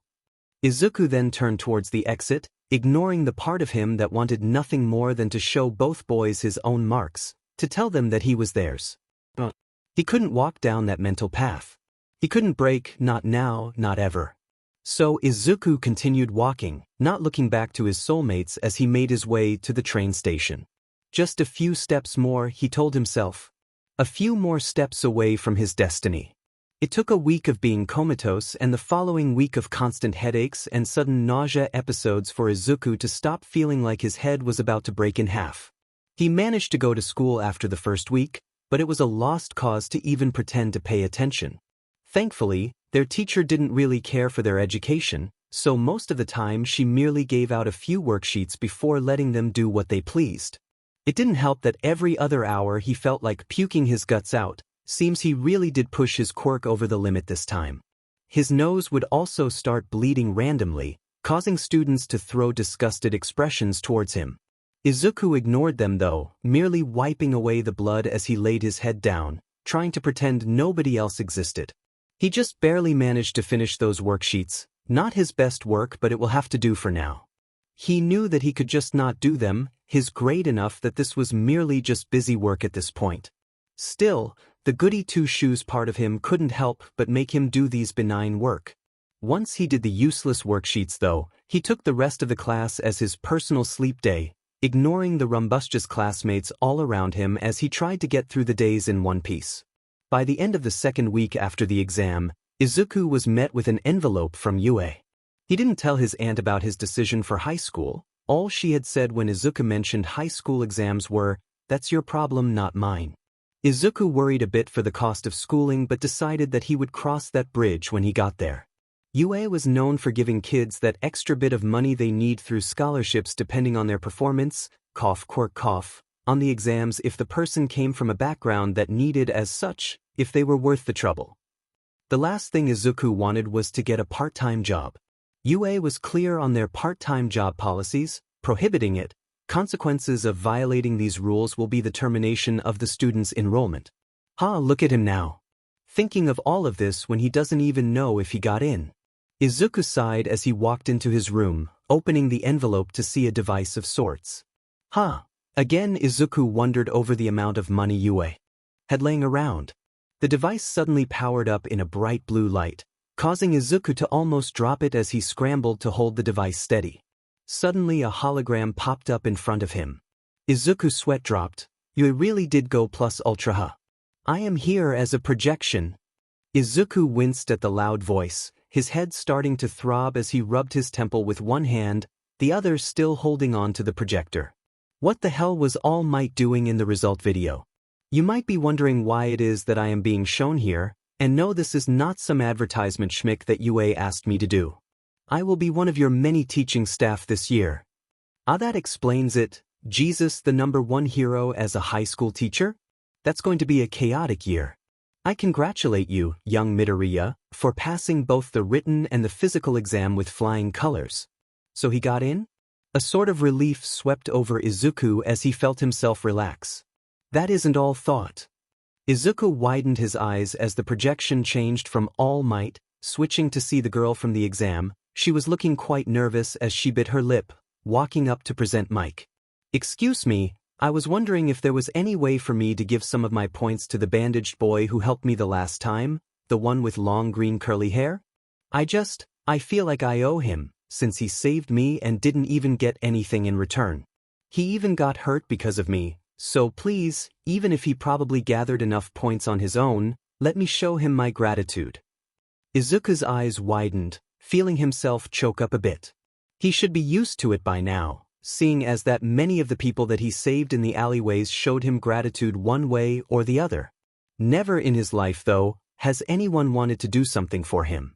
Ever since his mother's death and his father's downfall towards misery, it was always Izuku giving and giving until he had nothing left to give. Feeling tears well up in his eyes, Izuku shook his head. Don't worry, little listener. His actions won't go unnoticed. Present Mike smiled a secretive smile. The video cut off there, with All Might once more appearing on the projector. Your actions spurred someone else. Not only did you save this young lady, but you took the time to save others in the exam as well. Pictures of Izuku using his quirk to stop a building or robot from falling on an unsuspecting student, him getting hurt in the place of a student, though unseen from under his bandages, made Izuku blush. It was almost as if All Might was here, telling this to him in person. The exam is not one that ignores heroic deeds. Hence, there is a secret point system, one called rescue points. Izuku's eyes widened. Rescue points? There was such a thing. Young Midoriya, you accumulated a total of 52 rescue points and 54 villain points, bringing your total points to a whopping 106 points. The highest score ever recorded in UA history. Welcome, Midoriya, to your hero academia. He did it. Izuku actually made it into UA. Tears spilling from his eyes, Izuku bit his lip as he held the projector close to chest. I'm sorry, Mom, your son is going to be a hero. I'm sorry, Dad, I promise to remember the sacrifices that got me to this point. Rubbing his teary eyes, Izuku smiled. He will do everything to make his dreams come true. Izuku will become a hero, and this is the first step towards that goal. When the elementary school found out about the fact that Izuku had made it into UA, it is an understatement to say that they were shocked. None of his classmates or teachers really paid mind to him from the beginning of school, only knowing him as the smart loner kid who actually paid attention in school. Who actually turned in the throwaway worksheets, causing more than one teacher to grumble at actually having to do work. Now here he was, the first ever student in this rundown delinquent school to ever get accepted to a high-profile school, much more the top hero school of the country. Hell, most kids in this school ended up being the villains the school was made to apprehend. During the last few weeks of school, Izuku was met with jealous gazes and curious stares. Some student tried to get friendly with the hero-to-be, only to be put off by his silence and lack of interest. They soon remembered why it was that Izuku ended up being labeled the loser loner kid. His lack of reaction to anything and everything they said or did, causing more than just a few bruised egos. Of course, that didn't stop them from trying to catch said interest. From writing him love letter to confessing to telling others they had been friends to sitting with him during lunch and crowding around his desk during class. Though the one and only time someone tried to grab a hold of his personal space, they understood not to cross the boundary. That was the first and last time he had demonstrated his quirk in front of others in this school. A girl, seeming to think herself above the rest due to always being complimented by her looks, thought it wise to try her luck and grab a hold of Izuku's arm intimately. This ended with her floating in the air because of Izuku's tendril, shrieking to be let down, only to be put down a considerable distance away from a visibly angry Izuku. Izuku hated physical contact, especially contact from those he did not truly trust. It always made him think of broken promises and crystal tears. He didn't want to feel the touch of someone who didn't truly care over his broken pieces, rather they would shatter them further. Hence, while people still crowded him, they learned quickly to keep a certain distance from the quiet boy. Soon people would talk behind his back, more so than before, since he was thinking he was too good for them. They couldn't do much about it though, since the teachers now paid more attention to him than ever, more likely than not due to the principal now wanting to use his image to better the school. Here is a school that has an accepted UA student. Send your kids here and they might also have a shot at the country's top school. Izuku sighed. He hated how much politics being a hero meant, and how much your background and most of all, quirk, means in the scheme of things. Izuku knew that he was blessed with a powerful quirk. Even if it was slowly killing him, most would take that over having no quirk. Images of his aunt, bloody and broken, crying against a sake bottle as she slashes, and slashes came into Izuku's mind as he tried to shake it away. He couldn't dwell on that. He would use his quirk so that people like his aunt will live a better life. He would protect as many as he could. He will try and save all the little children suffering from the claws of fate. He will save people from having to feel the heart-shattering feeling of your marks disappearing. With those thoughts in mind, Izuku continued to study, to train, and to fill his every pore with conviction. When Izuku's aunt found out about his acceptance into UA, she looked amused. A light chuckle escaped her lips as she looked at Izuku with contemplation.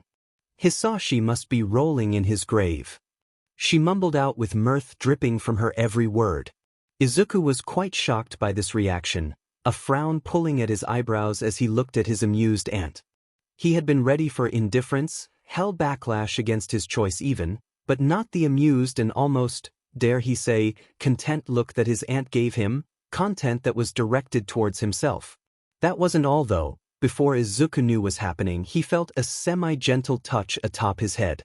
His aunt slowly patted the top of his messy curls, an amused smile still there as she then turned around and made her way back into her room. Izuku stood there in shock, eyes wide as he slowly reached up to touch the top of his head.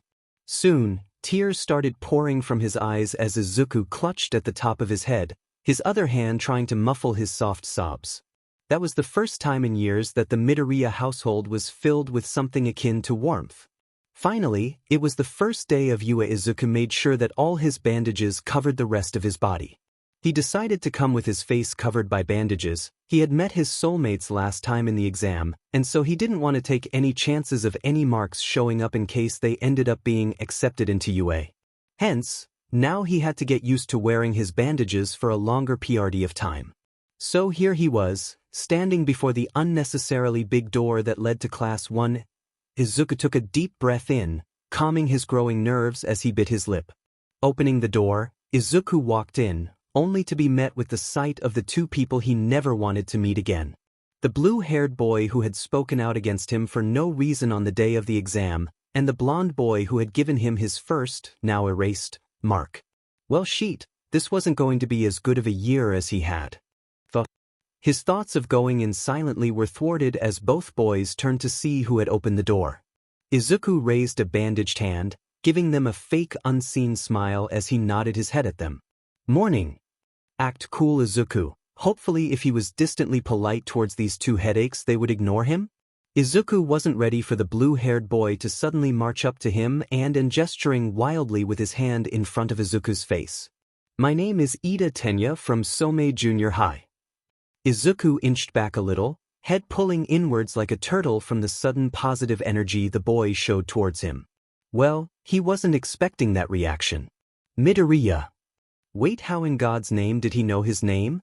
Last time he checked, the boy had been too busy being the epitome of stuck-up smart butt to let introductions be exchanged between them? "I must say that you surprised me. To think that you were able to uncover the hidden objective of the practical exam, and to think you came in first place. I must say I am impressed by your ingenuity." Having heard that he came in first place, the blonde boy seemed to puff up, glaring at Izuku with his lips pulled back in a growl. "You demon extra, you actually think you could show me up that easily?" Just as the boy was about to launch himself at Izuku, and Izuku was getting ready to dodge, hell no was he going to be using his quirk so early in the morning before class, a red head poked his head in the room. "Katsuki, this is where you were. I swear I told you to wait for me in the entrance." The redhead, who he now recognized as Kirishima, said with fond exasperation. The once volatile blonde seemed to have all the steam suddenly leave him, skiing as he looked away with what Izuku could almost say was a cute pout on his face, though something warned him against saying that tidbit out loud. "You were taking too long, shitty hair." The blonde mumbled grumpily, relaxing further when the redhead made his way towards him, slightly leaning at his side. Seeing Izuku, Kirishima perked up as he smiled brightly. Midoriya, you're in this class too?" Wait, what the actual hell was going on here? How the heck do these people know his name? Seeing the questioning if slightly perturbed look on his face, Kirishima laughed kind-heartedly as he grinned at the confused boy. "Didn't you see you? Ace Page? They put the top-scoring people in there. You came in first, followed by some guy with red and white hair, then it's Cats." Hearing his name coming up as third, Bakugo seemed to become even more irritated as explosions came out of his hands. "Shut up, shitty hair. These extras just got lucky this round. They wouldn't be able to beat me in a one-on-one if they tried." Hearing the description of the second-place student, Izuku suddenly felt himself grow pale. If he didn't remember incorrectly, he had red and white hair. That meant that at least one of his soulmates managed to enter UA. By the sounds of it, he was also quite powerful, having gotten second place in the exam. As if the devil himself called him, suddenly the white and haired boy also walked in. He looked around indifferently before walking towards a desk, taking a seat and promptly ignoring them. Izuku felt cold sweat at his back, his face turning worryingly pale under his bandage. Once more his mark seemed to burn. Trying his best to ignore the feeling, Izuku quickly took a seat. Ida had taken to talking to Kirishima, Bakugo glaring at them from the side as if angry that someone was taking away his soulmate's attention. Soon more classmates started appearing, among them being the brown-haired girl he had saved in the exam. Meeting his gaze, her eyes seemed to light up as she quickly walked towards him, grabbing his hands intimately. Izuku was surprised by the action, but didn't even think to pull away or retaliate over the invasion of space. Rather, her warm hands atop his bandaged ones brought the feeling of security and kindness within him. "It's you! I wasn't able to properly say it, but thank you much for your help during the exam. My name's Uraraka Ochako, by the way." The girl, Uraraka, said with a smile, a permanent blush on her face as she tilted her head. Izuku couldn't help but think the words, cute, almost reminiscent of a baby seal. Smiling, though hidden by his bandages, he responded, "It's no problem, you also saved me towards the end. I'm just happy you were mostly unharmed." Ochako grinned at that, but before more could be said, suddenly a man in a sleeping bag closely resembling a caterpillar came through the door. "Go somewhere else if you're just here to make friends," the black-haired man said, his voice emotionless if a bit sleepy. Izuku suddenly sat up straighter at the sight of the man. It was him. The man that had convinced Izuku to no longer be a vigilante. The one who practically provoked Izuku to join UA's entrance exam. To think that he would end up being Izuku's homeroom teacher, something within Izuku brightened at the thought. "Everyone take a seat. Now," the man grumbled, before sipping on an energy pouch. All the standing students quickly seated themselves in the closest desks. Aizawa went towards the teacher's desk, sighing as he looked at his new class. It took you guys 8 minutes to notice my presence and stop being rowdy. You will have to work on that if you want to at least be a competent hero. If I had been a villain, you all would have either been killed or your objective would have been compromised. The class stilled at that, disturbed slightly by the teacher's harsh words. Grab your gym uniforms and get changed. We will be going to the training grounds in order to test your quirks. Seeming not to read the atmosphere, the blue-haired guy, Ida, suddenly spoke up. But sensei, aren't we required to attend the UA opening ceremony as new students? And there it was, the smart but know-it-all that had gotten on Izuku's nerve during the exam. Izuku wondered how the guy had the guts to question their teacher like that, especially a presumably pro-hero, which he knew he was, just an underground one. Aizawa suddenly grinned sarcastically, looking at Ida before passing his gaze towards the rest of the class.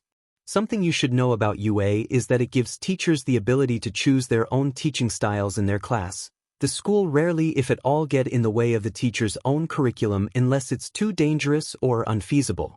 Hence, I have the right to overlook any events I see as unnecessary for your education, this case being the opening ceremony. Now will you be following what I say, or should you be the first to be expelled? Ida became stupefied by what Aizawa-sensei said. He quickly shook his head as he bowed his head and gave an apology for his unnecessary actions. Oh, that was priceless. Eraserhead, don't ask how he found out the name, was slowly fighting with all might over #1 spot in Izuku's favorite heroes list. With the scene that had just transpired, the students were not willing to get in the bad side of their new homeroom teacher, hence when told once more to get their gym clothes, they all followed orders without further delay. They quickly grabbed their gym uniforms and proceeded to the changing rooms. Izuku was thankful he decided to wear bandages all over his body under his clothing. He didn't have to worry about any of his skin and consequently, his marks, showing to the rest of his classmates. Though it did get him some strange glances from his fellow classmates. Trying not to look towards where he knew his soulmate was changing, knowing that he would see a spitting image of his own body marks, Izuku tried to hurry up in his changing. Ignoring some of the stares, Izuku quickly put his gym uniform on as he then proceeded to walk out of the changing rooms and towards the training grounds. He was quickly joined by fellow classmates, as they then stood in front of Aizawa. Their new teacher gives them a deadpanned look, seemingly unimpressed. You took 10 minutes to change, you will have to work on that if you don't want civilians dying at your expense. The class cringed at that. Their teacher really had a way with words, huh? Aizawa singled out Izuku right away. Midoriya, you scored first in the exam. What was your score for the ball throw in middle school? Izuku thought about it for a bit. Around 30 meters. Izuku mumbled, not really paying attention to stuff like scoring, unless it was tests. Mostly because his gym teachers also didn't pay it much attention to it, only going through the motions. Most of the time, gym was just free time. Okay, throw it with your quirk now. Aizawa said without much preamble, causing the others to whip their head towards their teacher in shock. Seems like they forgot that this was a quirk assessment, seeing as quirk usage had been something they had been cautioned against for almost all their life, especially in a school setting. Izuku inwardly sighed, hoping that he had the mental fortitude today to make it through without becoming comatose once more.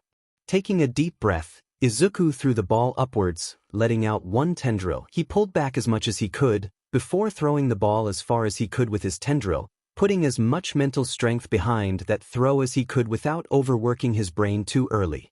To the eyes of the others, it looked like the ball floated around Izuku before going off flying. Amazed gasps were heard as the ball rocketed across the sky. Aizawa held up a motion detector, showing the class the result, showing the class the numbers 802.4. This is the potential of your quirks. Today you will show the potential that you have by being able to use your quirks, in turn showing what your true scores are. One girl, seeming to get ahead of herself, suddenly yelled out, "This is going to be fun." The class stilled at that, feeling the oppressive aura that their teacher was leaking out. Fun, huh? Okay then, the last person in terms of scoring will be expelled from UA. The class glared at the girl, who shrunk back. Izuku sighed. Guess that meant he will have to go all out. Tightening his bandages, Izuku willed himself to be calm. He could do this. The following tests went as so. Izuku was beat out of being the strongest by a guy with multiple arms, but he was close second. He was beat in the marathon race by both the girl with a creation Quirk and the ice Quirk guy as well as the Ida and Bakugu, since he couldn't use his Quirk for long distances without getting overworked, hence he could only use it for short burst of speed.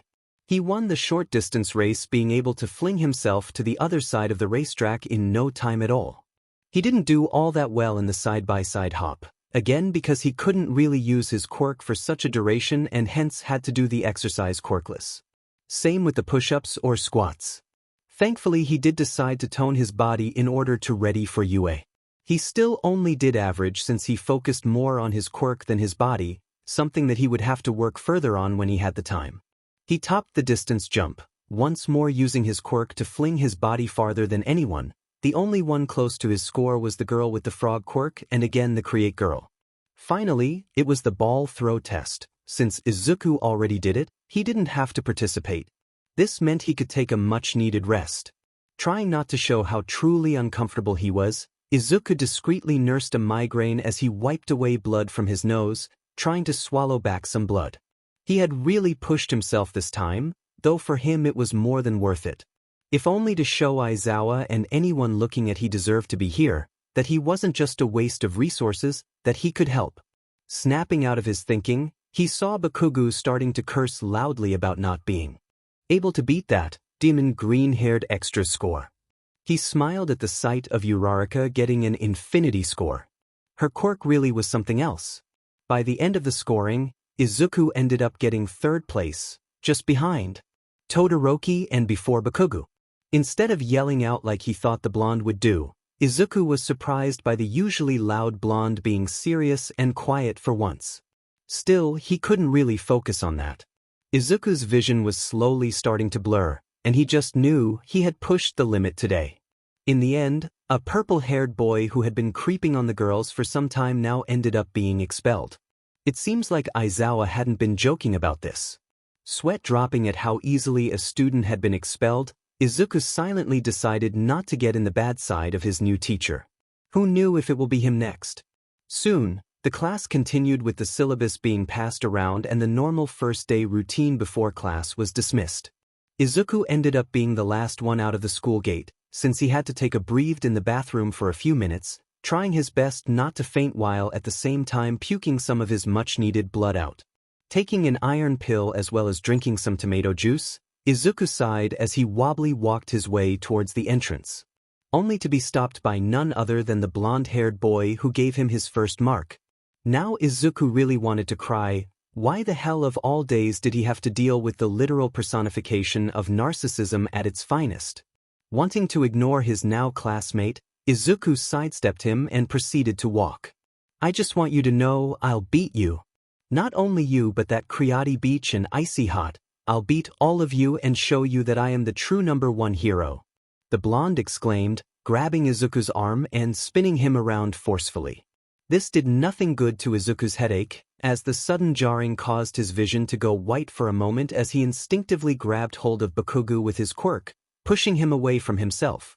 This was the last drop in the bucket to cause it to overflow, as Izuku coughed out blood, some of it dripping down from his now wet bandages.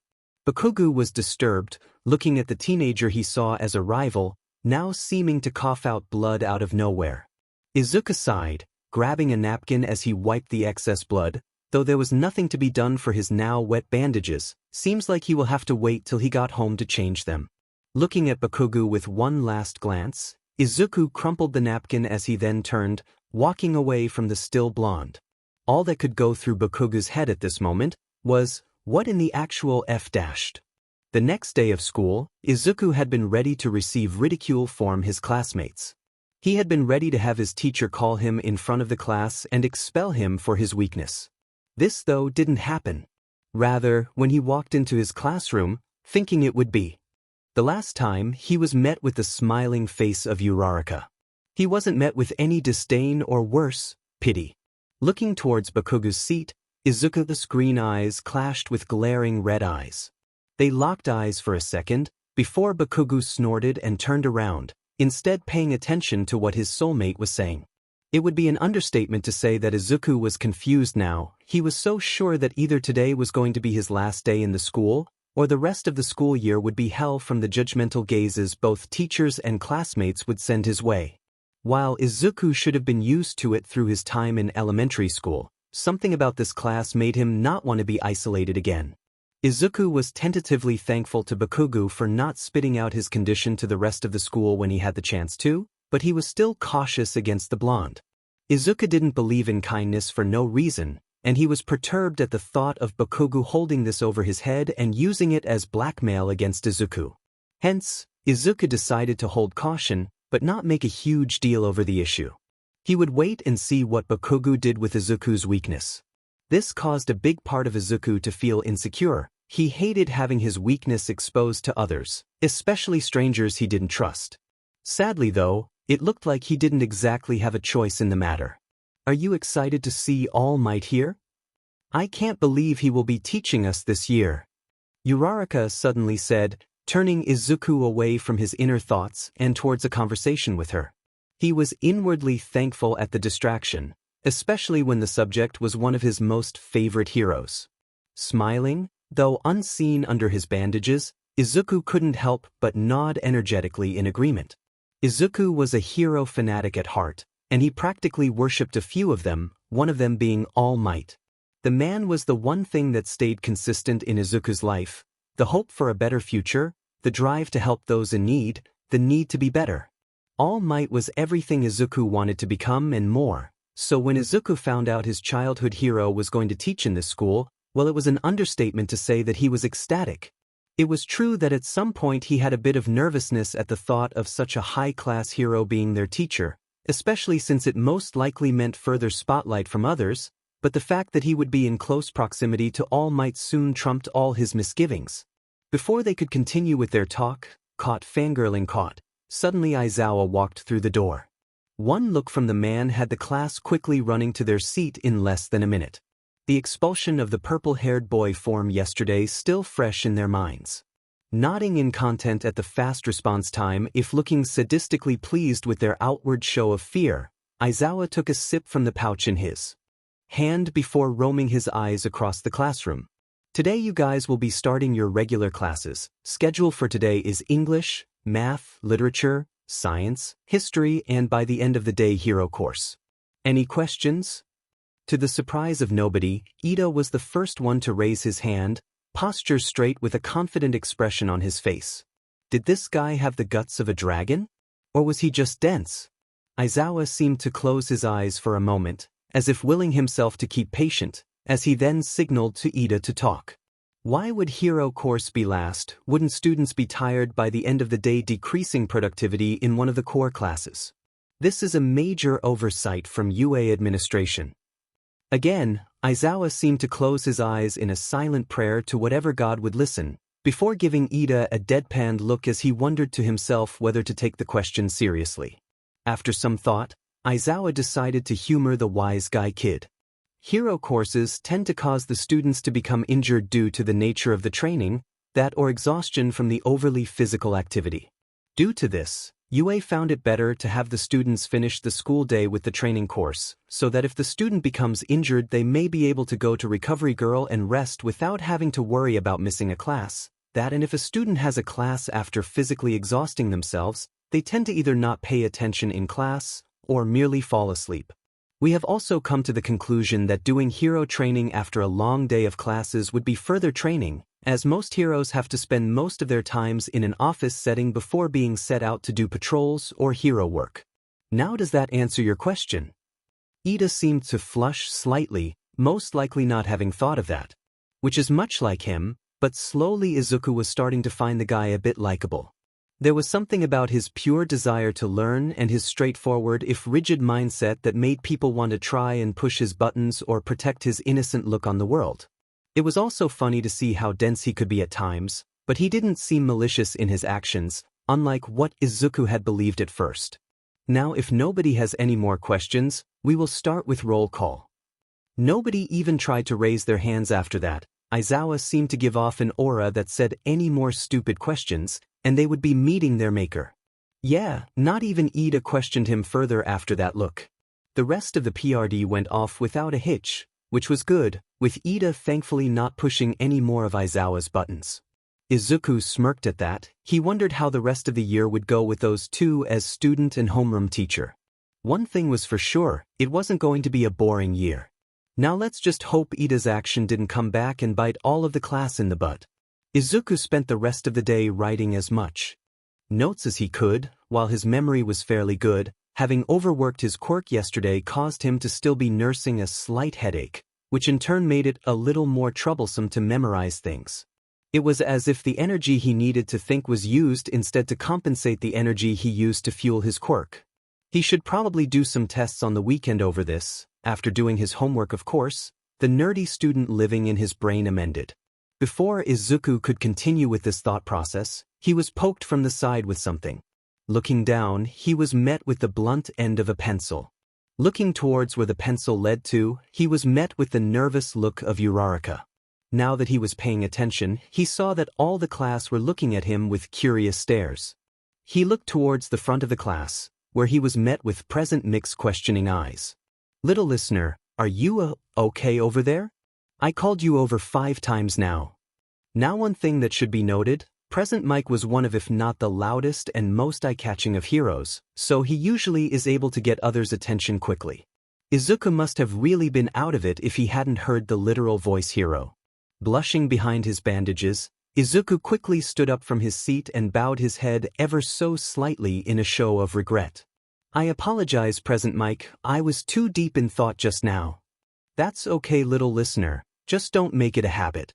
Now why don't you repeat this paragraph in English if you can?" Izuku would be forever thankful that his lapse in thought was done in Present Mix class. The man was known as a overall understanding teacher who wasn't overly strict and could be very understanding towards students. He shuddered to think what would have happened if he had done this in one of Aizawa's PRDs. He would rather not find out, thank you.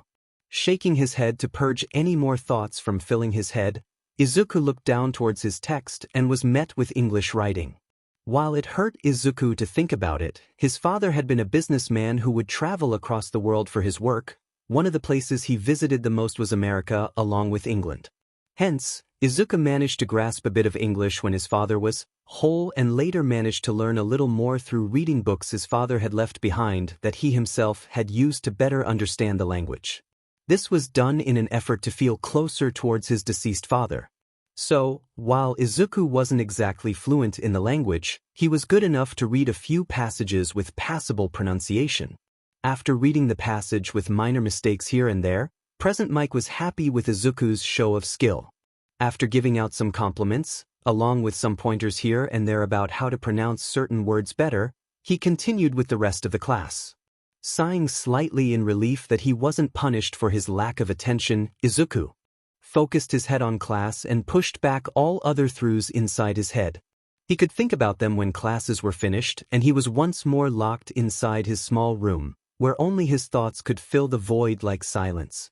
Lunch came sooner than he expected.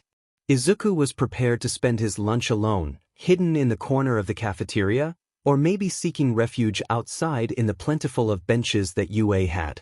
What ended up happening, though, was Uraraka and Kirishima grabbing either side of his arms, Bakugo grunting in anger at being pulled along hand in hand with his soulmate, as they practically rushed to one of the few larger tables in the cafeteria.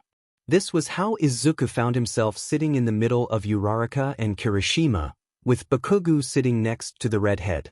Ida was sitting in front of Izuku, right next to Azui, who was in front of Uraraka and turned out to be the girl's own soulmate. On the other side of Ida sat both Kaminari and Siro, with Mina sitting on Bakugo's other side. The table was rowdy to say the least, with everyone laughing and talking over each other, though it didn't seem rude but rather it was entertaining as if they couldn't help but want to put their own 2 cents in. It was one of the rowdiest tables in the cafeteria, which was saying something as other tables also had other students talking loudly in excitement with each other. Izuku was overwhelmed at first, hunching into himself at the sudden positivity that was surrounding him, but little by little with both Kirishima's and Uraraka's gentle leading, Izuku ended up part of the conversation at times. Though most of the time he was merely listening, content to bask in the atmosphere that surrounded him. Feeling a tingle in his skin, Izuku had the sudden urge to turn around. Looking behind him, he saw Todoroki and the purple-haired male he had seen before. Both looked to be smiling at one another. Todoroki had a pen on his hand, looking to be writing on the purple hair's own arm with a glint in his eyes. Izuku had the sudden urge to rip his bandages off, to see what it was that one of his soulmates was writing on the skin of his other, wanting to be in some way part of their bond, even if in vain. Biting his lip, Izuku turned around, mood visibly a little more down as he tried to push the ugly dark feelings inside of him that cried that he wanted to be there too. He wanted to sit in between the two and enjoy their presence without worry. He shut those thoughts up as much as he could though. Instead he focused his attention back on the conversation the group was having, ignoring the continued warm feather-like feeling running across his arm, marking his very soul. Lunch couldn't have ended sooner. It was the end of the school day, and time to finally meet their hero course teacher, All Might. Feeling both excited yet nervous over getting to meet the number one hero once more, Izuku nervously played with the edge of his bandages as he sat in his seat. The rest of the class was conversing excitedly over the fact that the number one hero was going to be teaching their final class. Suddenly, the door opened as a huge man marched through quite awkwardly, proudly proclaiming, "I am here." Walking through the door normally. You call that normal? Izuku could not help but think inwardly. The number one hero was quite a character, least to say. Oh my god, he's wearing his Silver Age costume. Kirishima practically squealed. His favorite hero was Crimson Riot, but being soulmates with Bakugo caused him to also gain quite a healthy amount of hero worship towards the number one hero, that in practically no one in Japan couldn't say they held even a bit of respect towards the number one hero. Hell, some villains also looked up to the man. That said, Izuku's eyes were practically shining. He tried his best to keep his own cool, not wanting to make a fool of himself in front of his role model. Now, why don't all of you guys try out the hero costumes that you so meticulously put together? All Might said with his ever-present smile. Soon after, the wall behind them opened up the containers inside them, showing off different suitcases that held their hero costumes. Getting their costumes based on class number, soon everyone was heading to the changing rooms to put on their hero costumes. Izuku had gone for a low-key look for his black cargo pants with a red utility belt around his hips and a hooded dark green cargo jacket. They of course were fireproof as well as made with quite resistant material, making it a bit harder to rip. He was sure to wear a bit of under armor beneath this, images of his many close encounters in his vigilante time making him more cautious about any pointy objects near him. His setup was glaringly more darker and obscure than the rest of his classmates, which caused some of his fellow male classmates to secretly raise an eyebrow. Izuku ignored this though. He wasn't planning on even trying to be a ranked hero. Hell, he was already set on being an unknown underground hero. Like Aizawa, whose own hero name wasn't even mentioned in any official capacity for the most part. Izuku had been able to get special access to bring headache medication. Thankfully, backlash towards quirks wasn't that uncommon. There was already a student in his class, Aoyama, that suffered from indigestion and stomach pains if he overused his quirk as well. The school merely told him that he would be required to get a checkup within the month from Recovery Girl just to make sure everything was okay. This caused Izuku to panic a bit. From the last time that he went to the doctor, that being when he was 7 years old and having just witnessed his father's death, overuse of his quirk will cause not only neurological complications but would also cause his organs to slowly degrade over time. The actual reason why was lost to him due to all the medical jargon that had gone towards the explanation. Closing his eyes, Izuku gripped the bottle of medication under his jacket before letting out a sigh. He would just have to cross that bridge when he got there.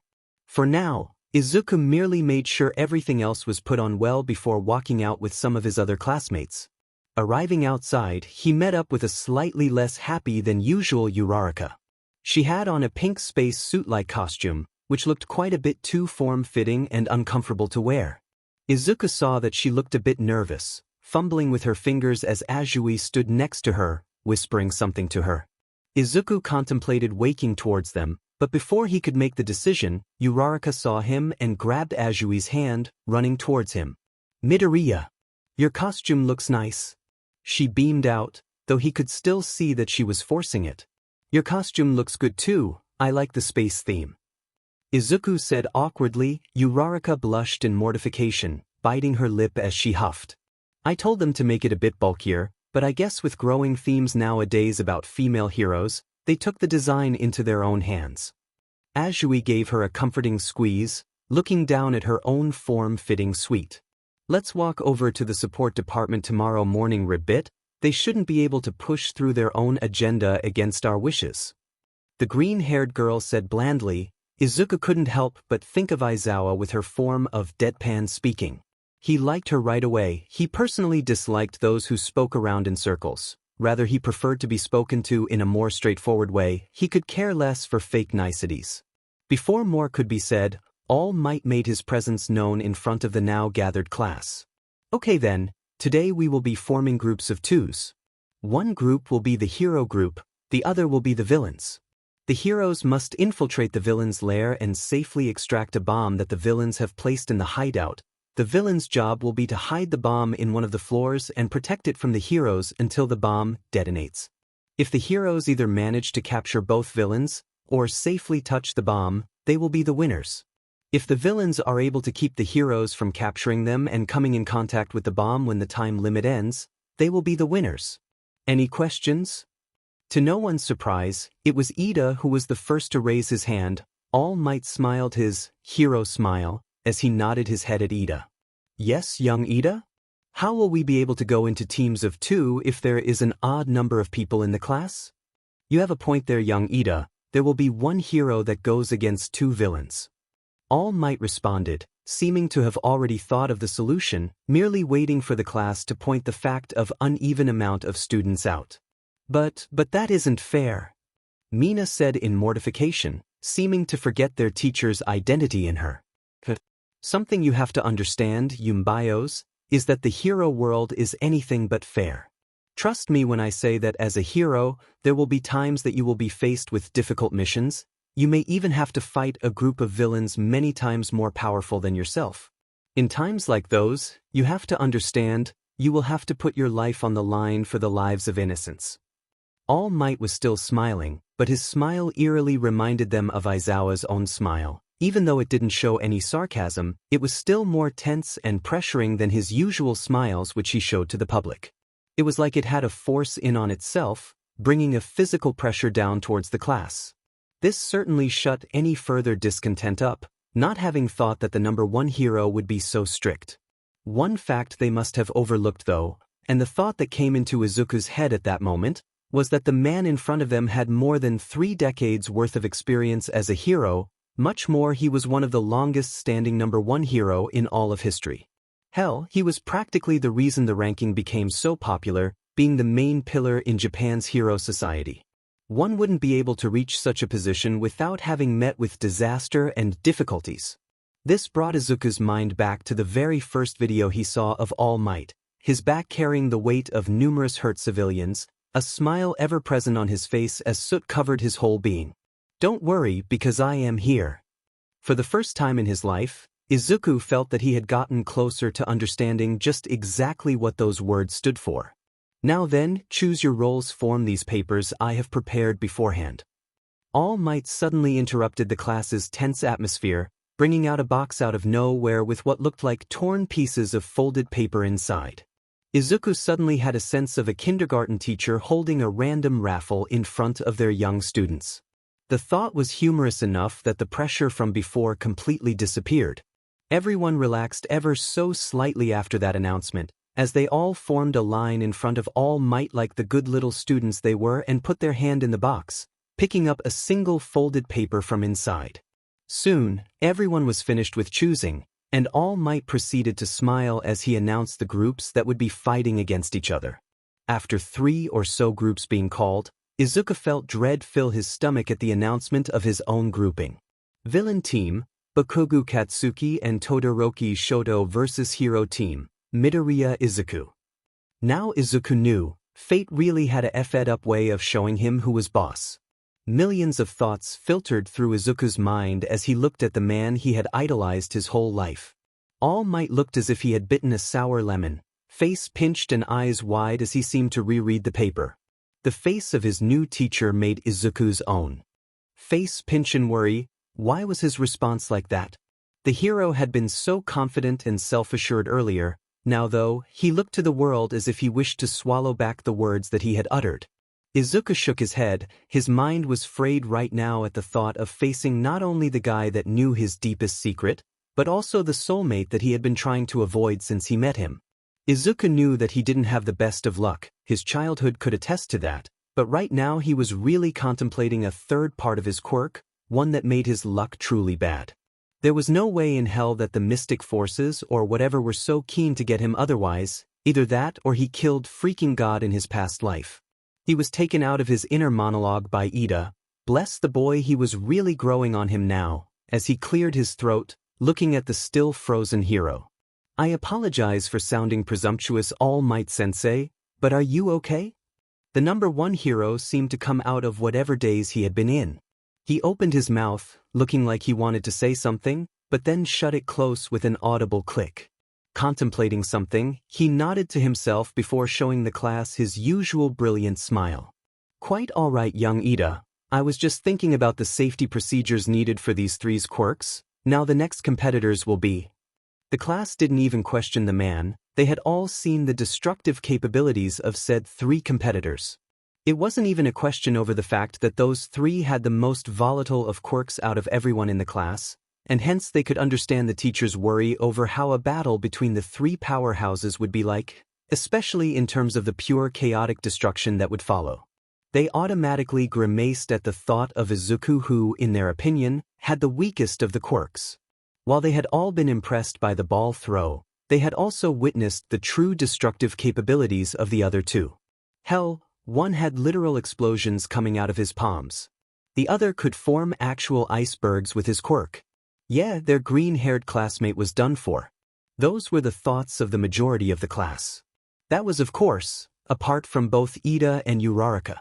Not many knew of the fact that the young boy had literally destroyed the zero-pointer. While the green-haired boy's quirk seemed tamed when compared to the other two's, they were sure there was more than meets the eye. All Might, on the other hand, was truly wishing he could go back in time and slap himself before uttering the words that had left his mouth. He had gone on a whole tirade over the fact that heroes needed to be prepared to face multiple adversaries at once, which now truly shot him in the foot when he saw his little pupil, something that he had started seeing Izuku as, much to the green boy's obliviousness, in peril. He tried to think of any reason he might be able to pull for the boy to not have to face two opponents alone. Hell, he was even thinking of a way to pull the boy out of the training altogether. He was stopped, though, by the knowledge that he had no plausible reason other than the boy's health, which he shouldn't even be aware of. The school has yet to officially ask parents for the signature to be able to look at students' medical background. Quite idiotic if he had to say, but it was told that the school board had gotten tired of going through all the paperwork only to usually lose quite a few students after the first few days. This was usually due to inability to keep up with curriculum or the inability to show qualities needed for hero society. They merely asked parents to disclose any important or dire medical needs that a student might need on the first 3 days of school. Quirks weren't always without their drawbacks, and so parents were free to give the teachers any needed advice if there was such a health complication. All Might had skimmed through all the reports to find if young Izuku's guardian might have added any of his medical needs on the paper, but all he found was a sheet with only the words, mild headache, written on them. All Might had grown frustrated. He knew that he wouldn't be able to even contest the need to see the health reports unless the situation asked for it, which he was dreading. Over the years, UA had gotten even stricter about the students and their joining the hero course. They wanted to be the best, and if that meant weeding out the unneeded to fill it in with students with much more potential but not the right quirk in the beginning, then they would. Hence, why go through the process before they really knew to invest? Not only that, but All Might should not be privy to said health issues until being cleared to know by both the nurse and the guardian. The only reason he knew of Izuku's less than stellar health was his dear friend sticking his neck out for him. That was something he would rather have nobody else privy to. So, while he wished nothing more than to pull the child out of the mess that All Might had pushed him towards, he had no option but to sit on the sideline and hope that the reckless child didn't endanger himself. So, with a heavy heart, All Might then walked towards the surveillance room, not without giving the unknowing Izuku a regretful and guilty look. They were led into a high-tech surveillance group by All Might soon after they were divided into groups, the multiple monitors in front of them currently off. The class sweat dropped as All Might suddenly took out some flashcards, seeming to skim over them before turning to them.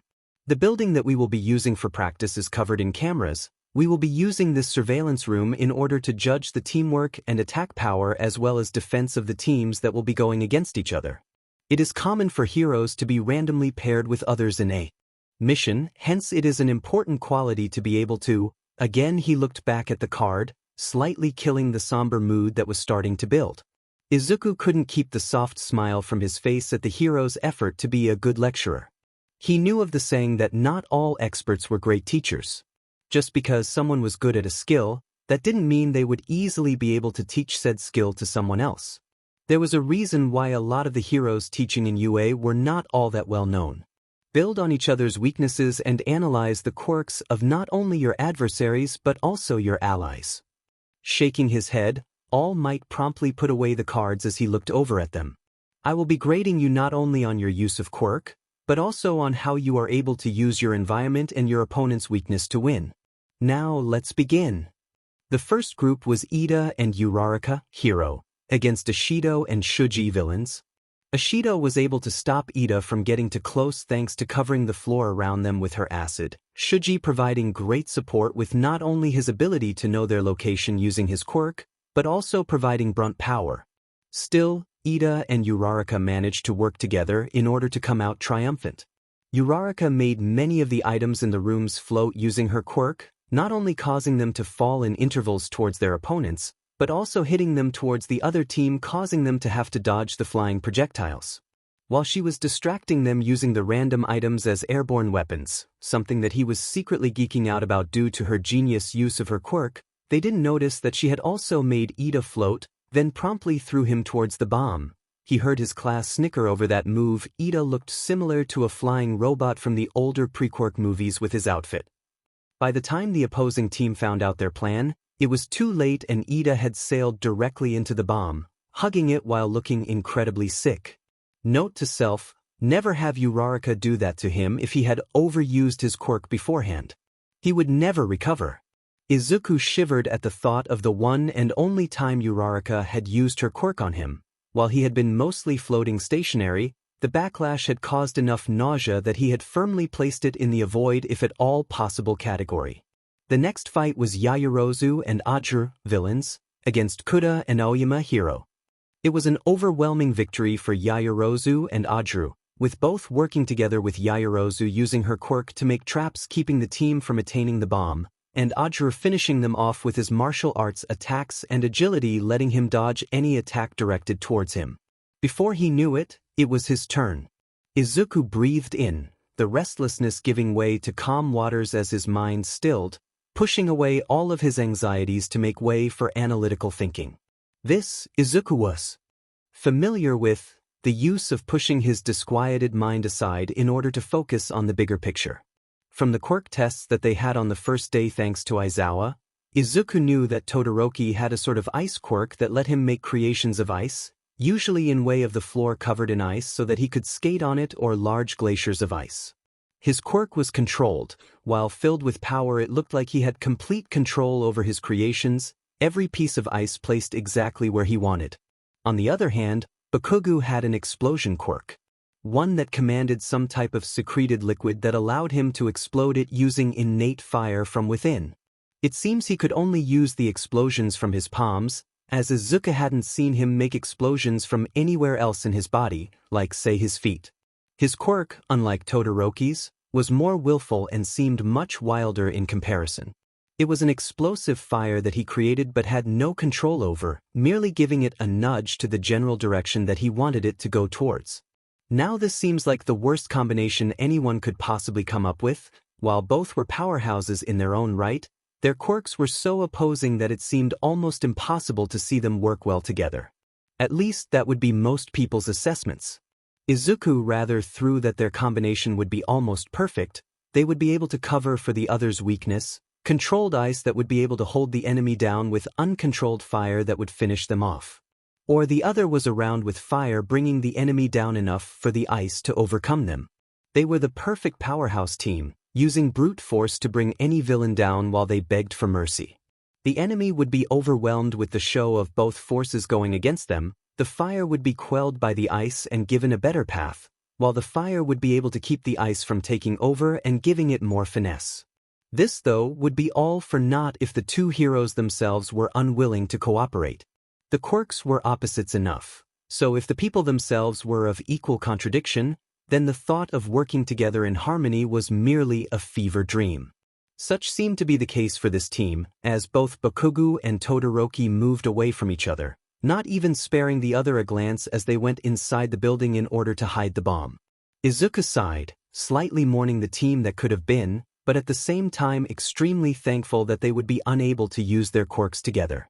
Izuku didn't like his odds all that much as they are, so the thought of fighting a coordinated attack from their combined quirks was something that he would rather avoid.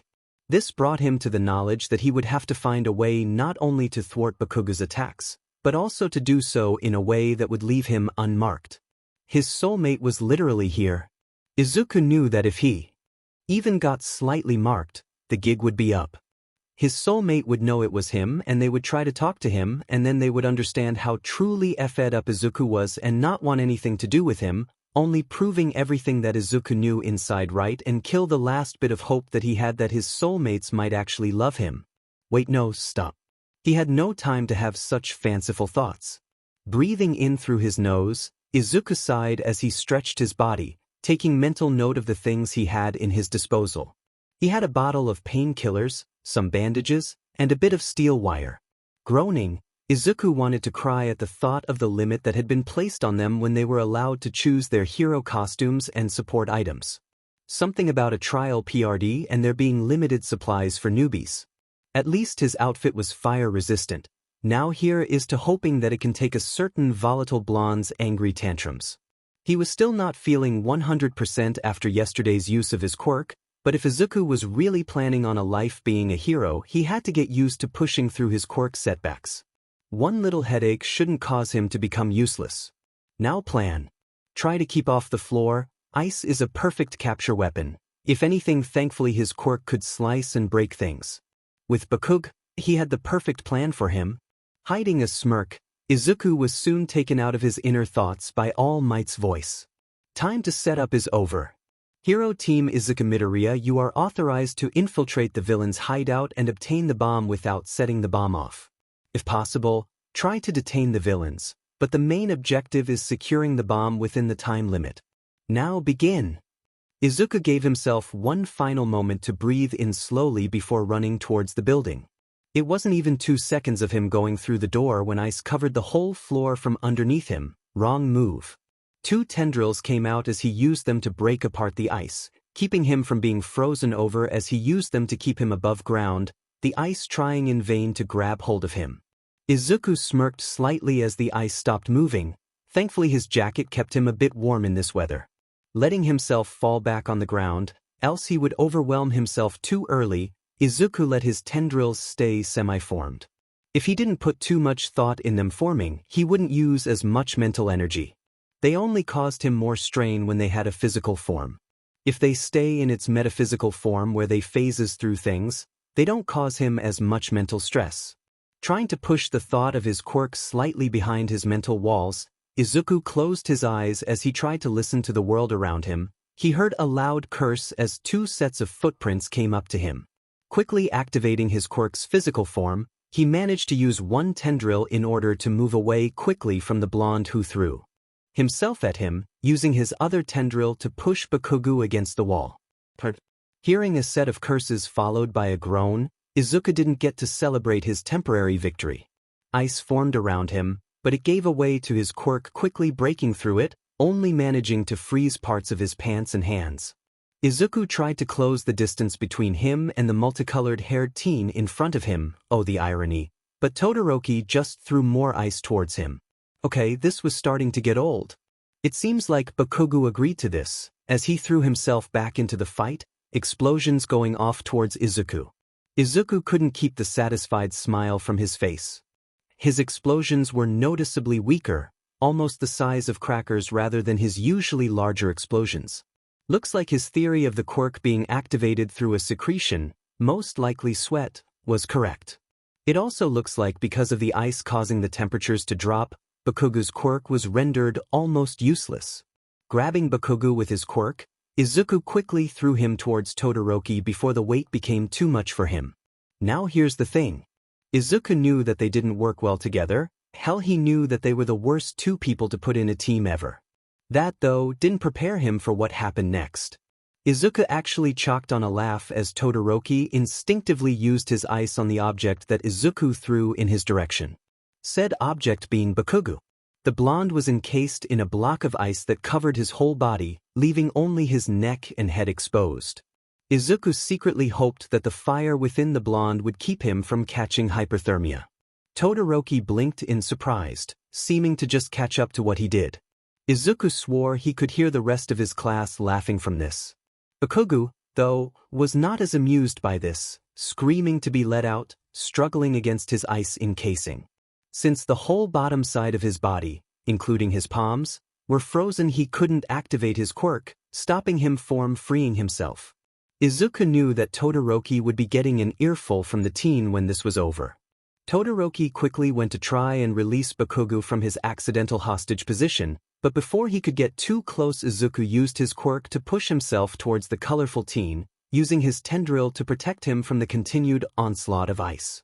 Izuku knew that he was running out of time, knew that the best thing he could do at the moment was count his winnings and go look for the bomb while Bakugu and Todoroki regrouped.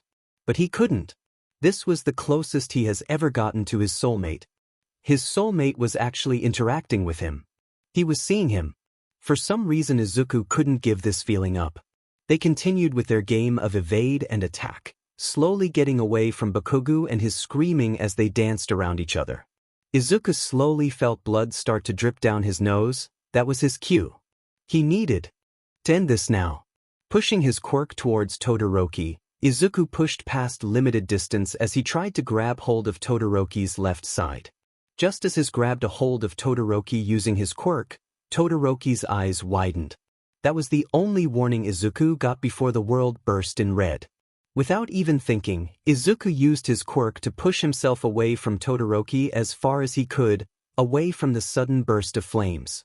Breathing heavily, Izuku just barely managed to get his panic down as he checked himself over, confirming that he didn't get caught in the flames. Finding no sign of burn marks, he looked back at Todoroki, who had an equally shocked and dare he say panicked look on his face. Izuku couldn't even concentrate on the voice screaming from the earpiece as Todoroki's panic look turned into a mixture of determination and rage. That was when the world turned white. Izuku knew that this might be the most idiotic thing he had done so far, but he didn't even think as he enveloped himself in his tendrils as they materialized around him, completely breaking his self-imposed limit.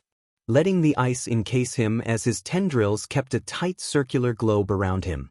Soon the ice subsided as the world was silent, then Izuku, barely conscious, pushed against the ice encasing and managed to break out. He heard a noise of shock come from in front of him, most likely Todoroki, but he was far too gone to truly take note of it. His body was going towards autodrive as he pushed one tendril towards the slightly frozen Todoroki. Looks like his quirk had its own drawbacks, as he used it to shove the other teen roughly against the wall. Todoroki didn't even get the chance to retaliate before another hand tendril promptly encased his wrist in the cuffs Izuku was given by All Might to capture the villain team. Not done yet. Almost there, just one more step. Izuku tried to take a step towards where he knew Bakugu was located, but before he could his legs gave up on him. He came crashing to his knees. He barely managed to hear a "You okay?" from a few feet away, most likely from Todoroki. Almost like a sick recap of their first meeting. Izuku opened his mouth, fully intending to say yes, only to choke on his blood as it made its way out his throat. Most likely meaning some internal bleeding. His nose was also bleeding continuously. Great. Izuku couldn't help spitting some of the blood onto the floor, causing another shocked noise to come. Great, another person knew. This was turning out fantastic.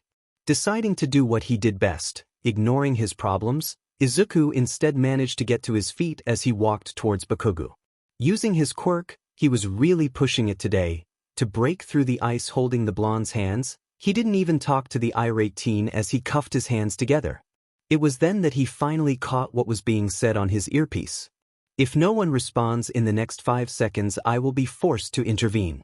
The ice has caused the cameras to go offline. One more time, what is the situation? He didn't even notice before, but the area all around him was deeply encased in ice, looking almost as if they were inside an ice cave. Pressing against the talk button, Izuku mumbled a "mission successful, villains captured," before he slumped into the floor next to Bakugo, uncaring at the moment of his image. The blonde had already seen him puke out blood and had said nothing, so seeing him slump into the floor wasn't the worst thing. Rummaging through his storage belt, Izuku managed to grab a few painkillers before dry taking them, making a face at the slightly frozen pills as they traveled down his throat. Breathing out, Izuku closed his eyes as he tried to get his headache under control. He felt like he was going in and out of consciousness, and he just knew that what was visible of his nose was completely red with fresh blood. He would have to change his bandages before going back into the surveillance room. While the black kept the blood from being visible, the same couldn't be said about the smell. Blood-covered bandages also weren't the most comfortable to wear for long periods of time, especially when the blood dried. Bakugo was blessedly quiet for once, merely watching Izuku with a constipated look in his face. Izuku ignored his silent question as he tried to get back up, only for his legs to give up halfway, making him fall back on his butt. Bakugo flinched forward as if wanting to catch him, but he was still slightly frozen and hence unable to move fully. Even with his palms exposed, Izuku had a feeling that his sweat hadn't built up enough for him to use his quirk just yet, especially with the room being as cold as it was. Inwardly, Izuku winced at the blonde's less-than-ideal outfit for the cold as he prayed that Bakugo wouldn't catch a cold after today was over. While thinking these slightly manic-induced thoughts, Izuku managing to get to his feet as he wiped his nose with the back of his hand, wrinkling his nose at the sight of the blood. "Sorry I can't release you, might faint if I try to push it any more today," Izuku said, painfully honest as he looked the blonde in the eye. Bakugo merely grunted in response, looking away and continuing to be impressively silent. Izuku heard movement as Todoroki made his way towards them, silent as well. Izuku didn't even think as he released the multicolored boy from his cuffs, the brush of his hands against Todoroki's cold skin causing him a minute flinch before he pushed past it as he released the teen. "Thank you," Todoroki mumbled as he then walked towards Bakugo, seeming to breathe in and gather his bearing before placing his left hand against the ice, melting the ice and unfreezing Bakugo. So, his soulmate had a fire quirk that was priceless. Wanting to do nothing more than to scream into the void, Izuku instead made the semi-conscious choice to turn around, fully intending to leave the scene before any unnecessary questions were asked. This would have worked if not for his legs giving up on him for the 3rd time that day. Closing his eyes, waiting to make a fool of himself in front of the two boys once more, Izuku felt coldness envelope him as he fell into someone's cold embrace. Snapping his eyes open, Izuku froze in shock as he looked into the heterochromia eyes, blue and gray looking into green as he felt his face flush more than it was already, thankful beyond words at the fact that his face was fully covered. "Thanks for the catch," Izuku practically choked out, trying to get out of the teen's, his soulmate's, arms, but only felt the arms tighten around him. "You're not feeling well? I'll help you into the surveillance room," Todoroki said instead, his voice firm with no room for defiance. Izuku felt weak for another reason at that, wanting nothing more than to melt into his soulmate's arms and stay there, never leaving again. No, snap out of it, he couldn't let himself be this weak, this hopeless, in front of anyone, even less his soulmates. "I'm heading to the bathroom to change my bandages," Izuku said in response, wanting to try and dislodge himself from the firm hold, but he was far too weak to put up much of a resistance. Either that or his soulmate was unfairly strong, which caused another form of heat to fill Izuku. "I'll take you there." Before Izuku could once more deny the help, he felt himself swept into cold arms. Knowing his face was burning now, Izuku will deny the squeak that left his vocal cords to his grave as Todoroki ignored his wiggling, settling Izuku's smaller form into his arms in a more comfortable position before walking towards the exit. He was princess carrying him, God, why him? Izuku didn't even notice that he had instinctively wrapped his hands around the other's neck to keep balance, far too horrified at the fact that he was in such close proximity to one of his soulmates. He almost covered the left side of his face out of habit.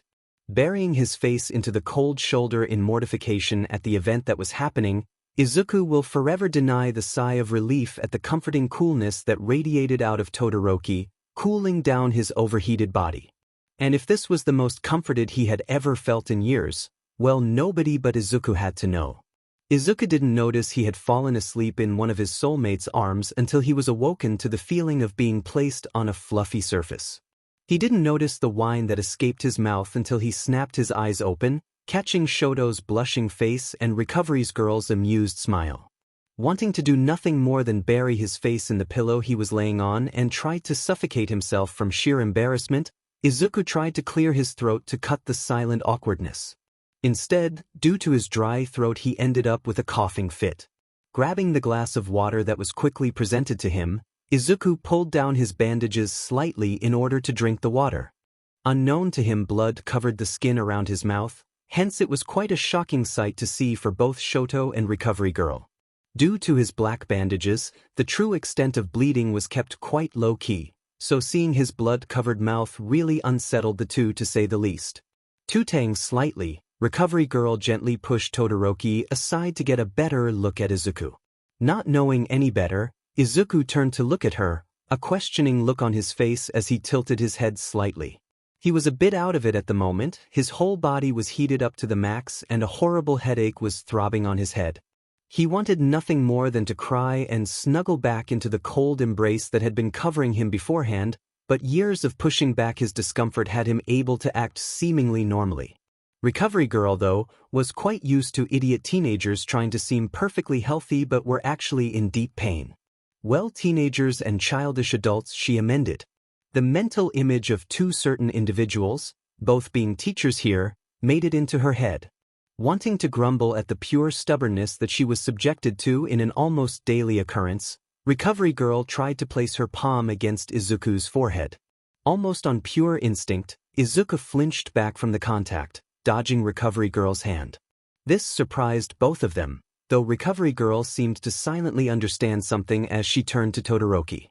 "Leave this young lad to me, Todoroki-in. You should scurry off to class." The taller boy seemed to want to reject that statement, but with one stern look from Recovery Girl he nodded his head. Sparing one last look at the bedridden Izuku, Todoroki made his way outside of the infirmary and walking towards his class. Though he couldn't help but look down at his arms, the feeling of Midoriya in his arms was one that he couldn't place his head on. He usually hated any contact that wasn't from his soulmate, so it perplexed him that Midoriya was different. Shaking his head, he decided to push this thought to the back of his head as he more purposefully made his way back to class. Izuku, on the other hand, was suffering under the intense scrutiny of one Recovery Girl. Wishing he could just run away from the situation, Izuku merely lowered his head as he started playing with his hands. "Am I to understand that you would rather not take off the bandages at this time?" At the mention of removing his bandages, Izuku couldn't help the pure panic that consumed him. No, they couldn't find out. No one could find out that he was just a defective product of the world. They couldn't let his soulmates know about the F-up that the universe had deemed they would have to deal with. They would hate him. Images of scarred wrists and broken crying, of bloodied floors and empty bottles. Or worse, he would lose them once he gave himself to them. Bloodied arms spelling a story of woe, syringe stuck deep into a blood vessel as a man far too gone finally departed to where he would no longer suffer. To where he was once more whole. Izuku didn't notice he had gone into a panic attack until he heard words of comfort. His vision was blurry, and he couldn't really concentrate on anything until the gentle words managed to carve a path into his harried mind. "That's it now, breathe in. 1, 2, 3. Breathe out. 1, 2, 3. Can you hear me now, Midoriya?" She hadn't made any move to touch him, but he could still feel presence next to him. Her voice had a pleasant sound to it, almost as if it was embodied by warmth and caring. Taking another deep breath in, Izuku nodded his head to her question as he rubbed his watering eyes, thankful that he at least didn't start bawling.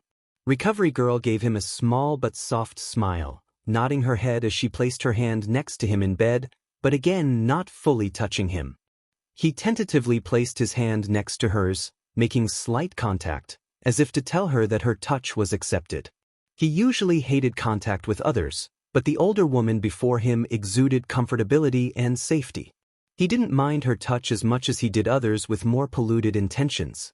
"I apologize for scaring you like that, Izuku. I will tell you know that your comfort is something that I take serious, and unless it is inevitable under dire circumstances, I will not remove your bandages unless given XPLCT permission from you." Izuku calmed down quickly after that admission, the last thread of panic leaving him. "Now I will have to do some preliminary scans. This is to make sure that you are okay, and no further damage was caused by the fight. Todoroki informed me that you were bleeding slightly during the end even when you had not faced any physical damage." Izuku groaned but knew there was nothing he could do about this. He remembered one specific rule law that he had come across during his wish to become a hero and held on to this knowledge for dear life. Silently agreeing to her words, Recovery Girl took to taking his blood pressure, after which concern flickered into her eyes before being quickly hidden. She then proceeded to check his breathing and heartbeat, not making any comments during the whole process. She did a few more tests before frowning. Seeming to find something, she asked him to lay down before feeling into his stomach and then chest. Looking into his eyes, she frowned further before sighing. "I will need to do further tests later. Class should be over so you can choose whether to rest a bit more or go back home." Izuku knew that she had noticed something, but he didn't really want to open that can of worms when he wasn't explicitly told to. Deciding to take her dismissal as it was, he thanked her silently before leaving the room. He made his way back into the classroom, which was empty now that classes had ended. Grabbing his stuff, he took a few more pills before downing them with water from a water fountain. Closing his eyes and wishing for his headache to leave him, he suddenly heard a commotion from the end of the hall. "I can't believe they let villains like you into this school. Ye has really brought down its standards," a guy with red hair said, sneering at the person in front of him. "Why do you think he didn't make it into the hero course? They knew he would never be a hero, so they just let him into general education as a sort of pity move." Another student, this one a girl with blue hair, said. She was glaring at the purple-haired student in front of them, the sight of who made Izuku's heart skip a beat. He was tempted to run away, but seeing the red-headed boy start to grow some horns and the girl have liquid forming around her, he knew that this would turn ugly. Just as the girl grabbed the purple-haired boy by the collar, the other boy smirking at this, Izuku quickly rushed towards them. He let his tendrils out as he grabbed both of the students, pressing them against the walls. The boy seemed to have two red horns peeking from his head now, but no other alteration. The girl had small ball of liquid around her, but again it didn't seem to do any more than float around her. Deeming them a non-threat at the moment, as they struggled slightly but didn't cause him too much trouble, Izuku glared at them with so much venom that they quickly faltered in their effort to escape their invisible shackles. Once he made sure they wouldn't be escaping his Quirk's grip anytime soon, Izuku looked back at his other soulmate, only to see that his cheek was slightly red and bruised. It looked like one of the students in front of him had punched him before Izuku made it to the scene.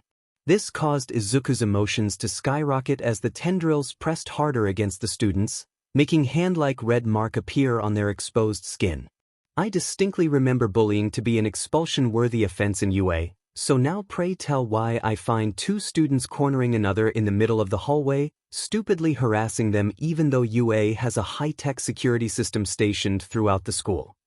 At the mention of security cameras, both students stopped their newfound struggling as they paled. They seemed to have forgotten in their high and mightiness that they would most likely be taped by cameras in the hallways. Feeling liquid starting to spill from his nose, Izuku brought them forward before slamming them hard against the wall, causing them to let out a pain-filled yelp. Afterwards, letting them go, making them fall against the floor as he had pulled them up a few feet above the ground, which in hindsight might have been overkill, but he was said and they should be happy they would be getting away with this with only some bruises. "I would recommend leaving before a teacher gets involved." The two students glared at Izuku, the girl snarling out, "How could you possibly defend a villain like him? What did he do to you to make him a villain?" Izuku responded, glaring right back. "Time," the red-haired student retorted, He can control people with his quirk. From the corner of his eye, Izuku saw his purple-haired soulmate cringe. Snarling at the thought of their words hurting him, Izuku retorted back. What does that have to do with your harassment? Unless you tell me that he used his quirk to do anything illegal or harm another, this does not constitute hurting someone. Rather, in my eyes, people like you who bully others due to preconceived prejudices are the true villains meant to be purged. The three students gaped at his words, but before anything else could be said, the air around them started to become colder. Izuku instinctively knew who exactly had caused this change in temperature. Turning to see his other soulmate walking towards them from the opposite hallway, Izuku felt his flight instincts kick in. Swallowing down his building panic, Izuku took a step back as Todoroki walked towards them, stepping protectively in front of their purple-haired soulmate. Seeing his bruised cheek, ice started to thinly form around them as the two other students cowered into each other. May I know who did this to my soulmate? Stressing the soulmate part caused both students to gasp quietly, seeming to look between the red scar against both of the boys' left eye. Izuku felt sadistic pleasure at the sight of their horror-filled expressions at the find. Before anything more could be done, Toshi took Shoto's hand and squeezed it, causing the temperature to drop slightly. It's fine, Sho, just let them go.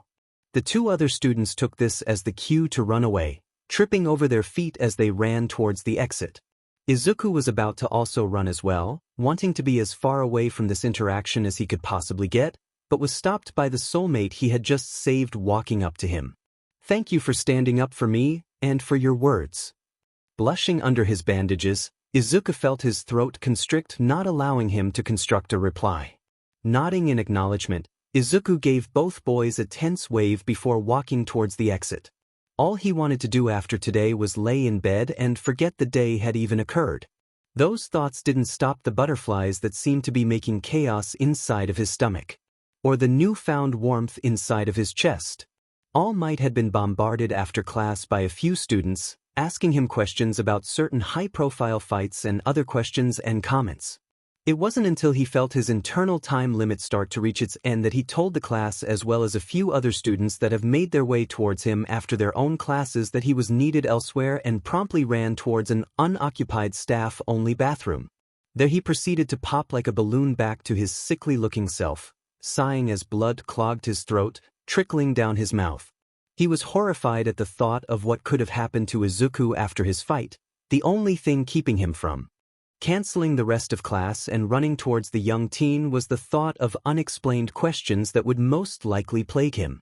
Hence, he had no choice but to go by what Todoroki said once he made it back to class, that Izuku had looked fine, and that Recovery Girl was looking after his health. Thankfully, the following fights had not been as hectic, and many of them ended with minimal if no harm to the students. Walking out of the bathroom, Toshinori walked towards Recovery Girl. He cared not for any questions that she would have about his presence. He needed to know that Izuku was doing okay. It seemed another had the same idea. When Aizawa found out that Izuku had to be taken to Recovery Girl with seemingly no external injuries but still bleeding and the inability to walk well, he couldn't help the inner feeling that he had to make sure his newly dubbed problem child was okay. It was like a voice inside his head was forcing him to look more deeply towards the always bandaged boy, something that had never happened to him before. The two teachers' heroes bumped into each other right in front of Recovery Girl, both surprised at the sight of the other. Aizawa could honestly say that the number one hero's secret had caught him by surprise, especially over the fact that he was looking for a seeming prodigy in their school while teaching.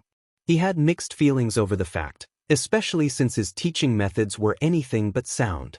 The hero had too much pull though, and both the school board and Nizu had given him the green light, so there was nothing that Aizawa could possibly do in this situation. It was well above his pay grade. Toshinori was about to speak when the door slammed open, Recovery Girl glaring at both of them as she impatiently tapped her foot. "Well, are you going to come in, or do you need an invitation?" she said almost venomously. Both teachers looked slightly chastised as they made their way into the room, sitting in the visitor chairs in front of her desk. "I have an idea of who you guys are here for, and while I am against the thought of breaking patient-doctor confidentiality, I believe that this case can be made into an exception, especially since you will be his teachers for the following few years."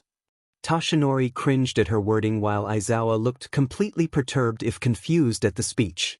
Before either could say anything in response, Recovery Girl took out a folder from within her desk. I asked for an exception from Nizu to get records of Midoriya before they are required by the school. Thankfully, there is a clause in the acceptance of attending UA that if there is any cause of concern for any student's health while in attendance of the school, it is up to the school's discretion to pull medical files of the students from their public records. Recovery Girl pulled out what looked like a doctor's report. An image of a brain was right next to them. While looking into Midoriya's past records, I discovered that he has a drawback to his quirk, one much more deadly than most. When activated, his quirk causes some neurological strain in order to use his telekinetic abilities. This can be attributed to using his neurons' electrical and chemical signals to control his quirk, but that causes a sort of disruption to his body's own signals, causing some complications. The stress this causes the body makes the heart work faster due to some of the signals becoming skewed, in turn causing his blood pressure to increase exponentially, which in turn results in nosebleeds. When I took Midoriya's blood pressure, the numbers I got back would have caused any other person heart failure, though it seems that Midoriya's quirk also made his body slightly more durable than the normal human body. This can be the reason why he is relatively okay, and why his body is able to mostly heal after some rest from using his quirk. Aizawa was frowning in thought at this sudden exposure. On the other hand, All Might looked one step away from having a heart attack at the information. It was much, much worse than he first believed when reading Izuku's medical report. While the doctor did slightly allude to his health problems, he didn't go into as much detail as Recovery Girl. From what little I was able to see in the impromptu exam I did on him, Midoriya's organs are also strained due to the use of his quirk. I do not fully understand his quirk, as the only explanation that I was able to find about it was a telekinetic type quirk that can move objects within a certain distance from the user. What I do know though is that it is a miracle the boy has gone so long using it without either going into cardiac arrest or having his body shut down on him from the sheer stress. This in turn caused me to believe that his body has another way to recover. Seemingly to be finished with her analysis, Recovery Girl gave a measuring stare to the two adults before her. Both looked perturbed. Aizawa had a furrow in his brow as he glared at the floor. Tashinori looked like a nervous mess, his hands fidgeting as he slightly bit his lip in worry. He should be pulled from the program. Tashinori all but muttered out, suddenly looking serious as he looked towards Recovery Girl and Aizawa for validation. Both sighed, shaking their heads. This time it was Aizawa who spoke. That is impossible. Not only did he get first place in the entrance exam, but he also has given us no reason to expel him. Just as All Might was about to interrupt, most likely to say his health was a valid reason, Aizawa held his hand up. The Hero Safety Committee made it so that a law was passed giving heroes with quirks that have certain health-related drawbacks to still be able to participate in hero society as long as their quirk didn't cause permanent death towards the user right away. This was because of the increased numbers of heroes whose quirks will cause mortal risks to regular people still be okay after using their quirks, or they would become hurt but still remain alive. This time, Aizawa stared pointedly at Tashinori's side, where the hero had informed some trusted teachers and faculty that he had been injured.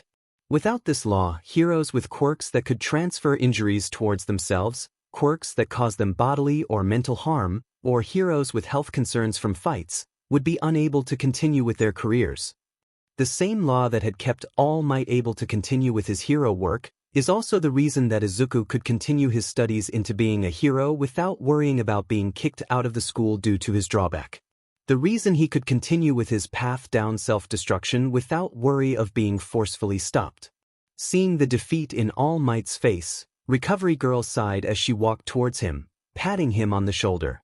All we can do now is make sure that Midoriya-kun has all the support that he needs. If his quirk pushes him too far into the brink, I will be sure to talk to Nizu about any preventative actions that could be taken. You must understand, All Might, if Izuku is taken out of UA, with his powers he will be looked for by others with less morality. If not villains, then those who exploit others for the benefit of the greater good. The knowledge of the Hero Safety Committee and their ways weighed on them like a heavy bag of bricks. While in the surface it looked like UA was in accordance with them, it was better to say they had a tentative alliance with slight fighting from both sides. They knew that if UA gave up Izuku, the HSC would swoop in and take him with promises of making him a hero, while caring less over his condition. Izuku would be exploited to his death. Knowing firsthand how much the boy wanted to be a hero, and having the knowledge that he had gone as far as to be a vigilante to try and make his need to save people come true, All Might knew there was virtually nothing he could do to help him but let him continue on his path with at least the support of UA and its staff by his side. Gritting his teeth, Toshinori could do nothing but nod at his fellow staff as he stood from his seat and left the room. He had a lot of thinking to do. Izuku Midoriya was not a happy camper. He had barely managed to get up today, his head throbbing like some sort of sick reenactment of a hangover. He wondered if he should tell his aunt that he could in some way relate to her with said side effects, but the thought of bringing up his quirk in front of her put a halt to any amusement over the subject. Instead, he decided that a fistful of the strongest painkillers he could get without a proper doctor's prescription was the way to go. He then went through the usual daily routine of getting ready before taking the train to the school. He was hoping, no, rather he was praying that today would be an easy day. He had enough excitement the past 2 days to last a lifetime. Thank you very much. He was sure that one more overuse of his quirk and he would be off to nirvana. Hence, when he got off the train and managed to walk towards his school without much fanfare, he dared hope. Said hope was squashed before it fully blossomed into being. He was suddenly bombarded by people from all sides. Reporters screamed at his face questions upon questions about All Might to the point that he could just feel his eardrum rupture. The only thing that kept him from truly losing his mind was the fact that they at least merely caged him in, not touching him in the slightest. Maybe they were afraid of the law that protected minors who were not licensed heroes from being badgered by reporters? Whatever it was, it kept them from being thrown back by Izuku's quirk, and also kept Izuku out of jail. Just as Izuku was planning a way to fend off the unwanted attention, one of the reporters seemed to have gotten a closer look at him. Eyes widening, he looked just like a hungry hyena looking at his first meal in months as he came uncomfortably closer to Izuku. "Hey kid, aren't you the first year who got the highest score in the UA entrance exam in history?" This question seemed to have caught the attention of the other reporters around them. Soon Izuku was further caged in by even more reporters as he felt his patience starting to trickle down. His head was starting to spin as more and more noises surrounded him. Cameras were flashing and microphones were pressed dangerously close to him, asking for a comment or an answer. Izuku wasn't an attention seeker, quite the opposite really. He hated attention, hated being in crowds with attention focused solely on him as everyone hanged at his every word, analyzing him and trying to find his weakness. Trying to find the best way to break him all in pursuit for selling one more magazine. He didn't notice a hand coming too close to grabbing him until he heard an undignified yelp behind him. Looking back, he was met with the sight of both his soulmates, along with Uraraka, Bakugo and Kirishima all pushing away reporters and coming towards him. Before he knew it, he was surrounded once more, but this time he didn't feel suffocated like he had been before. He took note of Todoroki letting go of the hand of one reporter, who had been gearing up to grab hold of Izuku. "I believe it is against the law to report on an unconsenting minor, much less try and physically touch them," Todoroki said with a voice as cold as the quirk he possessed. Toshi said nothing next to him, but his tall presence and the dead look in his eyes was more than enough to cause others to be put off by him. Before he knew it, he had both his soulmates on either side of him, his smaller structure making it possible for them to practically hide him between them. Hell, he was practically dwarfed by the two, as they were only a little less than a head taller than his short stature. Izuku had never been so thankful for being so short, yet so horrified at the events happening around him. Then, before he could get his thoughts in order, his head seemed to go on reboot mode as his soulmates grabbed one of his hands each, leading him towards the entrance of his school as his other classmates helped in keeping the horde from coming too close to him. He heard a distinct, "Isn't that Endeavor's kid?" from behind him as they managed to pass through the gate without any more interruptions, the high security system stopping any of the reporters from being able to follow. Izuku only managed to get his head back in working condition when his soulmates finally let go of his hands, a sense of longing taking their place as Izuku stared blankly at them, his face flushing heavily behind his bandages. Oh gods, he had never been more thankful to have his face completely covered. Looks like we are even now. The purple-haired one said, a smirk making its way into his perfect face. Oh, by the way, name's Shinso Hitoshi. He said almost as an afterthought, not knowing that his name caused literal shivers to go down Izuku's spine. He finally knew his other soulmate's name. He didn't know whether to cry in joy or in agony. Before he could say something that he would regret, their little moment was interrupted by Bakugo clearing his throat sarcastically. Now that we are done with these unneeded introductions, let's head to class, you useless extras. I swear not being able to even bear with some stupid paparazzi, the volatile blonde grumbled, his red eyes looking at Izuku with what he now could tell was fake anger in them. Don't forget you lost to such a person, Bakugo. Uraraka said with a wicked smile, eyes shining as she took Todoroki's place beside Izuku, wrapping her arm around his own arm with a smile. Izuku didn't mind her touch, didn't hate it like many others that have tried to come close to him. Maybe it was the fact that she did so with no real meaning behind it, merely a sort of innocent form of camaraderie. She didn't expect anything from the physical connection, it was just a show of her friendship. He could admit that he liked it. Izuku didn't notice the burning looks from two certain males at the contact that Uraraka had made. Rather, he allowed himself to be pulled along by her as she took hold of her own soulmate's hand, bringing them both inside with a laugh as she ignored a yelling Bakugo behind them. Said blonde was screaming profanities to any who would listen, shocked at the lack of respect the puny brunette had towards him. Only he could make degrading nicknames of others. Chill out, Bakugo, she does have a point. Ashido couldn't help but say, bringing down Bakugo's wrath on herself as she also ran inside, barely managing to escape the explosions behind her. Class 1A caught the attention of others at their show of rowdiness, many looking at them with a look of pure concern. Many upperclassmen could only hang their head and pray that this class wouldn't birth a group as destructive as the Big Three. But only they knew. Just as Izuku thought the day would finally calm down, Aizawa deemed it time to bring a metaphorical bomb into the class. Class president? Izuku mumbled, looking at the rest of his class as he stood in front of them, a classmate he had yet to fully meet, Yaoyorozu, standing right next to him. Though had heard about her near-perfect analysis during the hero class, something that had piqued his interest when Uraraka had mentioned it offhandedly. A fellow analyst, now if only he could find the courage to bring up conversation with her, that would be great. Still, even if it brought him close to a fellow analytical mind, he wanted nothing more than to go back in time and kick Ida before he could even think of putting the choice up as a vote. Izuku, though, couldn't find a good enough excuse except, I don't want to, in order to escape this new burden brought on his shoulders. He hated attention, hated having eyes pointed towards him. He didn't need validation, didn't need acknowledgement for his actions. All he wanted was to make sure those he could reach were safe and nothing more. So why in the 7 rings of hell was he chosen as the class president? You were able to beat 2 of the most powerful students in our year all by yourself. Sorry to tell you this, but we were all banking on your defeat.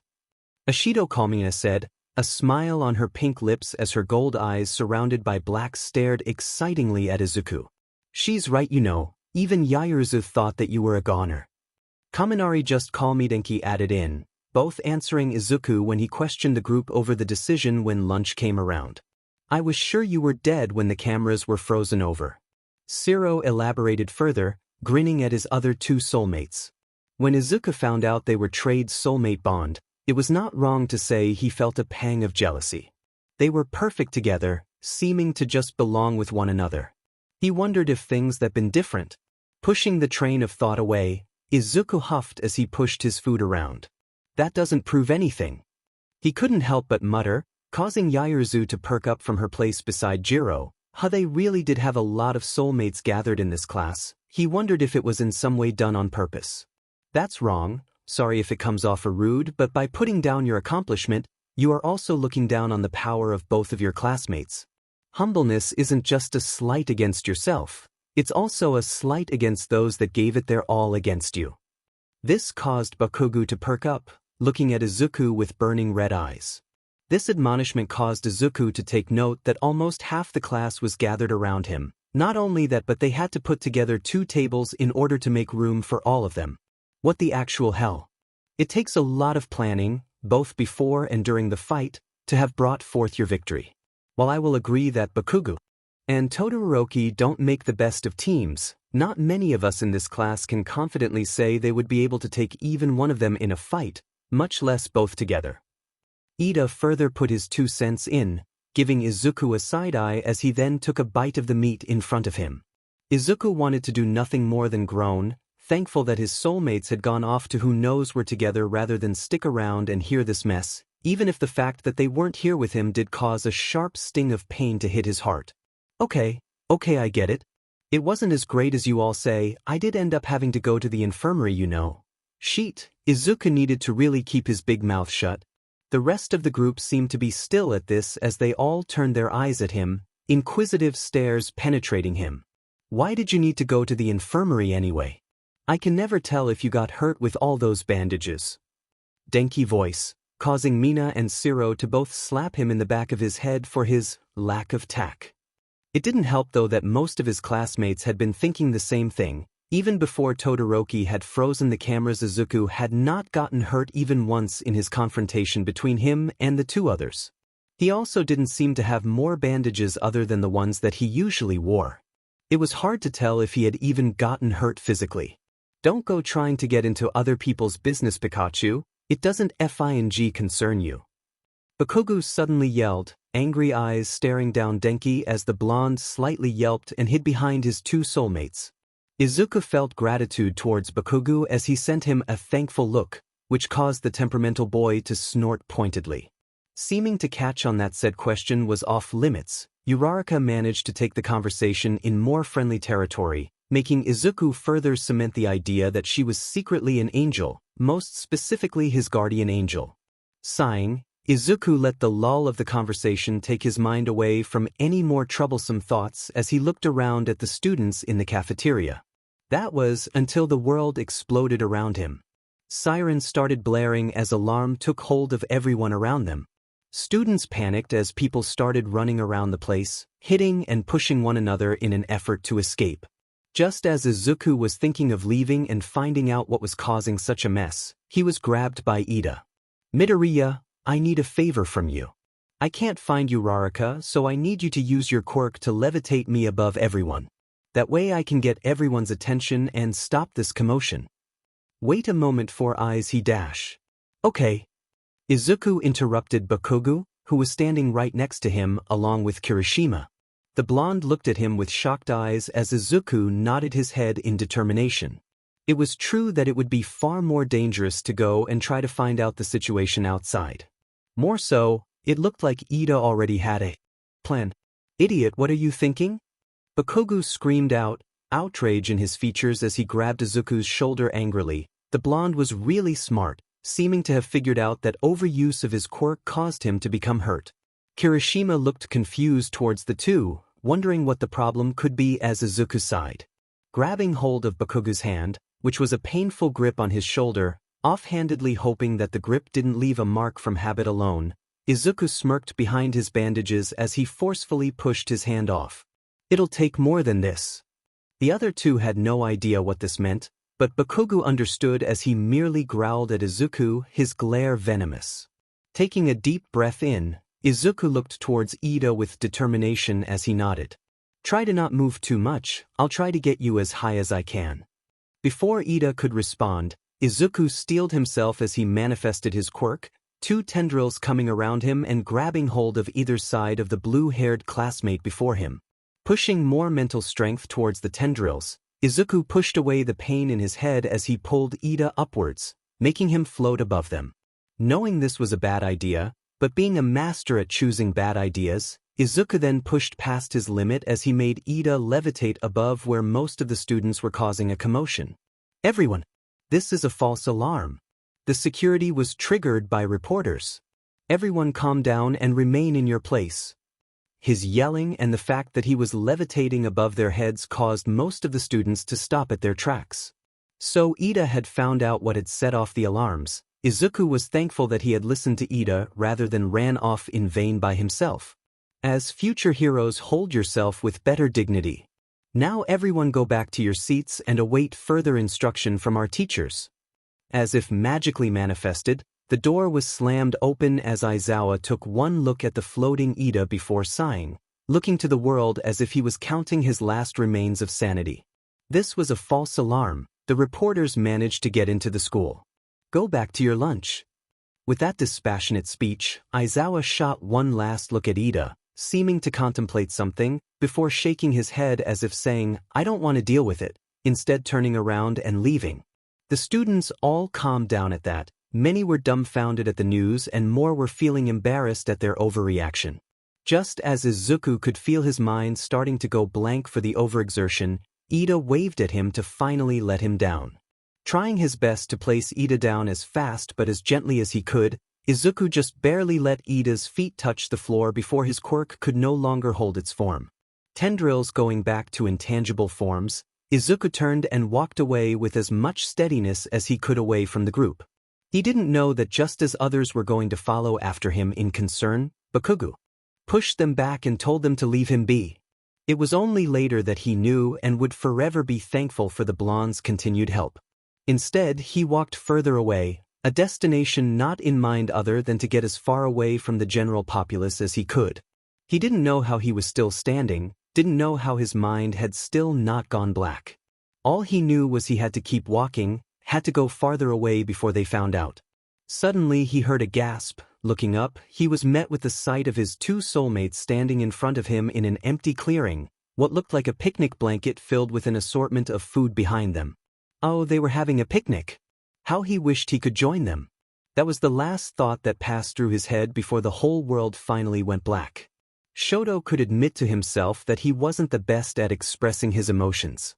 To quote his beloved soulmate, he was emotionally constipated and a total social dunce.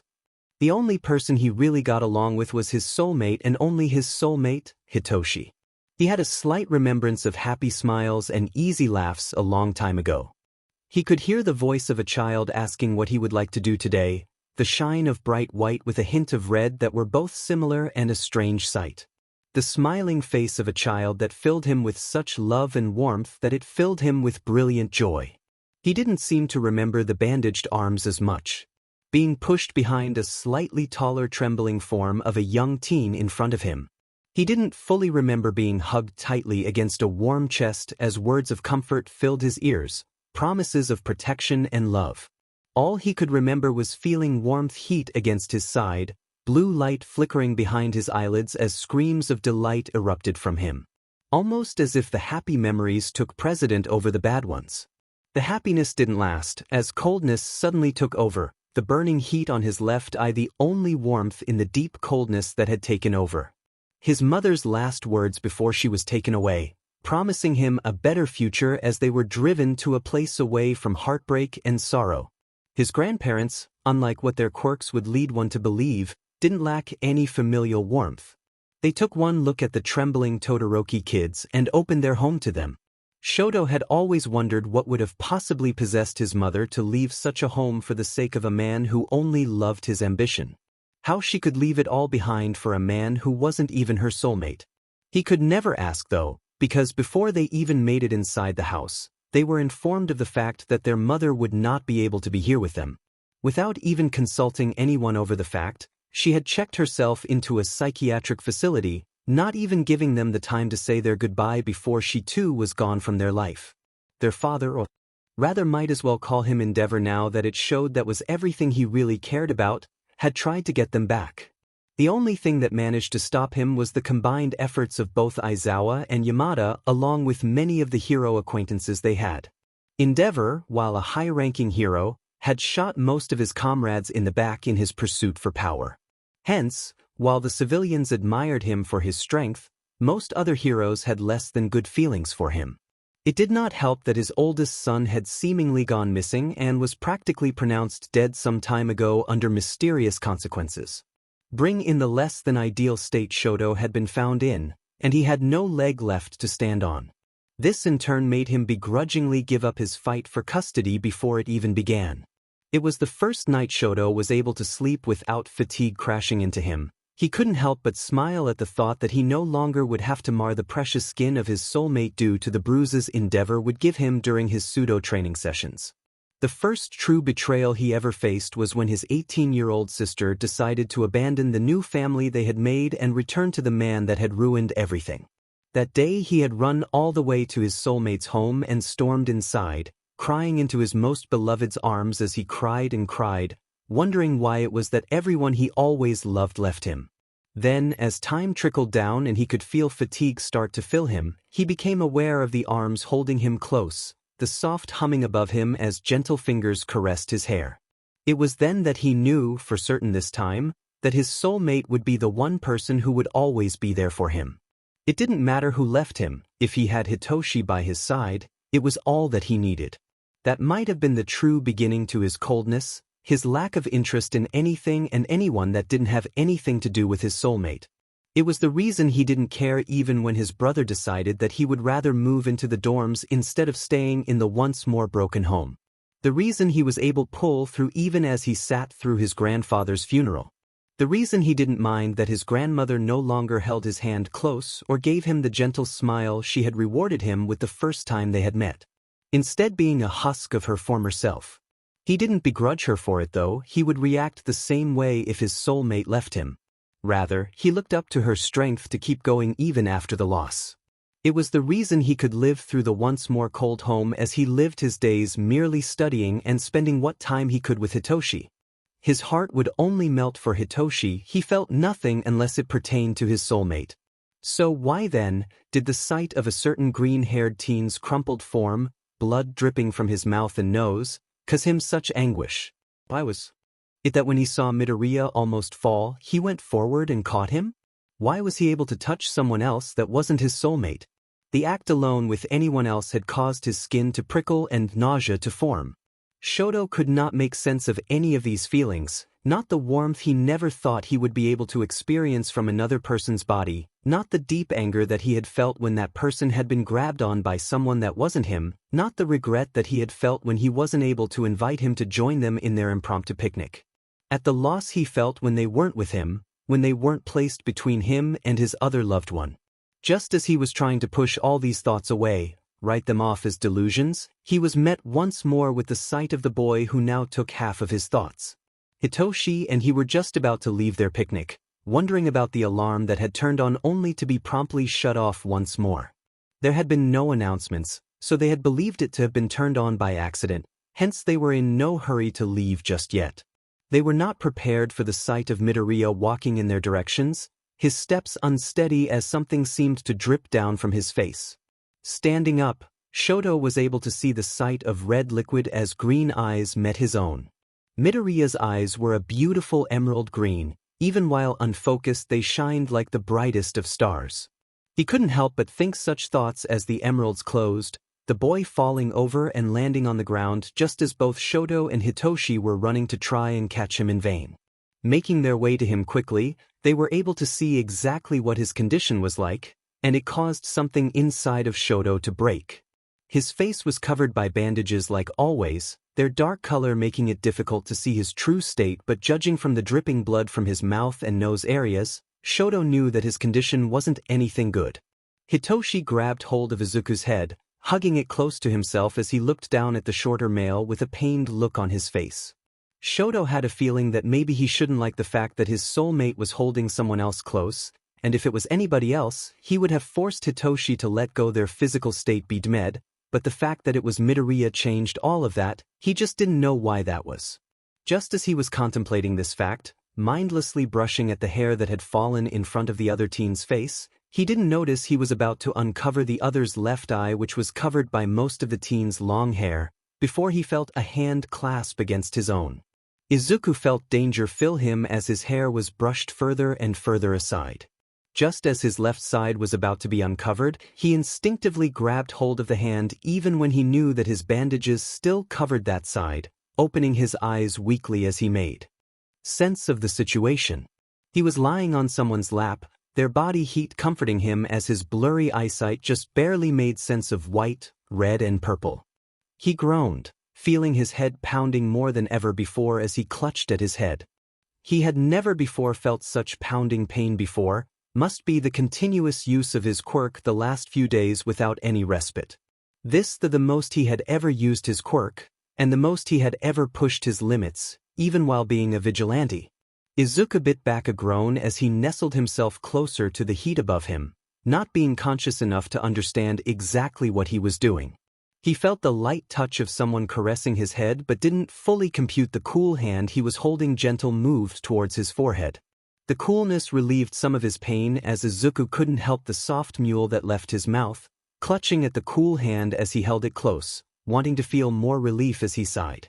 Without even knowing what was happening around him, Izuku let go of his consciousness once more as he gave up on any thought of awareness. The feeling of safety letting him show vulnerability as he once more found respite in the land of darkness. "So, what do we do now?"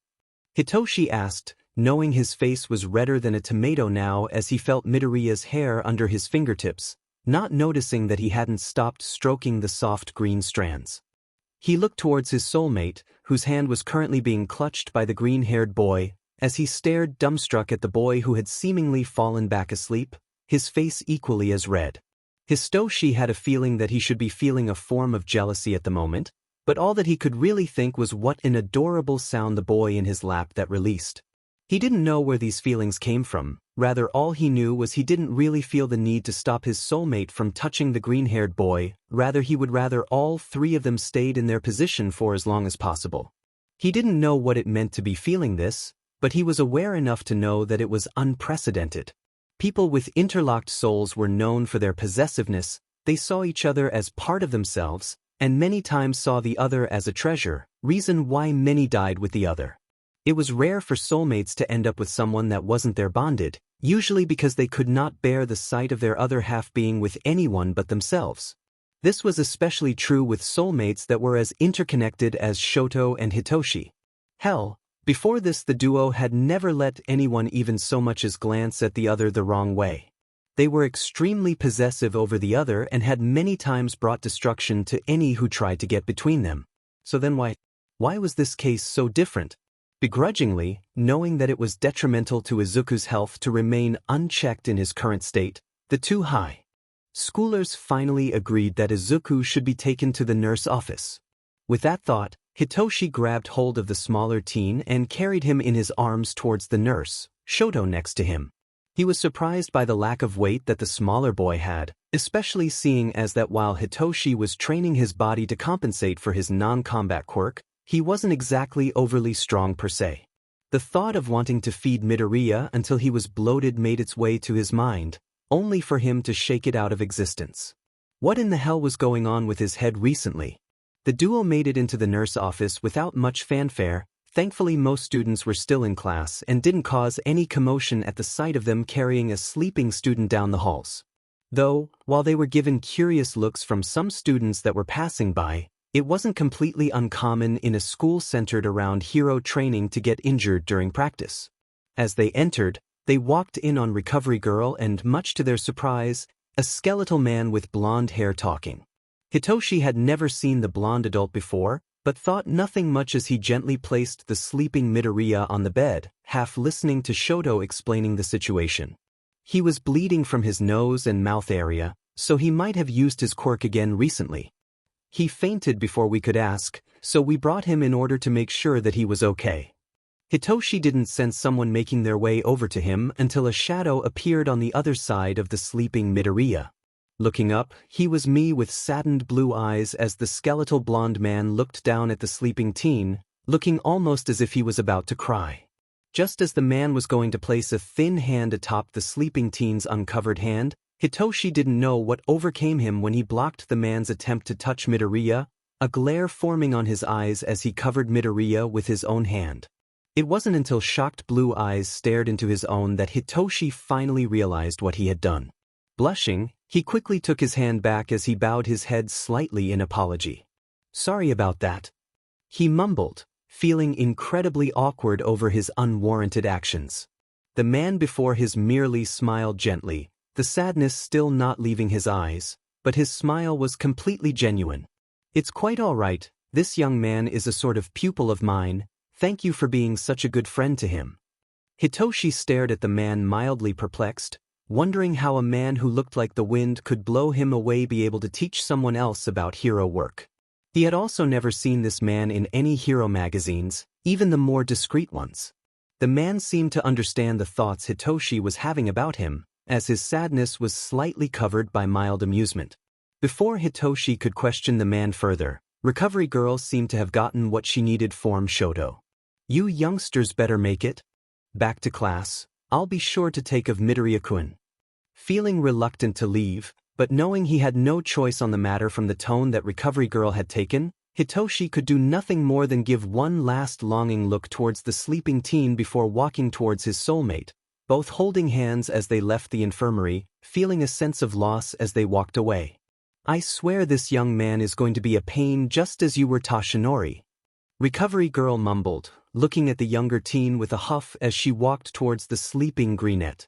Taking note of his condition, she couldn't help but sigh in relief when she saw that his condition was thankfully not critical. Still, she would need to put him on 4 to make sure that he can regain the fluids he had lost.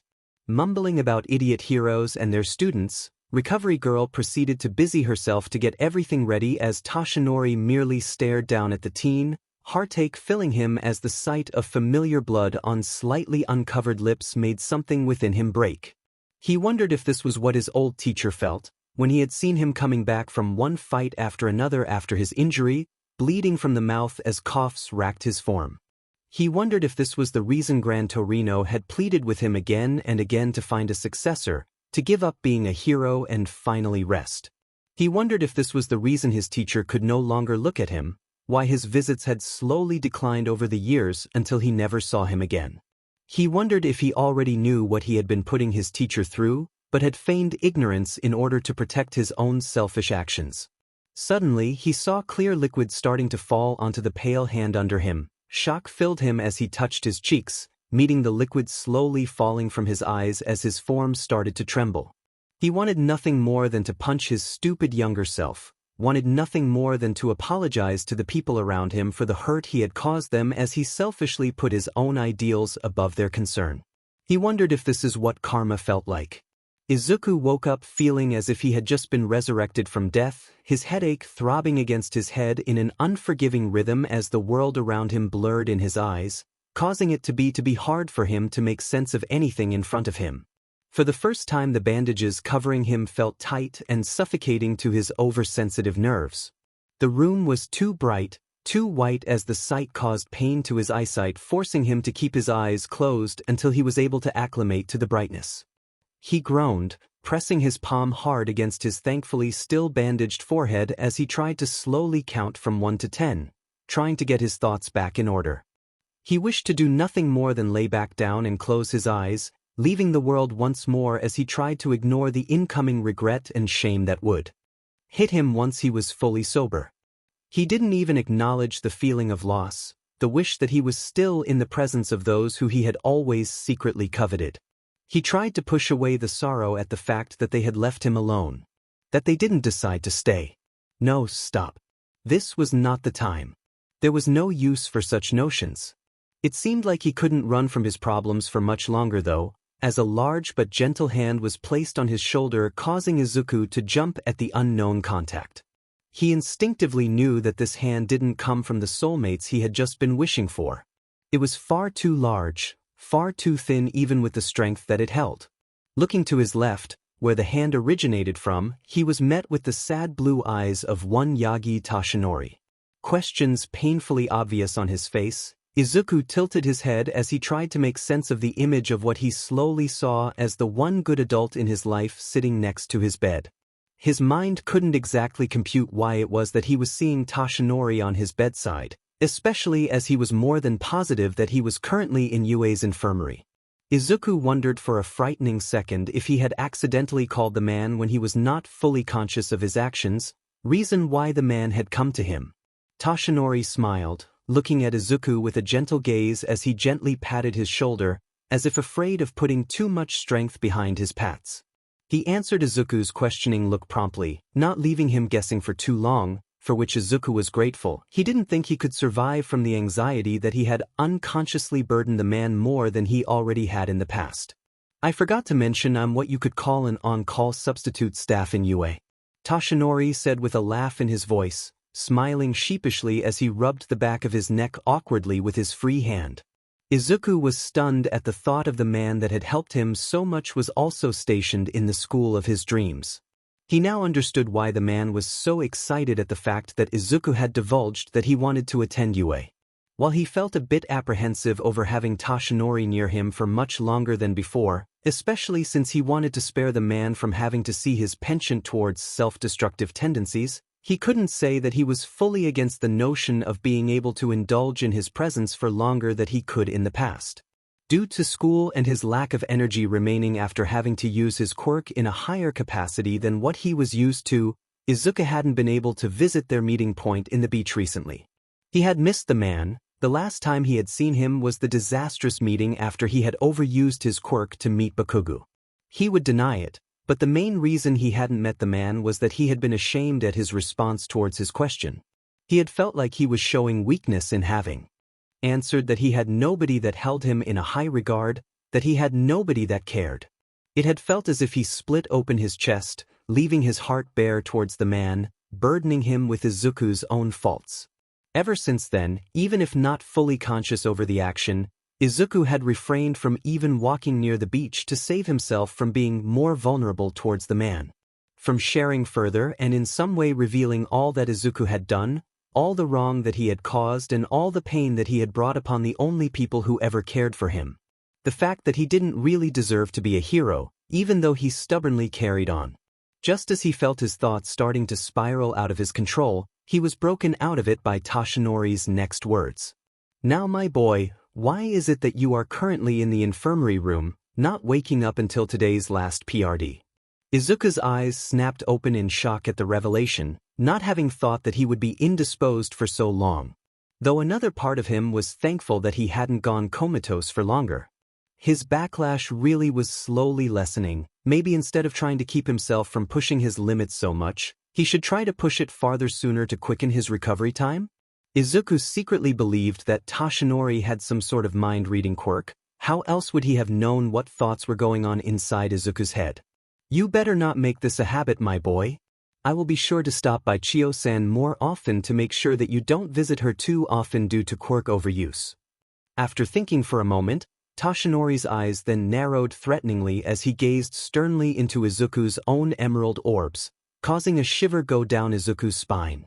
"If I also find out you still overused your quirk and decided to skip going to Recovery Girl in order not to be found out, I will be talking with both Aizawa and All Might to see if we could put consequences for doing so." This caused Izuku to wilt, feeling thoroughly reprimanded. The nagging didn't annoy him though, rather it caused warmth to bloom in his chest as his heart started to beat faster in happiness. It almost reminded his own mother's nagging, as she tooted unhappily at his small bruises and scratches from his mischievous childhood era. How she had threatened him with less computer time if she caught him trying to jump off his cabinet to see if he had gained a flying quirk. How, even when she looked angry towards him, it wasn't anger filled with vexation, rather it was a concerned sort of irritation. It was anger born from love. Images of a different anger, one more volatile as it beat into Izuku's heart, causing pain to course through his system as venomous words reprimanded him for the tragedy that had been all his fault. This was anger born from pure hate. Izuku looked into the bright sky-blue eyes in front of him and saw no such hatred. Rather he instead was met with gentleness and concern. He was met with actual tenderness. Toshinori hesitated for a second, seeming to think over the action he was about to partake in, before gently enveloping the smaller boy in a hug, projecting his movements in slow motion as to give Izuku enough time to deny the contact. Thoughts screeching to a halt, Izuku's eyes widened as he felt the warmth slowly start to envelope him from the thin yet strong arms holding him close, not even thinking about dodging the arms of the man before him. He could feel the soft beating of a heartbeat from the chest against the side of his head, the continuous rhythm making him relax as he finally let himself indulge in the first embrace he had received since his tender years. Izuku closed his eyes and allowed himself the respite. Izuku buried himself into the thin yet strong form of Tashinori, feeling like the man's taller body was a pillar there to support his own completely exhausted body. Izuku couldn't even bother to try and listen to the voice in his head that warned against relying so readily on the other man, a man he had known not even 2 years. His damaged soul was far too hurt and tired to even try to continue building up walls against the man, against the one person who could hug Izuku with such warmth, who could look at him and see something that was worth protecting. Izuku didn't even know he had started to cry, not until Tashinori released him from the impromptu display of affection and gently rubbed the tears from the sides of his eyes. Izuku blushed brightly, thankful that the bandages caught the tears and soaked them up, the only signs of his show of weakness the bright teary red eyes and the stray tears clinging to dark green eyelashes. Remember, my boy, the staff in UDA are here to support and help you in any way we can. We will not stop you from trying to achieve your dream, but if you continue to push yourself as bad as you have done so far, you will not be able to save yourself, much less anyone else. This struck a chord inside of Izuku, the words ringing inside his head as he stared back at Tashinori, who looked equally as pained by his own words. It was as if he was not only saying this to Izuku, but himself as well. The only way you will be able to save others in need is to live long enough to find them. A shiver ran down Izuku's spine, the images of the numerous people he had met during his short-lived patrol. Their cries for help and their wish for someone, anyone, to be there to rescue them. If Izuku had given up, had followed his parents if not for his mother's will beating down on his conscience, would those people have followed him in death without him knowing? Was he preventing the rescue of others, due to his own selfishness to see the finish line faster? He had a feeling that if fate and destiny had a human face, they would be grinning down at him, laughing at his thoughts in amusement. Still, this didn't stop the hope that started to build up inside of him. The newfound wish that he was actually needed. Izuku didn't even try to stop the fresh new tears falling from his eyes as he once more leaned into Tashinori's form, burying his head into his chest as his shoulders shook from his silent sobs. Something close to understanding formed between the two. Tashinori only hoped that this would be enough. It had to be enough. The following day found Izuku standing in front of his class, for once looking confident in the attention being paid to him as he squared his shoulder in determination. He had done a lot of thinking after the emotional day yesterday, tossing and turning as he reviewed the day's finding in his head and thought of how he should proceed. The answer shined in his head like a bright beacon, bringing him resolution and understanding. Izuku knew that he needed to be better, knew that if he ever wanted to be stronger and more useful, he had to learn to not fall under the pressure of leadership. He couldn't do so just yet though, he was still not strong enough to fight off those demons, those thoughts that laughed into his ear that he would get everyone around him killed. Hence, the choice under such circumstances was obvious. I apologize, but I cannot accept the position of class president. Just as the rest of the students were gearing up to argue, Bakugo looking ready to practically explode at Izuku, the other boy raised his hand in a sign to remain silent. He wasn't finished yet. While I understand the reasoning behind most of your decisions in choosing me, and I am always going to be grateful for your belief in me, no, he really wasn't. Rather, he would hope they never do something like this again, but niceties weren't always truthful. I am in the belief that battle analytics and tactics aren't everything that is important in a leader. Rather, I think that a leader is someone who can think on the spot, someone who can rally others behind them and isn't afraid to speak out or is too egoistical to not know when they are wrong. A leader is empathetic to those under them. They can talk with others and form trust and support, someone who is able to use everyone's skills to reach a resolution. Someone who can see not only their strengths, but their faults as well. Izuku didn't comment that all he saw within himself was fault after fault, barely anything that he would categorize as a strength. He was still socially adept enough to know such words would open a can of worms he would rather not share out loud. For this reason I would like to nominate Ida, and if everyone believes my judgment well enough to vote me into class president status, I hope that you believe in me enough to know that my nomination is correct. The class stayed silent for a moment, as if trying to digest all of what he had said, before Kaminari blessedly shrugged, breaking the frightening stillness that had taken hold of them. I agree with Ida being a class president type student. The man is practically the embodiment of the honor student stereotype. The tension was broken as the rest of the class started to laugh at that. Izuku let out a sigh of relief as more people started to agree with the ideas. He did stop the whole cafeteria from becoming a danger zone. Man literary floated up above our heads like a messiah bringing down God's testament. Mina added in, snorting at the last part as Siro started laughing at her nickname. A messiah as class president, that has a good ring to it. Uraraka snorted good-naturedly, winking at Izuku when he shot her a grateful look. Soon the whole class was in agreement, and a flustered Ida was soon placed in front of the class, right next to a now standing Momo. He gratefully accepted his position, about to start off on what Izuku instinctively knew was an inauguration speech, but was quickly shot down by Aizawa. This caused much disappointment. The class had quickly warmed up to the teen's dramatic if amusing spiels. Well, now that we are done with this farce, let's get back into more important topics. At that he glared towards the two still standing student, eyes shining a faint red.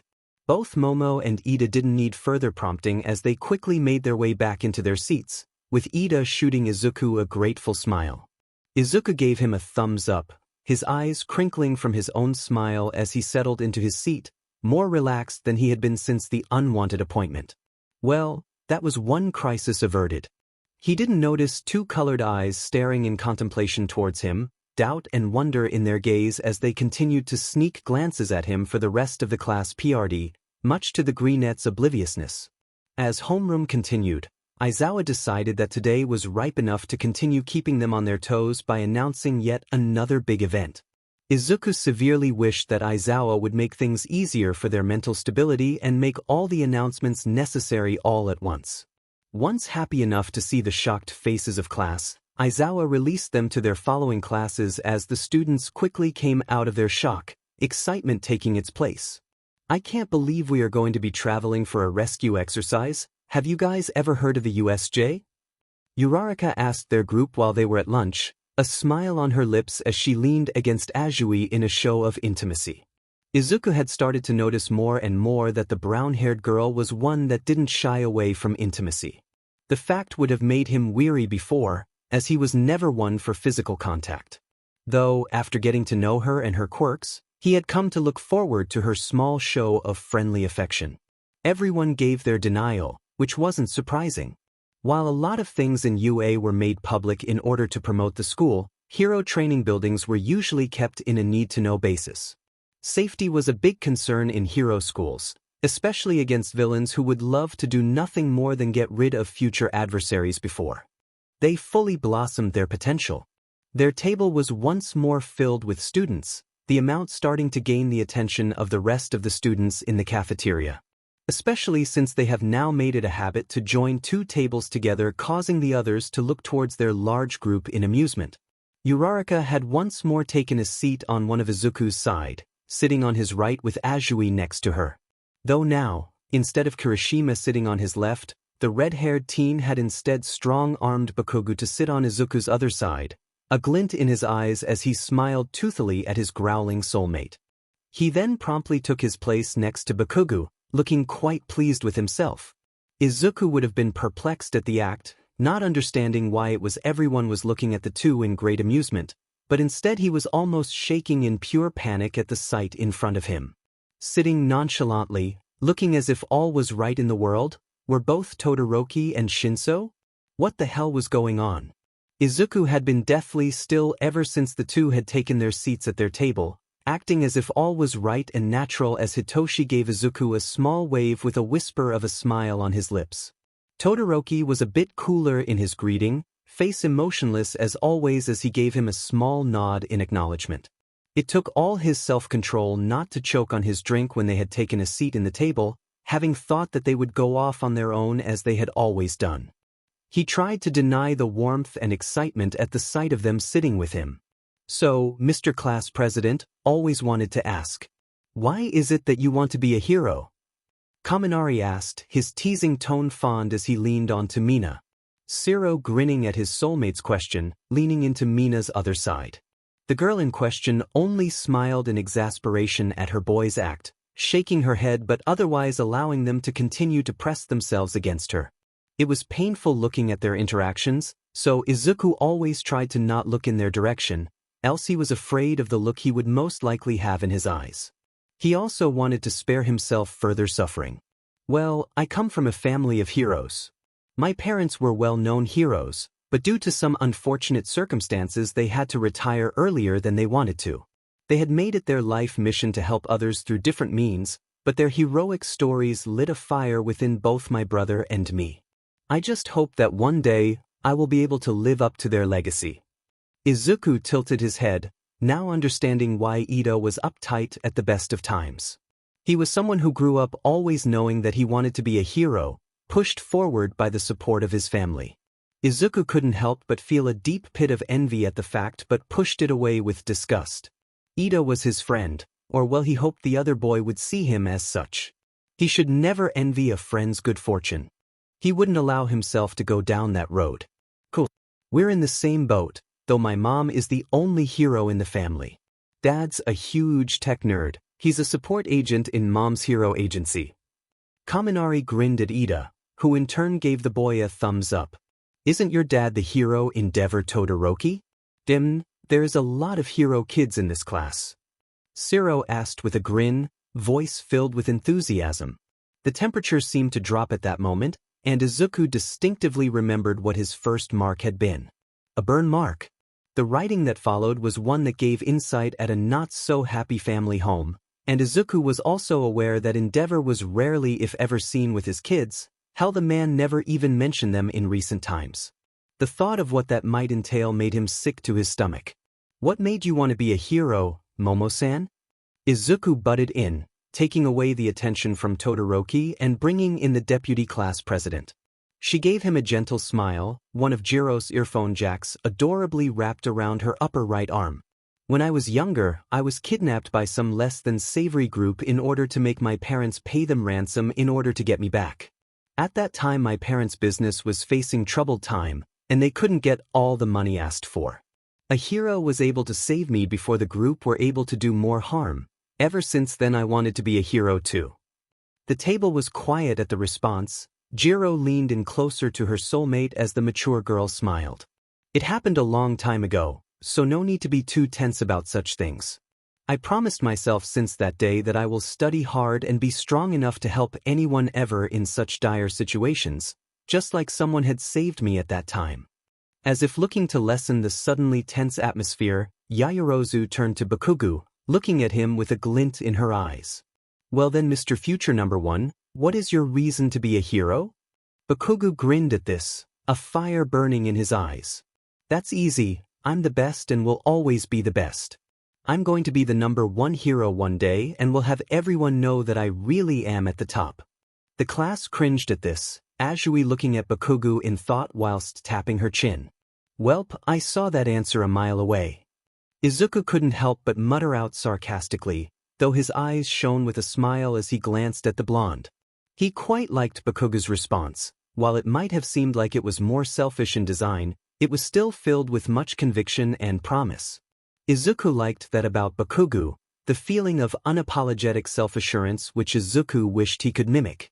Well then, nerd. Bakugo had started calling him that after Izuku had mentioned to the group about the quirk analysis he liked to do in his free time. Why do you want to be a hero?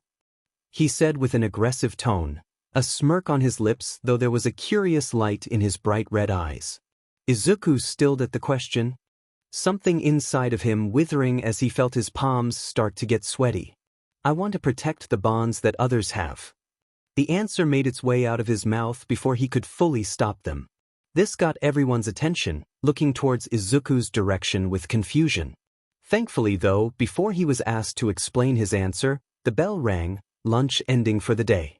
That quickly made many sitting at the table try and shove the last remains of lunch they had left, many having ignored their meal due to the conversation.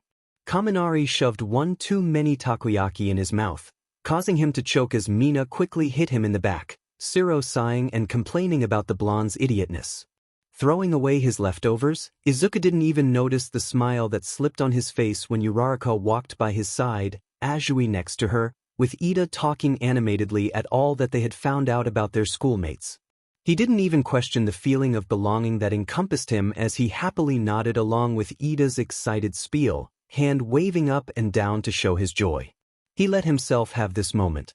Let himself indulge in the sense of friendship and community that was starting to build around him.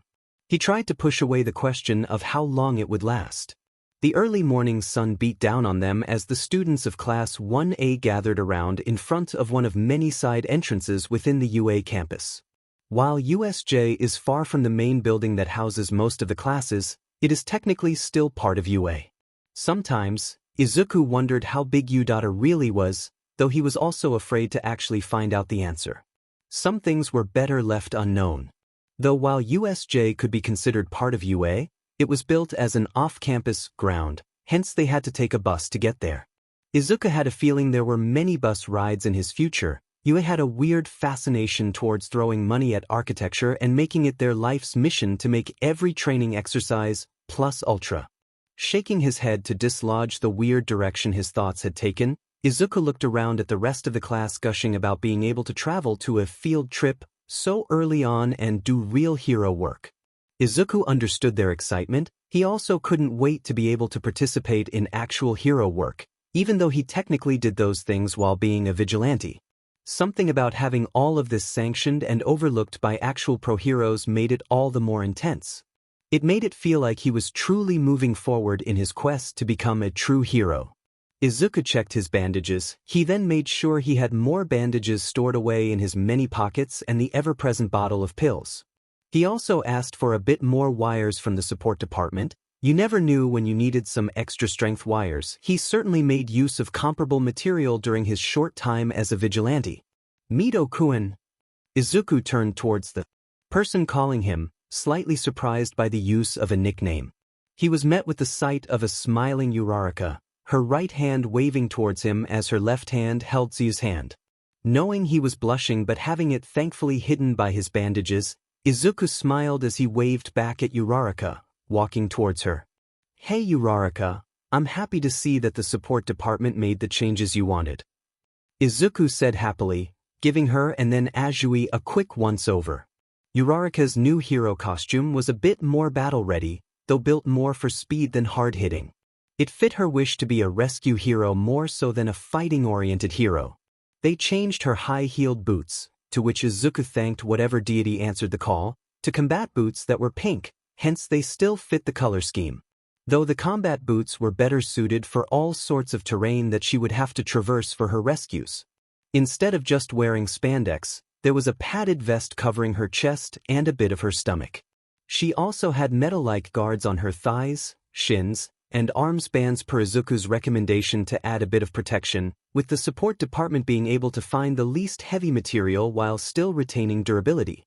She also added a utility belt on her outfit, ready to carry medical supplies that would be useful when rescuing civilians and hurt heroes alike. Her outfit still had a space theme to it, but it looked more battle-ready than the playing hero get-up she had originally. For that Izuku was thankful. He had seen many heroes fall victim to being defeated by a well-placed stab or hit in an unprotected part of their costume, many caring more about their look rather than their safety. They paid heavily for that overconfidence. Azui made less changes to her costume, her being a hero that will more likely than not need to be water-based, making her need for a more spandex-like hero costume understandable.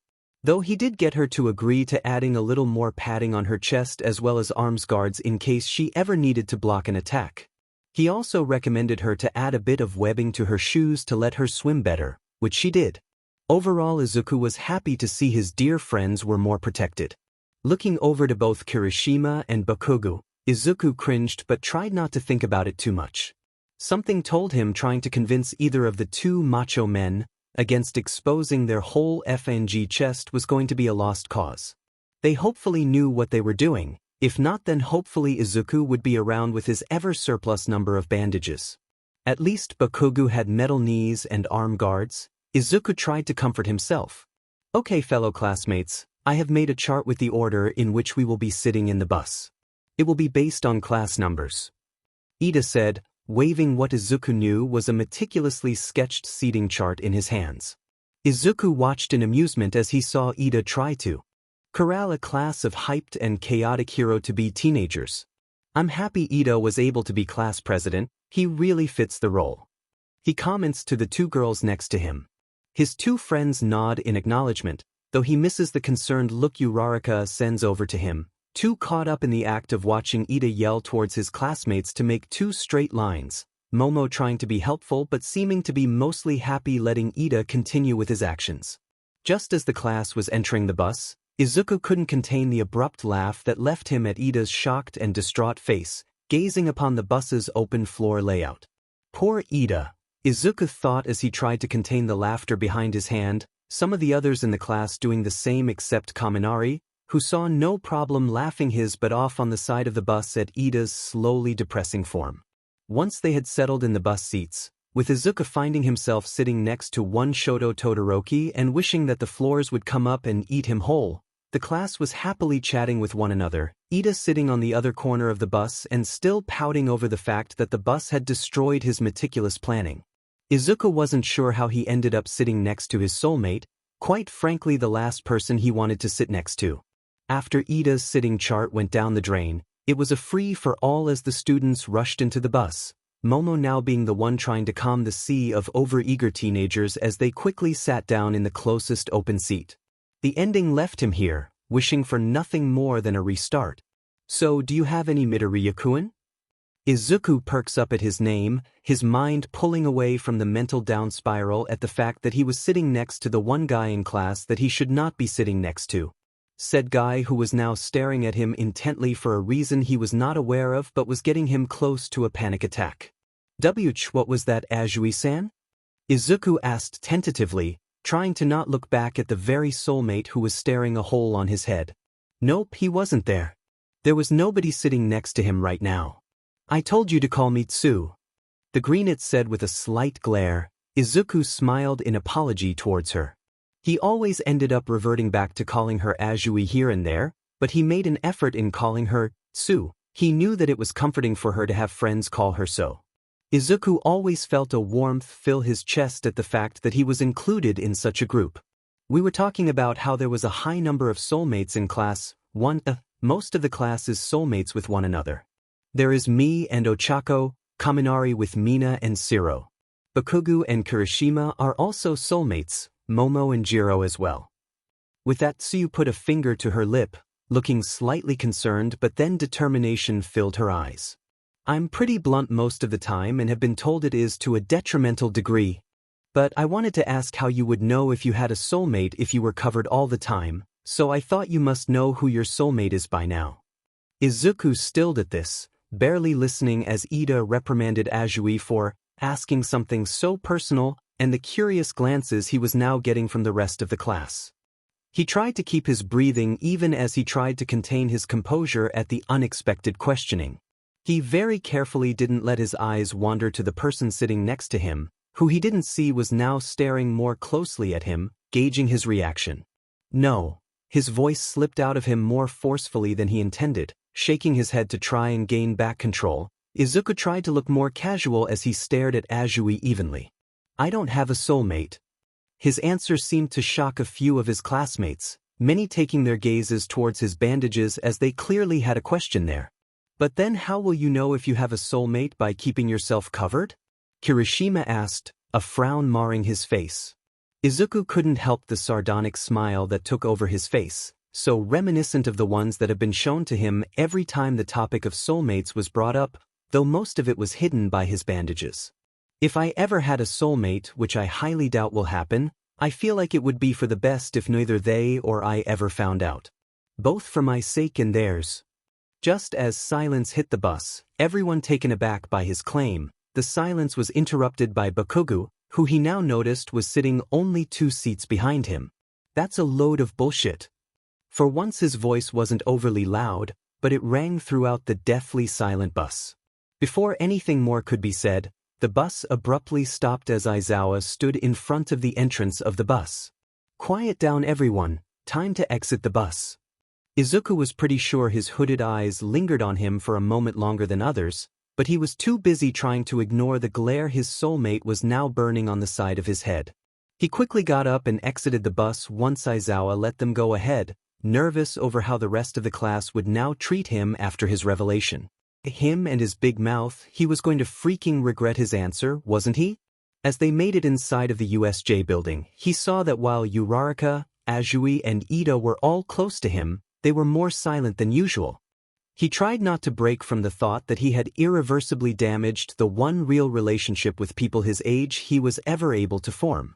It wouldn't be the first time he effed up something too good to be true. Trying not to let his emotions take over, the ever-present burning behind his eyes a telling sign of his current emotional distress, Izuku tried to keep himself steady as 13 made their presence known in front of them. They were in their zero-gravity space suite, their voice cheerful and hand movement dramatic as they presented to the class. The introduction of the well-known pro-hero broke through the awkwardness that had taken over the class as everyone started to gush about the pro-hero known to have rescued thousands of people from disasters. Said to be the best rescue hero of their generation. Oh my god, 13 is my most favorite pro-hero. Uraraka whispered screamed next to Izuku, clutching Azui's hand in excitement at the sight of her role model. Izuku smiled at that. He also held a soft spot for the rescue hero. Someone who had saved many lives, who had used what could be considered a deadly quirk for good. They were someone who deserved all the praise given to them. I can't wait to show you guys inside. I'm embarrassed to say, but this place is my, for lack of better words, child. I designed it myself using past experiences to create the best possible simulation for future rescue missions you guys might need to participate in. As they entered, Izuku was surprised at the sheer size of the training grounds. It was so big it was hard to see the other side of the grounds. He could see a section filled with literal large buildings and what looked like indoor rain in the distance, a huge body of water a few miles away as well. Right in front of them there was a large water fountain. He wondered if it had a purpose or was just there for decoration purposes. I thought All Might was supposed to be here. Izuku caught Aizawa quietly asking 13, the rest of the class too busy gushing over the training grounds and the sheer magnitude of the things inside of it. He was held up, something about stopping crimes on the way to school. He said he would be able to make it towards the end of the training. While they said this, Izuku saw 13 hold up 4 fingers. He wondered what that meant. Before he could contemplate the conversation further, 13 suddenly turned their attention towards them. Okay, before the start of the simulation I have one thing to say, well maybe 2, okay change that to 3, or actually 4 things, maybe 5. Seeing their deadpan faces, 13 seemed to blush even while not visible behind their huge space helmet as they rubbed the back of their head sheepishly. Well anyway, as you all probably already know, I have a very powerful quirk called Black Hole. It lets me pull anything I want towards it and turn it into dust. Yes. I've seen videos of you using your quirk to save people stuck in buildings or under rubble. Kirishima said excitedly. Izuku noticed that Uraraka was also nodding her head excitedly next to him. He smiled at the sight of her so happy. Yes, while it is true that I use my quirk to save people and help them escape from unfortunate circumstances, I never forget the fact that my quirk could easily be used to harm others. The sudden change of tone caught everyone off guard. The class stood silently as 13 gave them all an even stare, looking way more serious than they had beforehand. The quirks you guys have may vary. Well be used to help others, but never forget that the power you guys hold can just as easily cause harm to others, many times against your own wishes. We must always make sure that we have full control over our quirks, and unless under severe circumstances such as facing villains, never turning them against another, especially innocent civilians. The act of harming a civilian as a hero, even by accident, using your quirk can very well end your hero career. As a hero, first and foremost your job is to ensure the safety of others. Your quirk's only purpose isn't only to fight others, no matter what it is, but to save those who need help. To save the lives of those who rely on you and your power. Being a hero, first and foremost, is being a protector. Everyone was captivated by the speech given to them. Izuku noticed the way that Bakugo frowned in pain slightly from the far right corner, his hands clenching into fists as he looked away. He wondered about that, but his attention was brought back to 13 as they gave a slight bow. Thank you for listening to my speech. Now let's start with the training lesson. Just as the class was starting to become once more energized over the soon-to-be training exercises, Izuku frowned as he felt a shift in the air. The hairs on the back of his head seemed to stand up as he scanned the ground around them, suddenly noticing the slight distortions slowly forming in front of the water fountain he had noticed beforehand. Aizawa-sensei. Catching his teacher's attention, Izuku pointed towards the now purple distortion in front of the water fountain, slowly forming bigger and bigger.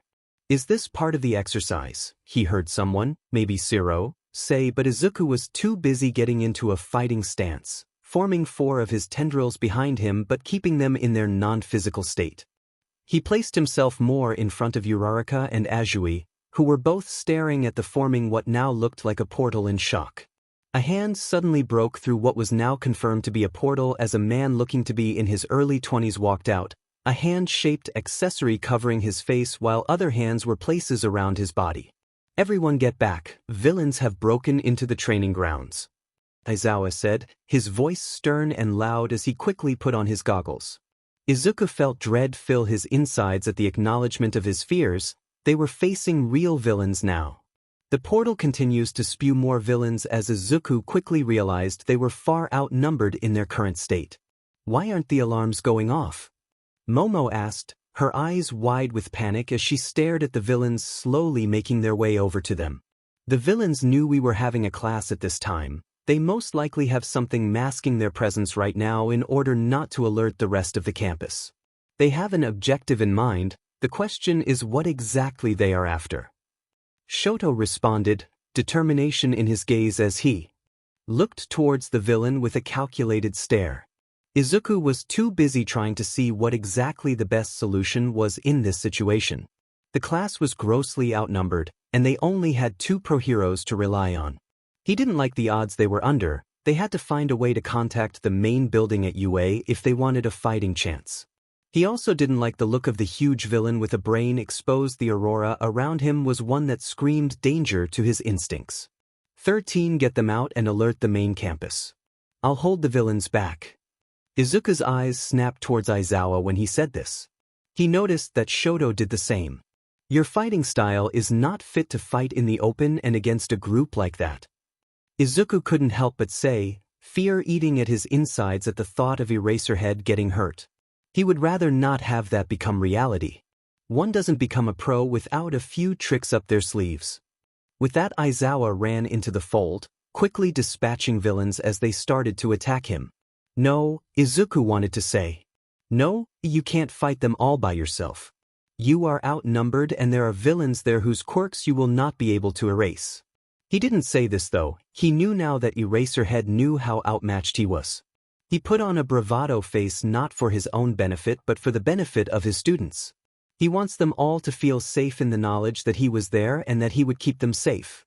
Izuku knew such acts he had done so many times as he was almost bleeding out from stab wounds and bullet wounds, and the one time, he almost died from a stab that had gotten far too deep in the wrong place for comfort. In the fact that even while he was years younger and less experienced than the ones he was facing down, he still did so with false confidence in his step as he promised the people he was saving that he was strong enough to protect them. He knew that Eraserhead would die before he let them come to any harm if he was able to stop it. Looking towards his classmates, all of whom now looked more relaxed in the false notion of safety, Izuku once more was reminded of what made one a hero. What made one a true savior. Shaking his head, Izuku narrowed his eyes as he took note of his classmates. Kaminari, try to use your quirk to contact UA. If I remember correctly, you put a communication device on your hero outfit. Ida, if necessary, you must use your quirk to run towards UA. You are the fastest of us, you need to get help. Just as Kaminari started trying to communicate with you, Ida opening his mouth to likely try and say that he would not leave his classmates behind, a portal formed in front of them. A villain shrouded in what looked like purple fog appeared in front of them. It's a pleasure to make your acquaintance. My name is Kurogyri. We are the League of Villains. I apologize for dropping in unannounced in what most likely was an invigorating class time for you guys. But you see, we were in opinion that we would be seeing All Might today during this class PRD. Imagine our quandary at the fact that he is nowhere to be seen, hence our plan to end the reign of Japan's #1's existence has been tarnished. No fault of yours, though it is in my belief that once we start killing a few of you, we will be able to get him to come to us.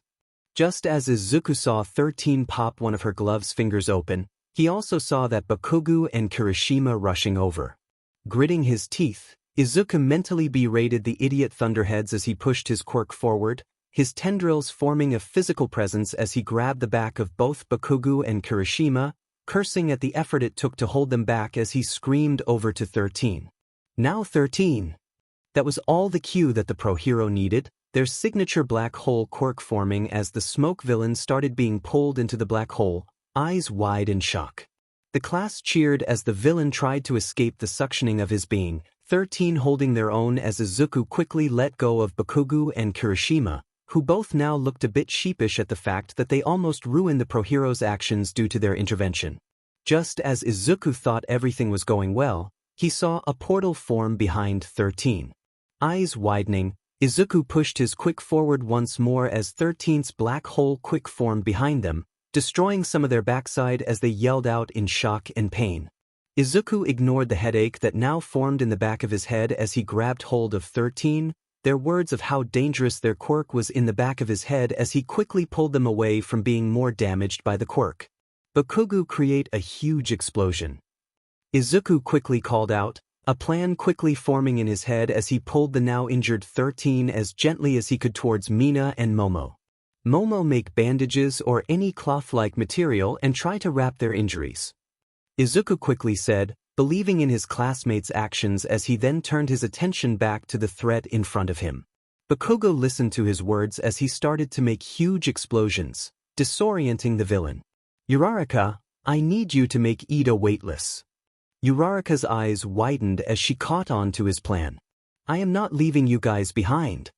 Ida yelled out, eyes wide and panicked but determined as his hand ever so slightly trembled in fear.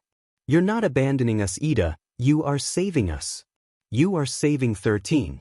You are saving Aizawa, he isn't going to be able to last long.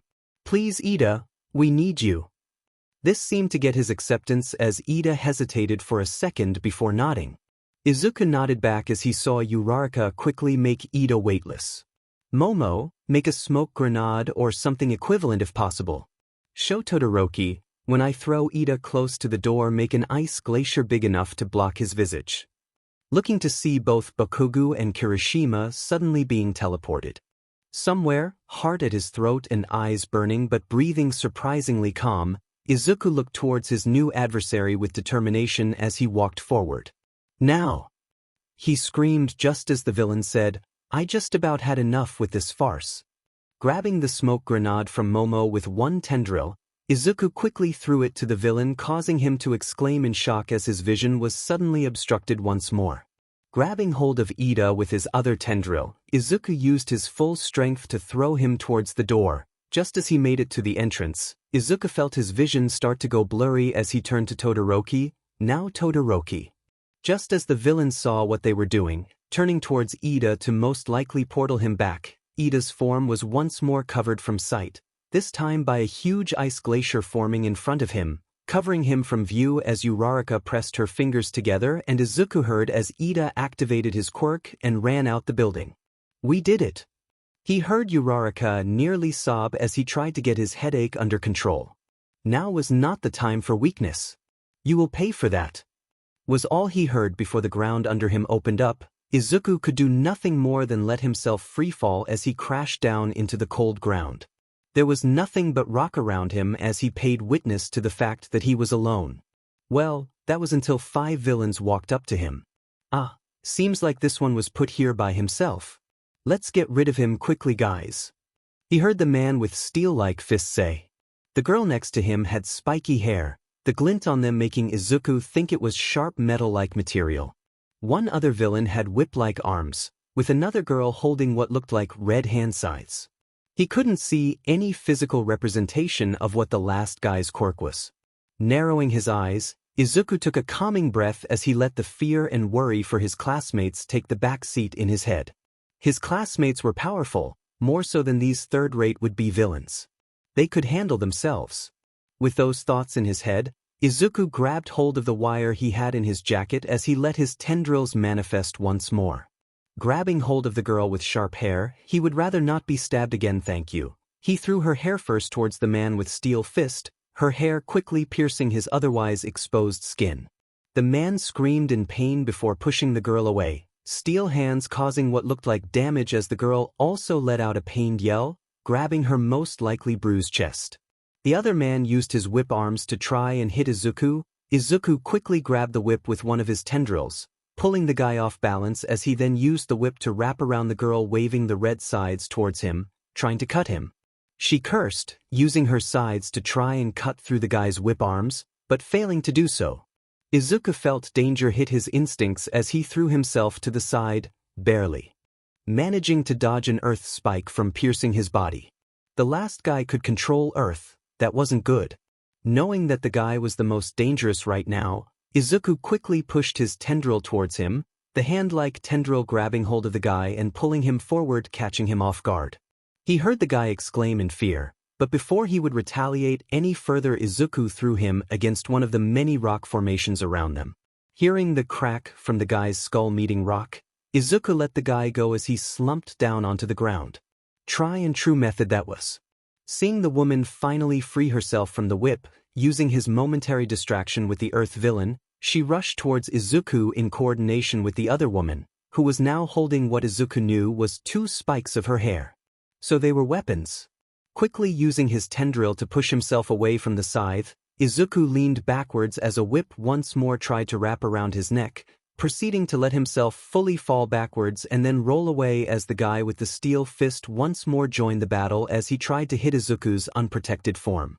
Grabbing the steel wires, Izuku quickly wrapped the guy with the steel fist, obstructing his movement before using his tendril to whack him on the back of his head, causing the guy to quickly fall unconscious. Not being able to enjoy his new victory, Izuku quickly flipped to the left as the girl with the red sides once more tried to wound him but was too late to dodge the other woman with the hair spikes. Gritting his teeth in pain, Izuku quickly wrapped a tendril around her neck before pushing her towards the guy with the whip. They crashed into each other as Izuku used their disoriented appearance to then hit them on the back of their heads with his tendril as well, rendering them unconscious. The girl with the sides tried to use his focus on the others to try and get another hit on him, but Izuku was done with this encounter. Quickly grabbing her with his tendril, he then threw her against another rock formation. Hearing the following crack, and seeing her slump down to the ground, Izuku knew it was over. Breathing heavily in exhaustion, Izuku made sure the 5 were unconscious before grabbing the wire and wrapping them around the 5, making sure that if they were to wake up, they would still not be a threat. Feeling his nose being stuffy, Izuku sighed as he wiped it with the back of his hand, seeing the blood there. Then, grabbing his headache pills, these more potent thanks to Recovery Girl, he was about to pour a few on his hand. He was stopped though by the noise of someone making their way towards him. Turning to check on who it was, Izuku was shocked to find that it was none other than Shoto.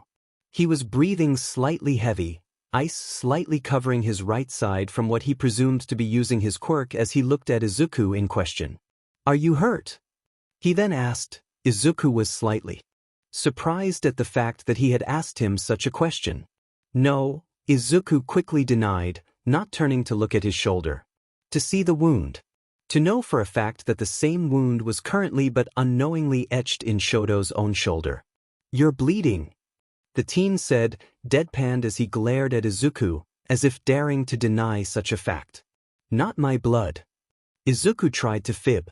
Looking at Shoto's unbelieving eyes, he knew that the lie was seen quickly. Turning around, not wanting to continue to be in his presence and in some way be found out, Izuku started walking forward. "We need to move. Aizawa-sensei can't last long against so many villains. I am especially cautious over the villain with the exposed brain. Something about them was uncanny." This seemed to snap Shoto out of whatever mood he was in as he nodded, walking next to Izuku. Izuku knew he shouldn't do it, but he couldn't fight with an open wound like that. So even when he knew that the act would come back to bite him in the butt, he grabbed a roll of bandages and quickly wrapped his shoulder. He didn't turn to see Shoto's knowing eyes. Instead he took 3 pills. Recovery Girl had threatened him quite scarily over what she would do to him if he took more than 3 at a time, and quickly dry swallowed them. Trying not to make a face at the taste, Izuku pocketed the pills as they continued making their way to where they left the rest of their classmates and especially Aizawa-sensei. When they finally made their way to the man, Izuku's eyes widened as he was met with the big villain with the exposed brain holding Aizawa down. One arm twisted grotesquely as some of the arm looked like it was almost disintegrated, blood flowing around him with skin gone exposing muscle and even some bone. No, not Aizawa. No. Izuku saw white as pure rage filled him. In front of him was the first ever man who told him he could be a hero. Someone who looked at him and saw worth. Someone who didn't see the broken, beaten boy and pushed him down further. He will not let him die. With that thought, Izuku didn't even listen as Shoto exclaimed in shock. Didn't listen as he distinctly heard other classmates call out in worry as he pushed everything he had in his quick and pushed himself forward. Putting as much strength as he could in the tendrils and more so after that, Izuku tried to grab hold of the villain holding Eraserhead. No, it didn't work. He couldn't pull the villain.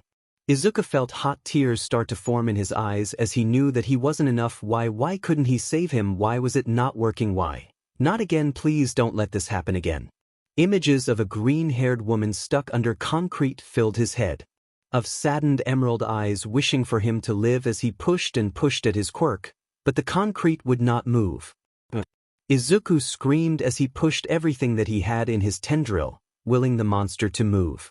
The green tendrils seemed to glow a bright green as he heard exclamation from behind him. He didn't pay notice though, all he cared about was the newfound strength as he wrapped 5 more tendrils around the monster and pulled.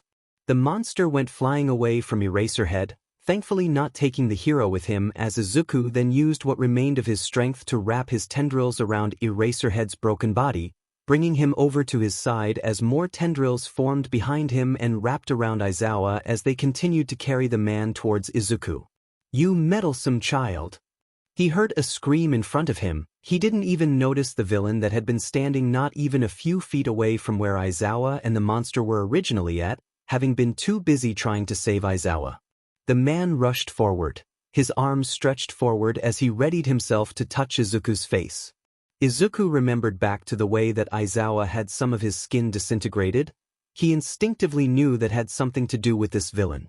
Izuku, though, couldn't form any more tendrils, and he couldn't risk pulling any from Aizawa and causing his injuries to become further jostled. Closing his eyes and waiting for the pain to come, Izuku felt the fingers brush against his face, but nothing happened. Opening his eyes in wonder, Izuku was met with the villain's smirk. Aizawa, you're so freaking cool. Snapping his eyes towards the still floating Aizawa, who he had stopped bringing towards him to keep him away from the villain, Izuku saw that his teacher was staring towards the villain, eyes red with the activation of his quirk. Izuku used this opportunity to kick the villain away from him. He then quickly moved further away from the villain, bringing Aizawa closer a little faster before letting him down gently, away from the main battleground, quirk now free to be used. Feeling liquid in his eyes, Izuku tried to ignore it along with the burning in his eyes and the beating headache against his skull. Compartmentalize. Now was not the time for weakness. That didn't help the cough that suddenly racked him, blood spilling from his lips as he tried to swallow most of it down. Push Izuku, push forward. Now was not the time. Aizawa made a noise next to him, but Izuku ignored it. He couldn't take his eyes away from the villain and the returning brain-exposed villain. Feeling the sudden burst of energy slowly starting to leave him, Izuku tried to further feed it more energy even as he felt his head start to burst as the tendrils spread out around him, seeming to obscure the sight of Aizawa behind him. You are a nuisance. Nomu, get rid of him. Just as the Nomu thing was running towards him, an ice glacier formed in front of Izuku. He looked to his left to see that Shoto had made it closer to the scene and had managed to block the Nomu's attack. Demon it more glitches, this isn't how the game was supposed to go. The man started ranting as he scratched at his neck, his eyes wide with mania as he muttered to himself. Nomu! Kill all of them. Now! Just as Nomu was making his way to Shoto, most likely to get rid of the one that was blocking his way, Izuku felt fear hit him at the thought of Shoto being in the same position that Aizawa had been in. Ignoring the headache, swallowing back more blood, Izuku grabbed the wires he didn't get to use and quickly used his tendrils to push himself towards the Nomu. Using the wires to wrap around the arms of the monster and then the legs, Izuku tried to trip up the monster, but his efforts were in vain as the monster quickly broke the wires. Izuku frowned as he tried to dodge the hit from the villain. Still, it managed to graze his side as Izuku felt the incredible strength, causing him to go flying back as he hit the ground hard, causing blood to drip down his mouth as he groaned in pain. He saw ice once more trying to obscure the Nomu, but it was quickly broken by it as it continued to make its way towards Izuku, fist raised. Midoriya! He heard multiple people scream as the Nomu was quickly going towards him, fist at the ready. Izuku looked at the thing, knowing this might be the last thing he saw, but feeling nothing more than happiness that at least it wasn't going after Aizawa or Shoto. At least they were safe for now. Just as he was about to close his eyes for the last time, Izuku felt air pressure in front of him as the attack never landed. Instead, he opened his eyes to see the ever-imposing back of one red and blue-clad All Might standing in front of him. "Worry not, everyone, for I am here." Izuku felt his eyes burn more as his chest caved in with relief. Warmth filled his chest as he felt the happiness that filled him. They were safe, or so he thought. But looking at All Might, form slightly sagging, his slight trembling from the force of blocking the attack, Izuku knew that something was wrong. That All Might wasn't fully there. That he was incapacitated in some way. Feeling dread once more fill him, Izuku forced himself up as he gazed at All Might's once imposing form, now seeming less bright, a little wilted, just the barest hints of weakness. Izuku hoped that his observations were wrong. He knew they were right. All Might was not at full power right now. Looking towards the monster named Nomu, seeing the way it was unresponsive even after the attack was blocked, Izuku knew this would not be an easy fight. The monster was more powerful than Izuku had ever seen, seeming to not be able to feel pain or take damage. That thing seems to be able to absorb attacks. Be careful, was all Izuku said, knowing that he couldn't let the classmates he now saw making their way over to them know that they were still in danger. That even with All Might here, they might not be safe. "Thank you, young Midoriya, but worry not, I'll take care of this villain." Izuku merely nodded. He saw that Azui and Shiro had made their way over to Aizawa and were now looking after him. Relief rippled through his being at the knowledge that he no longer had to split his attention between taking care of Aizawa and helping All Might. Trying to keep his voice confident even with the turmoil stabbing at his consciousness, Izuku proceeded to give them instructions. "Guys, take Aizawa to the others. Make sure him and 13 are all right." Protecting them if villains tried to get to them was left unsaid, but by the looks of determination shared between the two, Izuku knew that his hidden message was understood. Their teachers had protected them even at the cost of themselves. It was their turn to make sure they were hurt no further. Knowing that it was a risk to use his quirk right now, Izuku instead took the risk to turn away from the villains as he grabbed some of his bandages and tossed them towards Shiro, the boy thankfully catching them. Use this to bandage their wounds and try to stabilize their condition for now. If Momo is there, have her make more and see if she could create a splint for Aizawa-sensei's arm wound. No further words needed to be exchanged. All of them knew that right now action was more pertinent to unneeded words. Seeing as Izuku had given them all the instructions needed, both Azui and Shiro promptly grabbed hold of either side of Aizawa, Shiro grabbing his upper body while Azui stabilized his lower body. They made an effort to keep him from being jostled too much and further aggravating his injuries. Azui's eyes were slightly misted from forcefully withheld tears, but she pushed through as only resolve could be seen in her form. At their resolute forms, Izuku knew that he could trust his classmates to keep their teacher safe. The knowledge shaved off a bit of the worry that was plaguing him. "You should leave with them too, young Midoriya," All Might said, though he never took his eyes off Nomo. There was a bit of pleading in his voice, his body tense with trepidation. Izuku shook his head, though unseen by the hero. Now that he knew that Aizawa-sensei was safe in the hands of his other classmates, he had less of a reason to stay away from this fight, and more of a reason to stay around and provide support to All Might. Though, Izuku prayed that the hero wouldn't need it, for it meant that dire circumstances would have to take place for his intervention to be necessary. "No, I'll stay here. I promise not to get in the way of your fight. Unless you need me to," was left unsaid, but Izuku got the feeling that All Might understood his hidden meaning. If only for the way that the hero flexed his hands into fist ever so slightly in response, almost as if to stave off nerves. The man said nothing though, he gave Izuku a look that he couldn't quite decipher before turning around much more resolutely. Fist at the ready, All Might threw himself towards the Nomu, beginning his fight.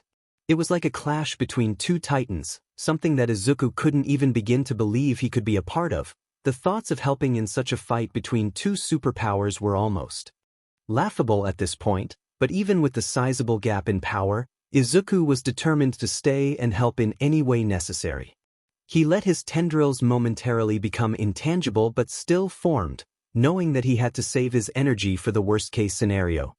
He bit his tongue as more coughing fits threatened to wreck at his form, but he pushed it down. He didn't even bother trying to unclog his nose, merely wiping it with the back of his hand to try and get the excess out to keep some of his airways free. All Might seemed to try and hit the villain with a powerful punch, but it seemed to have no effect on the monster. The punch rippled through the villain's stomach in a show of how much power All Might had put behind the hit, but even then, it didn't seem to even make a dent on the monstrous being, the attack absorbed with nigh any effort in the villain's part. This, though, didn't stop All Might as he continued to throw punch after punch, not giving the villain any respite against the continuous assault as the bird-faced villain was slowly pushed back by the overwhelming power the number one hero was putting forth in this battle. All Might was slowly getting the upper hand, even with what looked like the villain's shock absorption making most of the damage null. The never-ending attack on All Might's side seemed to slowly chip away at the villain's defenses.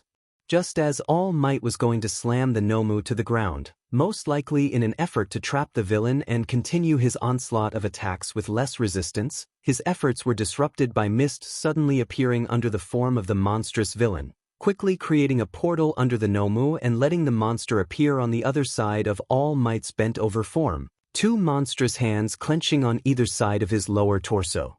The villain must have grabbed onto some sort of weak point. All Might didn't so much as gasp in pain, but his face contorted to show that he was in agony. Izuku felt his heart drop to the bottom of his stomach as he just barely noticed blood starting to appear on All Might's left side where each finger from the Nomu dug deeply. "No!" Izuku screamed, noticing that the warp villain was slowly pulling Nomu down the portal and in turn taking All Might with him. He wanted to trap All Might, most likely making use of his portal to incapacitate the hero, or worse, mortally harm him. Just as Izuku was ready to run to the hero's side, Bakugo came out of nowhere and beat him to it. The blonde boy bulldozed into the scene in a show of explosions, hands stretched out in front of him as a wild grin stretched across his face. "Out of my way!" The blonde screamed in determination, eyes wild as he then grabbed hold of what looked like a metal contraption around the mist guy, what seemed to be the only tangible part of him, all while letting out explosions from his palms. Slamming the warp villain against the ground, Bakugo was able to immobilize him enough for the villain to no longer pay attention to All Might, and in turn stopping him from further trying to pull the hero into his warp. Shoto made his appearance then, proceeded to freeze both the mist guy and the Nomu down, trapping them both and stopping Nomu in his tracks. Their coordinated movements were nothing like the time they had been forced to face Izuku in their first training exercise. Izuku couldn't help himself the small smile that managed to cross his features. He had been right, they were a powerhouse of a team when they managed to work together. Wasting no time, Izuku used this opportunity to use his tendrils and cut through the arm that was painfully digging into All Might's left side, uncaring of the strain it put on him.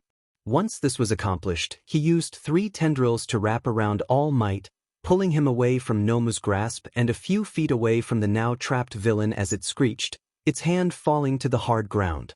"How could you let this happen, Kurogyri?"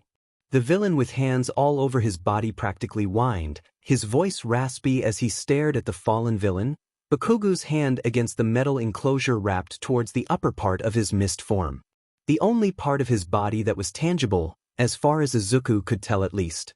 He got careless. When 13 was pulling his body towards the black hole, he was trying real DMN hard to keep the metal piece from being disintegrated.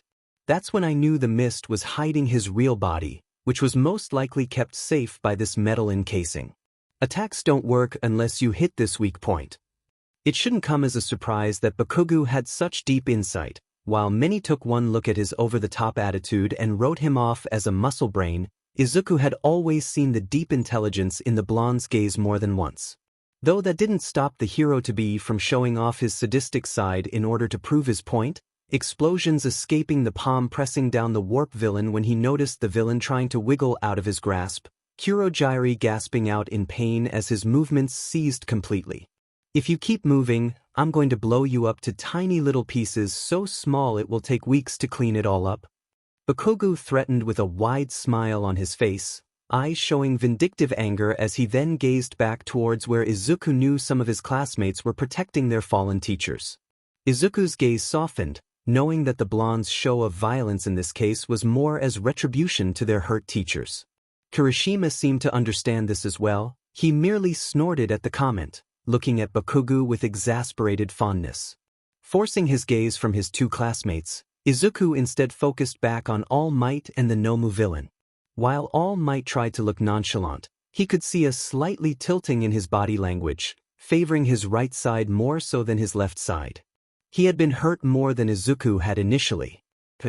I apologize, Shigaraki, it seems I underestimated the kids. The fault lies in me. The warp villain said, tone even as he revealed to Izuku the silver blue-haired villain's name. Shigaraki.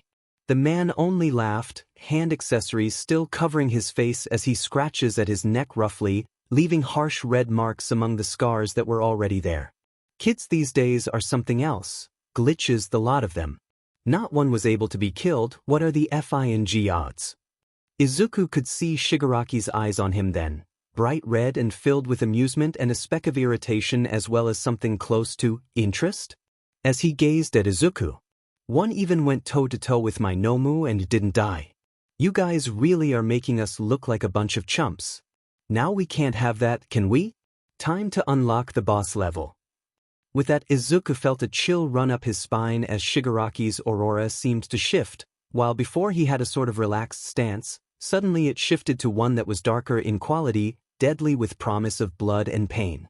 First, we need to unlock our safe point and rescue our way out. Nomu. As if waking up from hibernation, the monster started making a weird noise as it released itself from the portal, most likely given easy access by Kurogyari. Then, much to everyone's shock, it broke the leftover ice that Shoto had encased him with, causing both his remaining arm and one of his legs to break off along with it. Just as they were questioning how exactly the villainous monster was going to continue its fight while incapacitated to such degrees, everyone let out a startled gasp as its injuries instantly healed, its arm that Izuku had managed to chop off instantly growing back in seconds along with the other arm and leg.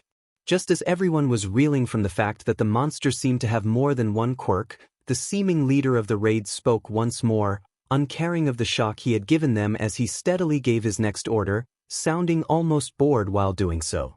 Save Kurogyari. Was all that the villain commanded before the monster took off, form nothing but a blur as Izuku watched in slow motion as it sped directly to Bakugo's still form. Both Izuku and Kirishima screamed as Izuku pushed his tendrils forward, knowing in the back of his head he was not going to be fast enough but willing that thought to be wrong. Just as all hope seemed lost, there was a crash as dust and debris filled the air around them. Izuku, Kirishima and Shoto were pushed back by the mere force of the attack. Izuku felt dread fill him, but before it could take root, he saw that Bakugo was safe and sitting right next to him. Wadash!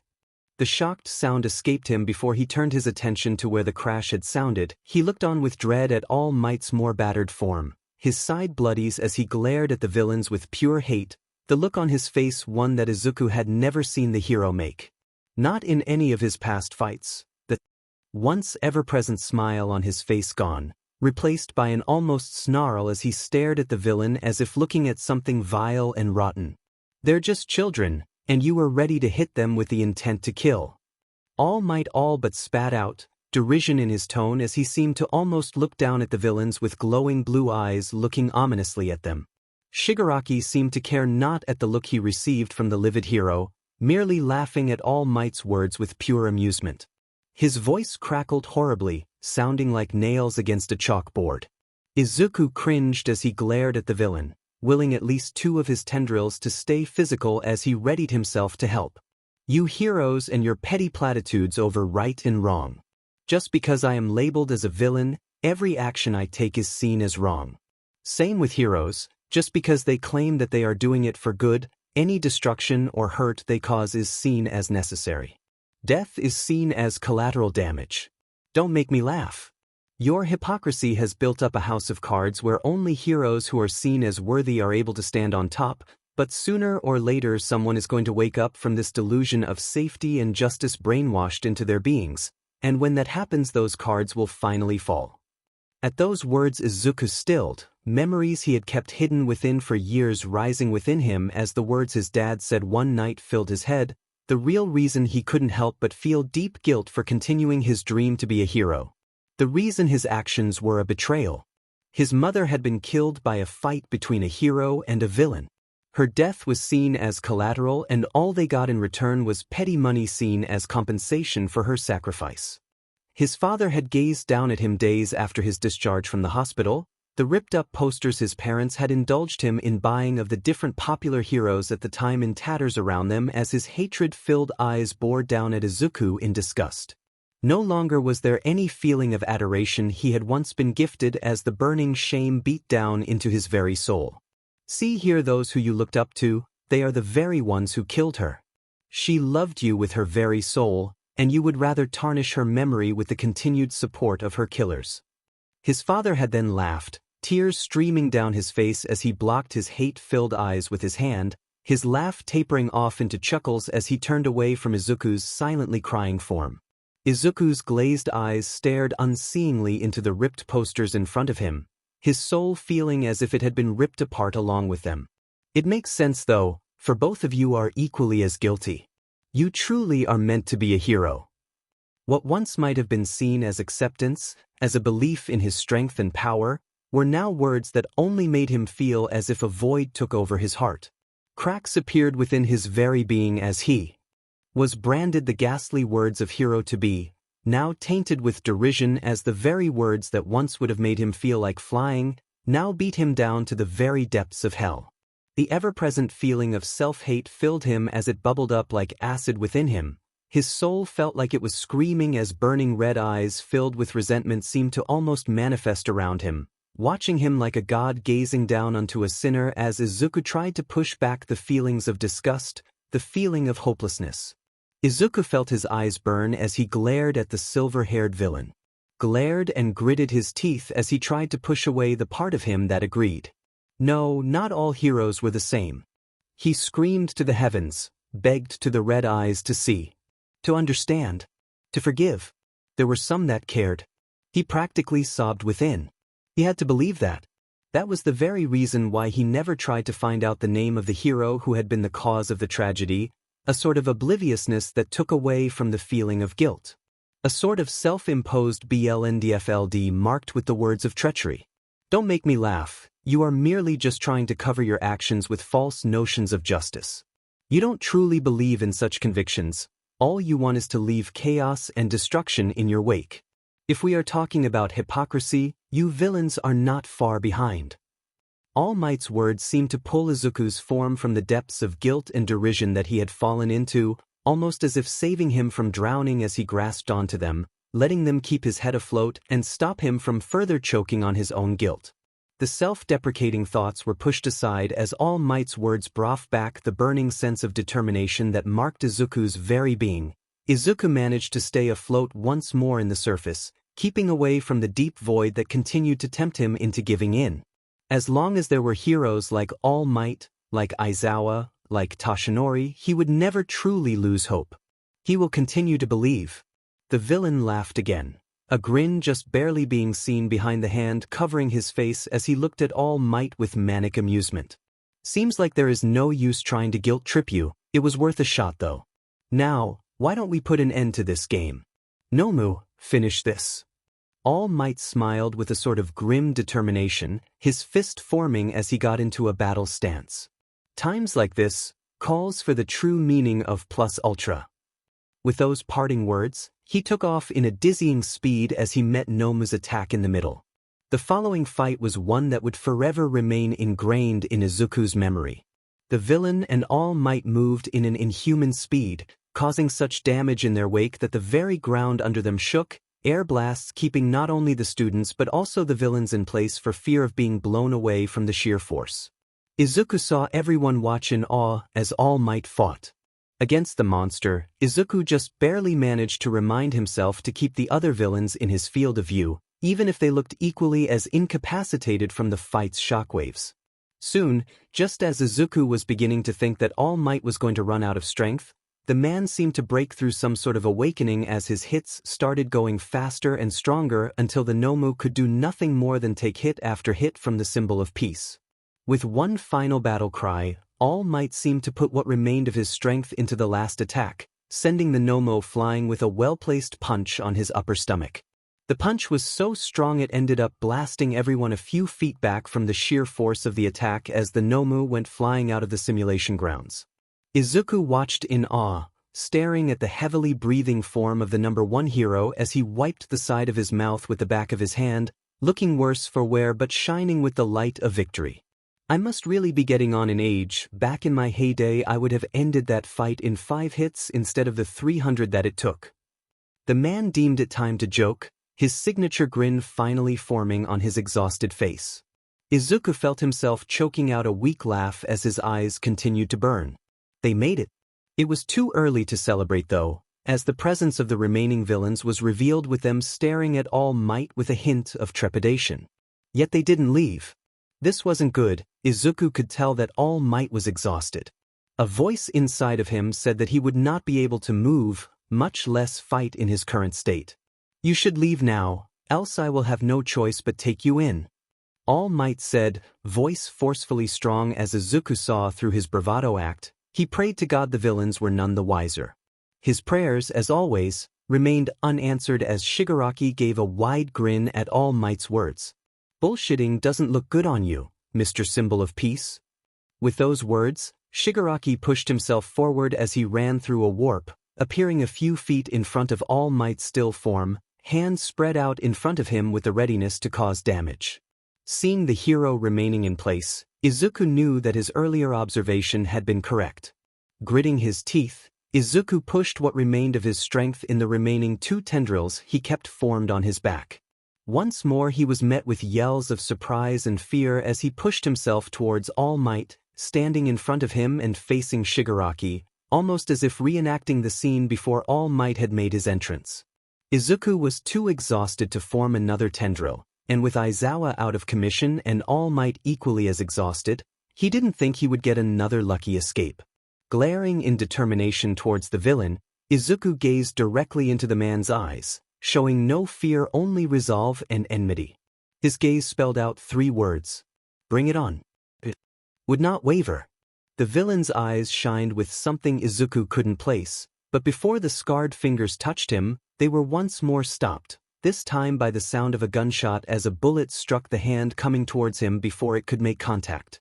Izuku couldn't help the smile that formed on his face as his body relaxed at once. Ida had done it. He had gotten them reinforcements. Everything happened quickly after that. Shigaraki quickly returned to Kurogiri as he then proceeded to walk into the portal but didn't leave just yet. We may have failed today, but the game is far from over. I'll be seeing you in the next level, and at that time, I will kill you, All Might. The villain paused, seeming to contemplate something before turning to face Izuku, who was still standing protectively in front of All Might, shielding him even with his smaller form as he gazed at the villain with a burning will in his eyes. I hope to see you in the next level as well, Player 2. With those parting words, Shigaraki left just as the others made it to the scene, just barely escaping 2 more shots that got caught by the purple mist of Kurogiri. The hero's effort to try and stop the villain's retreat was in vain as the 2 disappeared, leaving no trace behind. Reinforcements seemed to quickly run all around, trying to contain the last remaining villains while also rescuing the other students from the various locations they had been scattered in by the warping villain. Izuku felt the last dredges of adrenaline leave him as pain like never before hit him full force. He gripped his head in pain as his body bent for war due to the debilitating pain. He distantly heard people call out his name in concern, but he was too focused on the burning from his eyes as his head felt like it was fracturing. He couldn't stop the tears that escaped his eyes, Only as they dripped towards the ground, he saw that his tears were red in color. His eyes were bleeding. Recovery Girl was going to kill him. He felt his throat burn as he coughed, feeling all the backlash he was pushing back during the fight hit him all at once as blood dripped from his mouth, spilling on the floor as he found himself choking slightly from the amount that escaped his throat, leaving him in puddles like never before. He felt All Might stumble towards him, grabbing his form just as his legs fully lost the strength to keep him standing, and holding him close. He was saying something, but Izuku couldn't hear it from the buzzing slowly filling his head.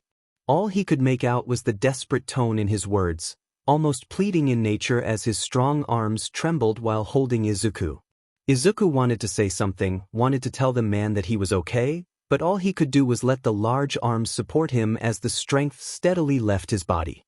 He was barely able to make sense of the concrete that formed around them, shielding them from the students that were quickly running towards All Might and Izuku. He could distantly hear yelling outside the suddenly made structure and could just barely make sense of his name being yelled out in constant intervals with what sounded like desperation in their tones. He wished he could comfort them, just barely catching Uraraka's pain-filled voice within the yells, but he could only stare up at the form holding him as smoke seemed to escape All Might before his form almost seemed to shrink. Left behind, blue eyes gazed at him. Bright blue eyes that he knew.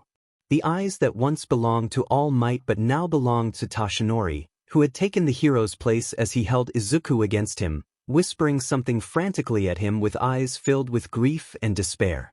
The trembling in his arms was much more prominent as he then proceeded to try and wipe at the sides of Izuku's eyes desperately, as if trying to wipe his injuries away. Izuku opened his mouth, trying to say something even though his brain was pretty empty at the moment, but the only thing that came out was a choked cough as more blood dribbled out from the side of his mouth. Something seemed to break inside of Toshinori as tears started to form on the corners of his sky-blue eyes, pain shining in them as he shushed Izuku gently, once more saying something, but again Izuku could not make sense of anything. Feeling Toshinori gently cradle him more fully against his now frilier body, Izuku couldn't help but think that it was warm in his embrace. Maybe it wouldn't hurt to close his eyes for once, to rest for a moment. It was the most comfort he had ever received, and while there was something inside of him that cautioned him about closing his eyes, he couldn't drudge up any care. It was fine if he rested, it would only be a moment. They were safe. Those were the last words that formed inside of Izuku's fragmented mind before his thoughts were no more. Toshinori didn't care that he was reduced to his civilian form as he stumbled towards Cementos quickly, still clutching the body of an unconscious Izuku in his arms as he tried to rush past the hero, only to be blocked. It took all the self-control inside of him not to snap at the other hero when he blocked his exit. The only thing keeping him sane was the rise and fall of Izuku's chest against him. Toshinori prayed that the rise and fall will continue. You can't leave just yet, All Might. There are students around that might see you. The cement hero said patiently, though he looked in worry at the bloodied form of the student All Might was currently carrying. I don't give a DMN who sees, he needs medical attention. Now. Toshinori said with an almost manic look in his eyes, heart beating painfully against his chest as the world seemed to almost tilt around him. He could tell that Izuku was currently worse off than any other time. The words of Recovery Girl, the fact that if pushed too hard Izuku could. No, he would not allow such a thing to happen. He will not lose him. Glaring at Cementos, Toshinori almost tried to forcefully push against the man, only to be stopped by the entrance of another hero, Midnight. We secured another exit route away from where the students are currently being escorted, follow me. She said in an uncharacteristically serious voice, eyes trained on the unconscious form of Izuku in Toshinori's arms. Here, All Might, let me carry him. Just as Cementos was about to try and grab hold of Izuku, Toshinori quickly turned away, dodging the man. I'll take him, he said forcefully, and the other hero said no more. Toshinori quickly walked, practically ran, to where the other exit was, thankful over the fact that an ambulance was awaiting them. Take us directly to Recovery Girl, was all he said, not looking away from Izuku as he placed him on the stretcher inside the ambulance, sitting on the side as the paramedics quickly did a preliminary check over Izuku while the ambulance quickly drove towards UA. At the sound of their shocked responses and the side eyes filled with worry and guilt, as if already apologizing for the soon-to-be loss, Tashinori felt his heart start beating more erratically as his nerves were raised exponentially. He felt dread fill his system as Izuku was quickly placed on 4 monitors, coming to life all around his small form as the two paramedics loudly called out numbers to one another. It was a stress-induced ride. Thankfully, Izuku's heart didn't stop even once, which Recovery Girl had commented to him was the worst-case scenario in terms of his particular quirk backlash.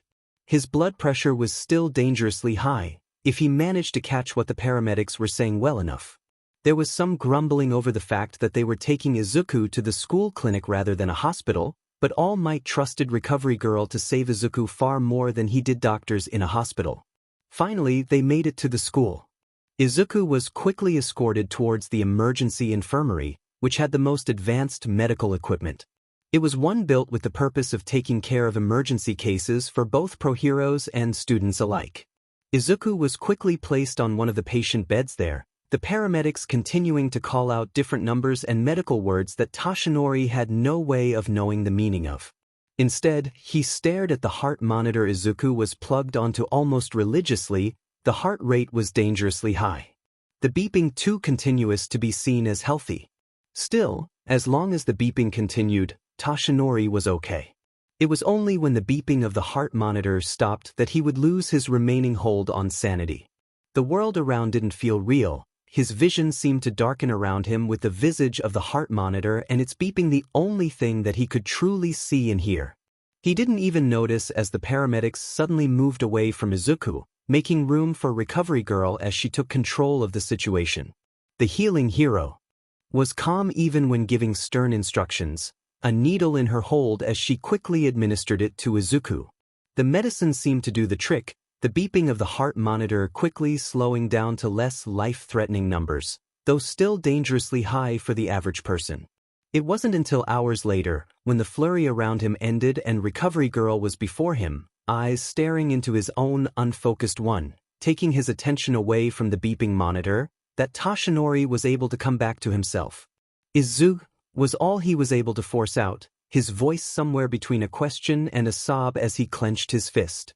The world was still spinning, his heart thundering against his ears as the visage of the still boy before him, his blood staining Tashinori's clothes, continued to play out in his mind. He is out of danger at the moment, though he will have to be under supervision for now. He has a dangerously high fever right now, but I was able to bring down his blood pressure enough to prevent heart failure. Recovery Girl explained patiently, looking at Tashinori with worried eyes, for once not lecturing the man even when he himself was also injured. You should go get checked out, Tashinori, you are injured too. At her words, Tashinori seemed to snap out of his trance fully as he shook his head. His eyes were wide, hands trembling as he gave Recovery Girl a gut-wrenching gaze filled with heartbreak and anguish. I can't leave him. He sounded so broken, younger than she had ever seen him even when having known him from his teen years. He looked almost lost, as if not knowing what to do next. What were the next steps to take? Recovery Girl sighed, knowing that it would be a lost cause to try and separate the man from the young teen he seemed to have imprinted on. If she didn't know any better, Recovery Girl would think Izuku was truly Tashinori's. Shaking the thought from her head, Recovery Girl forced herself to show more sternness as she stared at the hero who was once more staring at the sleeping boy with a single-minded obsession. There is an extra bed in this infirmary, go lay down there while I look you over.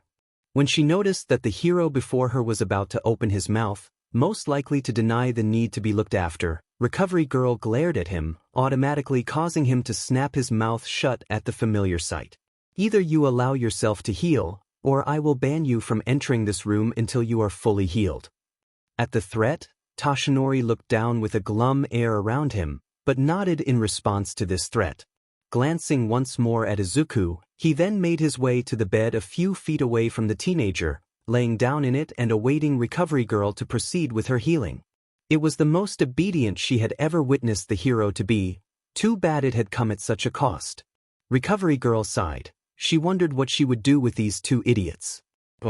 Shoto felt his heart seize in his chest. As he paid witness to Midoriya stepping in front of All Might, the quickly running form of the silver-blue-haired hero nearly reaching him as the spread-out hand almost made contact with Midoriya's face.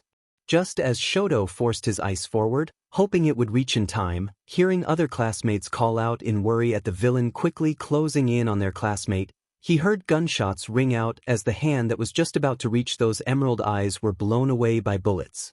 Relief filled his bones like lead. Thankfulness bloomed within his heart with the knowledge that Midoriya was safe, even after putting himself in danger again. Shoto, along with Bakugo and Kirishima, had been relieved when the heroes had intervened and stopped Izuku from becoming injured. That relief, though, was short-lived. Bakugo, Shoto and Kirishima were the closest to Midoriya and All Might, and in turn they were the ones who were able to better witness the green-haired classmates suddenly cough out blood and collapse, the only thing keeping him from hitting the floor being All Might having managed to catch him and hold him close. Todoroki could distantly hear himself along with the other classmates around him calling out Izuku's name in both shock and fear as they all rushed towards the downed form, only to be stopped by a large wall made of cement. Shoto had half a mind to create his own ice path in order to get to Midoriya but was stopped by another pro-hero and teacher who made their way towards them, Snipe. "I'm glad you guys are safe. We will be meeting with the rest of your classmates now and get you all to the nearest hospital to treat any injuries acquired today. Please follow me." Uraraka had suddenly run up to the group while holding hands with Azui, both most likely having seen Izuku collapse in the distance, if only by the sight of her frightened and worried gaze towards the cement and what laid beyond. Her eyes were wet with tears, but there was a stubborn glint in her eyes as she glared at the pro-hero. Shoto felt a faint respect towards the usually jovial and easygoing classmate, who now looked as if on a warpath. "What about Izuku? Why can't we see him?" She practically screamed out, voice a few pitched away from being hysterical as she clutched at what Shoto faintly remembered being her soulmate's hand, a slight tremble in her form. "Your classmate will be fine. We will be getting him emergency medical support as he seems to be the most injured from our preliminary scan of the situation." Of course he would be the most injured amongst his classmates. Shoto had a faint feeling this wouldn't be a one-time experience. He desperately hoped the feeling was wrong. "I want to see Midoriya." Shoto tensed, hearing the practical growl from Bakugo behind him as he slightly turned to look at the seething form of his blonde-haired classmate, red eyes ablaze with promise of pain and retribution as he glared at the pro-hero in front of them before moving. His gaze towards the cement. "I am going to see that nerd and I am going to kill him." The teen practically snarled, his hands flexing by his sides as if wondering if his explosions would be able to destroy the cement walls and get him to Midoriya. For once, Shoto was hoping the blonde would act on his impulses. As I have said, Izuku would be taken separately to better treat his injuries. For now, you all will follow me as we escort you and your classmates to the ambulances waiting outside. We have already contacted a hospital nearby and they are ready to see to you. Will you FNG listen, dipshit? We aren't the ones injured here. Now let us go together with that idiotic wannabe martyr or I will FANG blow that wall into pieces. It's too late now. We have already escorted your classmate along with All Might to a separate exit. A new voice joined them, the form of ectoplasm walking towards them. Shoto gritted his teeth. When will we be able to see him? He practically growled out, startling Kirishima who peered at him with a thoughtful look. Shoto ignored him, gazing at the dark-dressed hero with narrowed eyes. The hero seemed to think about something, before tilting his head slightly. "Once you have all been checked by the hospital, I will be sure to tell you about your classmate's condition." It was a bribe, but they had no choice but to accept it as they otherwise had no way of being able to hear Izuku's condition. Feeling a burning sort of anger biting at the back of his throat, Shoto tried to swallow back the feeling of indignation as he merely gave the hero a short nod to show his acceptance, the others following suit, though Kirishima had to hold down Bakugo in turn, who looked ready to just fight the teachers himself to get the answers he wanted. In the end, all of Class 1A were split into small groups, escorted by police and paramedics in turn as they were quickly taken to the nearest hospital and looked after by the medical staff there. While it was true that there was no one grievously injured, Shoto could hear murmurs about some of his classmates being lightly hurt, many of them due to quirk overuse or a villain managing to injure them slightly. Of course, from the altercation the only grievously injured ended up being Izuku, Aizawa and 13. Shoto had been tempted to head towards Aizawa's bedside, worried for his soulmate's father, but after an inquiry he was made aware that Hisashi was at the man's bedside looking after him. He thought better of intruding upon the soulmates. Hisashi needed time to make sure that his husband and soulmate was okay before visits were welcomed. He worried about Hitoshi's reaction towards his father's injury. He dearly hoped that Aizawa was going to be okay in the end. The thought of Hitoshi for some reason brought up the thought of Izuku and his still not disclosed condition. He was placed in a room alongside Uraraka, Azui, Kirishima and Baku. Ida had quickly made his way towards their room after some time. It seemed Uraraka and Azui had filled him in on the situation as the class president sat on a chair between the two girls' bedside, uncharacteristically silent as tension pressed down on his form. They were all silent. Even Bakugo was merely glaring down at his clenched fist as they waited for the promise they had been told to be fulfilled. Bakugo had a few bandages from injuries he gained while fighting the warp villain and escaping the Nomu. Kirishima was mostly unscathed but was lathered with a sort of muscle relaxant after having overused his quirk, his arms bandaged from being slightly injured by a villain who was able to slightly break through his defenses through continuous attacks. Uraraka and Azui were also mostly unscathed, only a few injuries from some villains they had faced. Shoto was the only one not injured, but he had been forced to take a cup of hot tea from the nurses and had been wrapped by warm blankets when it was found that his temperature had dropped below normal levels, a side effect after using his quirk more than usual. Just as the tension in the room seemed to be ready to snap, the door finally opened, the form of ectoplasm walking inside. I am here to fulfill the promise that I made beforehand. What I am about to tell you will later be revealed to the rest of your classmates. Currently Izuku is facing some complications from the fight that have caused grievous injuries post-battle. Due to patient confidentiality and the fact that I cannot obtain Midoriya's permission to disclose his full condition to others, all I can say is that while his condition is still under preview, it is believed that he will be able to recover soon. Dread filled with room at the things left unsaid. Izuku had been hurt enough to be considered critical. He was still not fully recovered, and his condition was still not stable. Even Aizawa, after all his injuries and broken bones, was already pronounced stable and slowly recovering, having regained consciousness briefly after being placed in hospital. Midoriya hasn't even regained consciousness yet. Shoto gritted his teeth, pain throbbing in his chest as his hand clutched at the tea he was holding, barely stopping himself before he accidentally breaking the glass mug. When can we see him? Uraraka finally broke the silence, tears silently running down her eyes as her gaze penetrated the teacher in front of them. Once his condition further stabilizes and he regains consciousness, Midoriya will be able to receive visitors. That was Ectoplasm's final words to them before turning and leaving the room. Shoto ignored the silence that filled the room, instead only being able to stare down at the green stillness of the tea in front of him. He wondered why it was that his heart was hurting so much.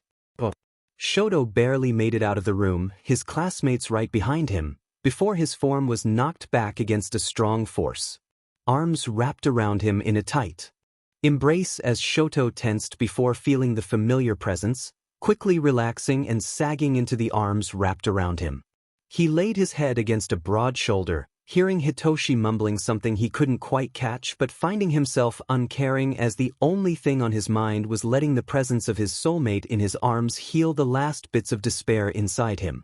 Suddenly, just as he was further burying himself in the warm embrace, he was pushed back roughly as Hitoshi stared deeply into his eyes. Before Shoto could question him, or rather whine at the lack of contact if he was honest with himself, he felt himself grow red as Hitoshi pulled at the side of Shoto's shirt roughly all of a sudden. "Wadash!" Shoto exclaimed, eyes widening as red colored his cheeks and ears. Hitoshi was not much into showing overly physical affection in public, so it was an understatement to say that Shoto was shocked at being manhandled as such. "Shut up, I need to check your injury," Hitoshi said gruffly, eyes pained as his hands trembled from where he was pulling his shirt aside from his neck, stretching the material but not seeming to care. "But I didn't get injured." Just as Shoto was going to finish that sentence, his eyes widened at the sight of a dark mark against his skin, just below his right collarbone and right next to his armpit. It looked as if something had pierced him there. It looked quite fresh, and if he had really been the one hurt, it would most likely be bleeding, though this was not the case as the mark was a mere imitation of the original. All thoughts screeched into a halt inside of Shoto's head as he stared at the wound there. He stared and felt his mouth dry up as his eyes widened in shock at the sight. Hitoshi frowned, checking over the seeming injury, but as he placed his hand over the injury, his own eyes widened as well. He felt the smooth surface and knew just as Shoto did that it did not originate from the soulmate in front of him. It had been a few months since the last time they had felt an injury that was not their own. Both had prayed beyond hope that it was a sign that they whose marks they have been receiving had finally managed to escape the situation they had been in. The only thing keeping Shoto and Hitoshi sane from the constant non-answers from their presumed third was the fact that the many marks they had gathered from them were still present in their bodies, even while hidden from the outside by clothes. It was proof that their third was still alive. Shoto hadn't noticed the mark appear, most likely not paying attention due to the attack and fighting off villains while keeping his focus on the world around him rather than his own condition. The mark must have shown up around that time without him noticing. He was usually keener in noticing marks, not only in hope of their third responding to them, but also to be on alert if Hitoshi was ever hurt. Hitoshi, though, had noticed and had presumed that it was Shoto who had gotten hurt, which further proved that it had appeared while the attack was ongoing. Could there really be such a coincidence? Suddenly, Shoto felt his thoughts once more halt as his eyes snapped back at the mark that glared back at him, prominent against this pale skin. He felt dread and hope and grief fill his insides as his eyes bored deeply into the mark, breath coming out in short erratic puffs as thoughts ran rampant inside his head. No, he couldn't help but whisper as shock coursed through his system, his eyesight tunneling until the mark was the only thing in his sight. Flashes of the events leading to the final battle, walking up the standing form of one green-haired classmate after paying witness to him defeating the final villain he was against, for others scattered around the terrain unconscious as the form seemed no worse after having defeated 5 opponents by himself. He remembers having meant to ask Midoriya if they should head back and reconvene with the rest of the class at the entrance, only to be stopped in his tracks at the sight of what looked like red dampness on his left shoulder. Even against a black jacket, it was still visible under the glaring sun, if just barely. He remembers asking if he had been injured, only for Midoriya to deny it and walk away before more could be discussed. He remembers Midoriya wrapping the same stop, bandaging it with his signature black bandage before heading straight into battle. Oh God! Shoto? Shoto, what's wrong? Why are you reacting like this? He faintly heard Hitoshi's frantic voice ask. Shoto forced himself to look back into his soulmate's lilac eyes, gaze wavering as his mouth opened to reply, to reveal what conclusion he had just come upon. Yet before he could force the words out of his suddenly dry mouth, a memory broke through him as Shoto stilled. Midoriya, eyes looking glazed but determined, had denied ever having any soulmates. Shoto knew. He knew that if he was really their third, he would have received the near-constant messages Shoto and Hitoshi have littered across their bodies, their full names almost constantly being in a discreet place from outside perspective but hard to miss on one's own body. He remembered the boy's constant use of bandages, his body never displayed even the slightest bit. How he had reacted when Shoto had reached out to him that day when the alarm had gone off in the school and he had collapsed. Then his words on the bus. The words that for some reason had stricken Shoto when he had said them. If I ever had a soulmate, which I highly doubt will happen, I feel like it would be for the best if neither they or I ever found out. Both for my sake and theirs. A deep agony filled Shoto within at the reminder of those callous words, the way that Izuku had said them with an emotionless tone in his voice as he threw away the belief of soulmates. As he threw away Shoto and Hitoshi. Grief and slight anger filled Shoto as he looked back at Hitoshi, whose gaze was filled with worry and sadness as he continued to ask if he was okay. He looked back at his soulmate, remembered all he had gone through, all the pain he had faced, the rejection he had once gone through, and made his decision. It's nothing, let's go and check on your parents, Toshi. The lavender-haired teen looked ready to argue, but something in Shoto's gaze must have stopped him as he merely nodded, gently grabbing his hand and pulling him along, ignoring the other classmates behind Shoto who were staring curiously after them. Shoto, though, couldn't find it in him to care. The only feeling within him was the deep pain of grief and hopelessness. If what he was thinking was true, Midoriya was their soulmate. And their soulmate didn't want them.